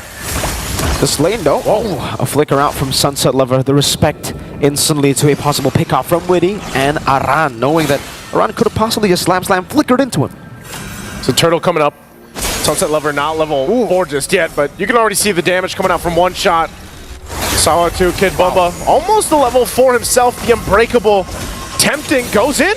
Whoa, Vagrant's gonna be caught! Bomba, Sawo, and one shot. Oh, Eternal Guard from Sunset Lover! TS are finally awake. They're awake right now. That's also going to be an objective for them. So interesting. The way that how they're playing this early game might have been enough to go ahead and switch things in their favor based off how things are going. And great start for Team Spirit. Even with the fact that you already saw, you know, I was wondering if Sawa would actually go in with the Unbreakable. He charges it up, gets the taunt off right on Fabian. And then we already know how the damage is with a Suyo early on. So great start for them. Also the kill going over to Sawo allows them to go ahead and build up. Kid Bulma just going to go ahead and just be a nuisance. His whole job is really to just be a nuisance around the jungle. If you can, put pressure where you can. And one shot will just follow the rest of the team. Even Hiko now on this side. We'll see how Team Liquid responds. They want to go ahead and secure the buffs the best they can. Kid Bomba, once again, just kind of giving that vision. He's quite tanky, but he's going to be able to withstand this. 4 members. With Fabian coming in, I don't really think he will be able to survive. Pops in a sprint, actually able to survive for a bit. Fabian finally goes in with the Spear of Alpha, and they will be able to catch him there. So, 1 kill on the board. Liquid have equalized the kill lead. It'll just be the gold lead next. And with that, still a minute away on the objective, Sawa's going to go ahead. Spots Fabian out. They want to go ahead and put pressure. This is now, you know, now that Sunset Lover, he'll go ahead and park himself in the mid lane. Just wanted to get that level 4 earlier on. Kid Bomba too, the fact that he is just continuing. Hold on, Flicker out from Yehezkiel. Great usage of the AOG right after spotting Yehezkiel. And now that's a big resource as they will just wait for the next neutral objective. Yeah, looking at this too. Oh, Aram might get caught. Slam, pass, now the Terrifying. And Eternal Guard, Aran with a flicker around the Power Wilderness. Aran pops in the split just in time. Meanwhile, on the back line, Fabian catches Sunset Lover. There's a flicker around. Fabian will continue the chase. Sunset has baited Fabian in towards one shot and Sawo. And it will be a kill back from TS. Kid Bomba now focusing on Witty, going to force him out. Sawo, I'm not sure if he's going to go for a taunt, so they back off. Turtle being up. TS will go ahead and start this up. Again, a great usage of the flicker earlier on from Sunset Lover. So things definitely going in their favor this time around. A lot of different things happening here where it's almost looking like, you know, Team Spirit, they might get caught out, but then it ends up playing in their favor.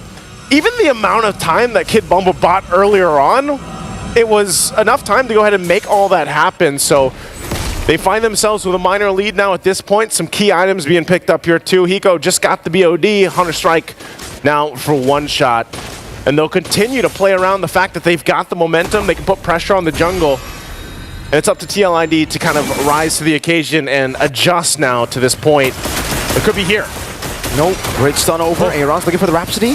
Doesn't find the last Rhapsody down. Eternal Guard now over to Witty. Hiko going in AOG. Just the last shot. Hiko, the Hero's Passion to take him away. Aaron shaking it. Caught it down. Aaron getting the last hit. Sonata over to Hiko. Now the RWM to lock Sunset Lover down as Aran walks over as well. But Sunset is able to get away from the real world manipulation. I can't believe Aaron Shiki survived that. I mean, me neither. Without a flicker. Without a flicker. And gets the shot right in between the marks and then finds Hiko. Great response. Meanwhile, now in the bottom lane, Team Spirit will go ahead and work on this bottom turret. Aaron Shiki's going to get sent there. Kid Bomba will block those shots, trying to get the turret. Won't get it, though. Woody might go for this stun, but Kid Bomba going to be fine on this Hilda. So that turret eventually will go down. It's one hit away. But still, Team Liquid ID showing some fight in them throughout this portion of the game.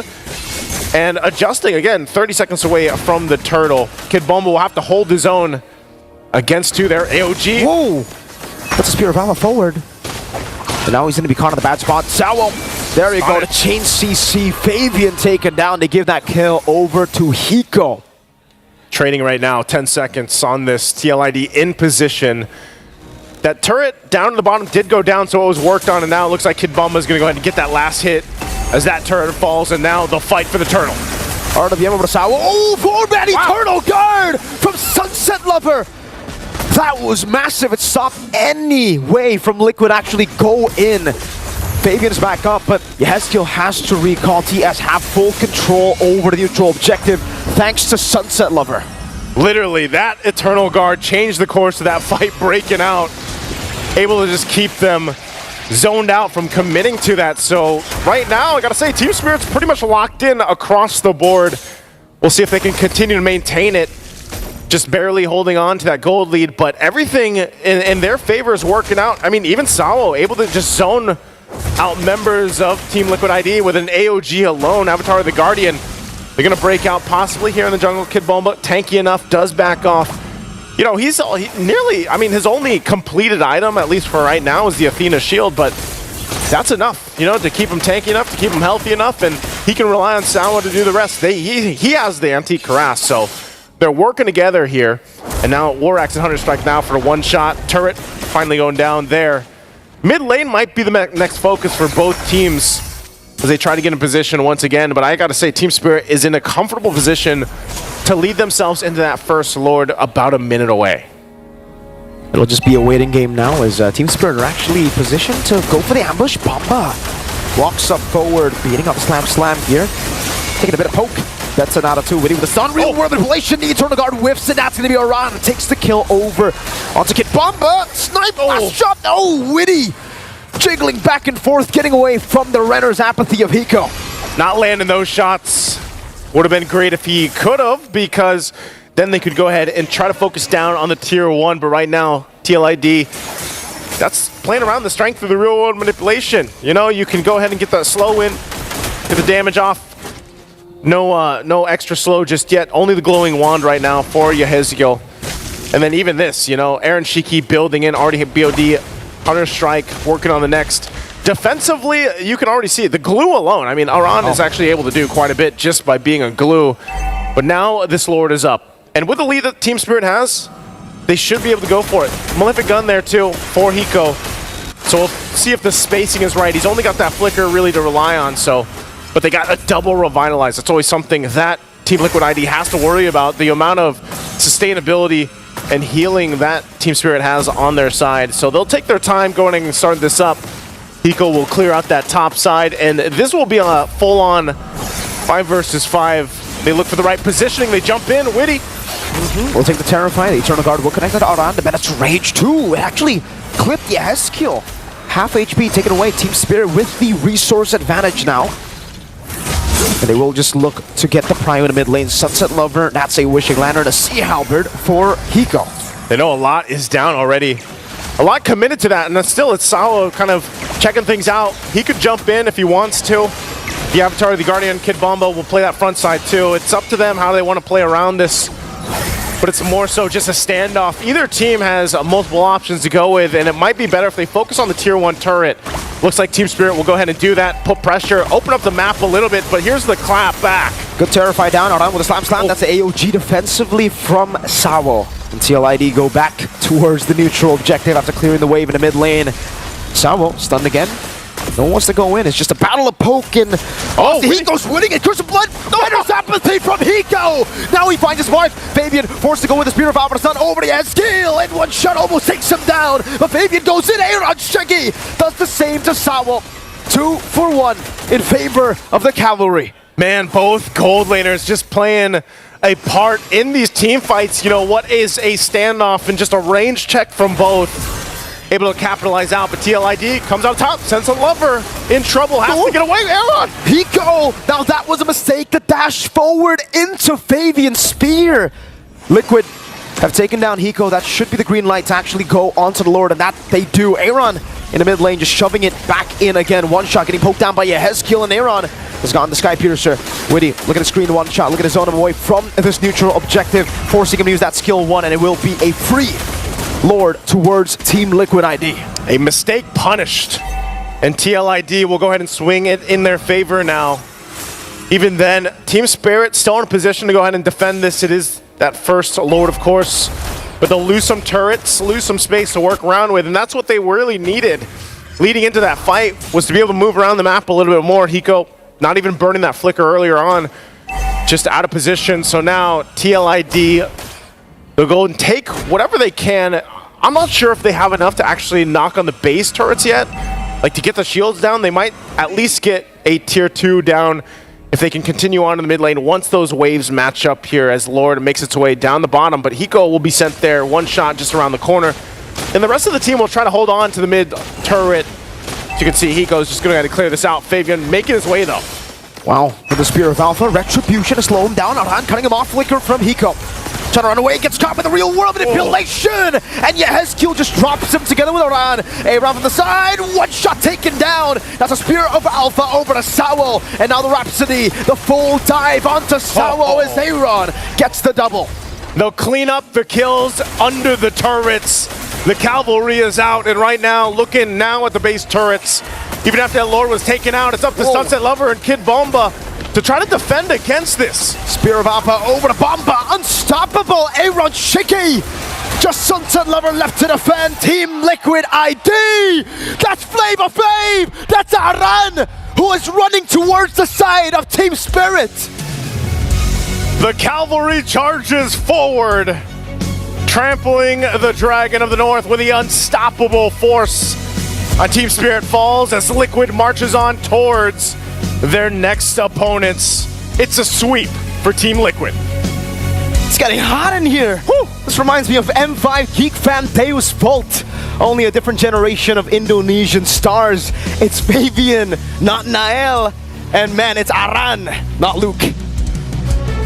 It's got to be heated, man. It is day one of the knockouts. Still fighting for their lives. Let's go ahead and throw it over to the panel to break it down. It started off honestly pretty good for Team Spirit, but King Aaron Shiki, man, like, how do you take him down? Like, the spacing this guy has for himself, it's insane. I don't know. They got all 3 turtles. They were able to rotate a lot more, and they were able to look for targets a lot more compared to like the past game. But Aaron Shiki, he seemed to not care again. It's similar to game number 1. I don't care. I'm just gonna play my early game, and then later on I'm joining you and I'm bursting everyone down. King Aaron and Yehezkiel the Ghost. Both of them completely unkillable right there. 0 deaths. And I think it's... TLID is just... They do such a good job at biding that time until that power spike hits and then snapping back. And that's something we see in almost every year in M-Series. The teams that always make it to the grand finals, it's something we normally see. They can wait till that first Lord. They can be behind in 2,000 gold. We saw it from FCAP all the time last year. They would let that lead escape a little bit, and then first, second Lord, boom, it's their game all of a sudden. Yeah, honestly, that's something that we do have to look into. But after this, we do have an interview with Rose on stage on how they're feeling after the game, which visually, they look like they're feeling good. They're in high spirits. Yeah. Oh. Pun unintended. Get it? High spirits. Team Spirit. Pun not intended. Yeah. Oh! That was not on purpose. Oh, but it was good. Thank you.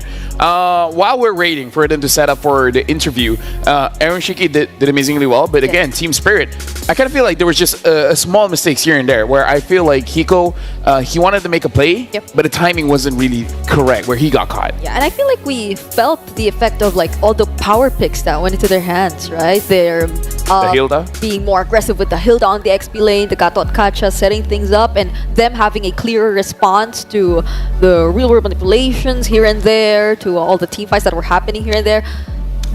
But when it mattered the most, why is it so that Aran finds his way to Hiko and then Aaron Shiki remains untouched by every single member of Team Spirit? Well, I think, a lot of teams, when you get 2,000-3,000 ahead, it's like, all right, let's try to close this out before it's too late. But the problem is up against a Granger, up against a Yeve with so much range and so much poke, it's hard to try to close it out. And I think that's where some of those mistakes, it would have been better for them to just continue the slow roll, turn that 2,000 into 3, 4, translate it into towers, instead of trying to force an end or force these big fights and Hiko trying to make these big plays.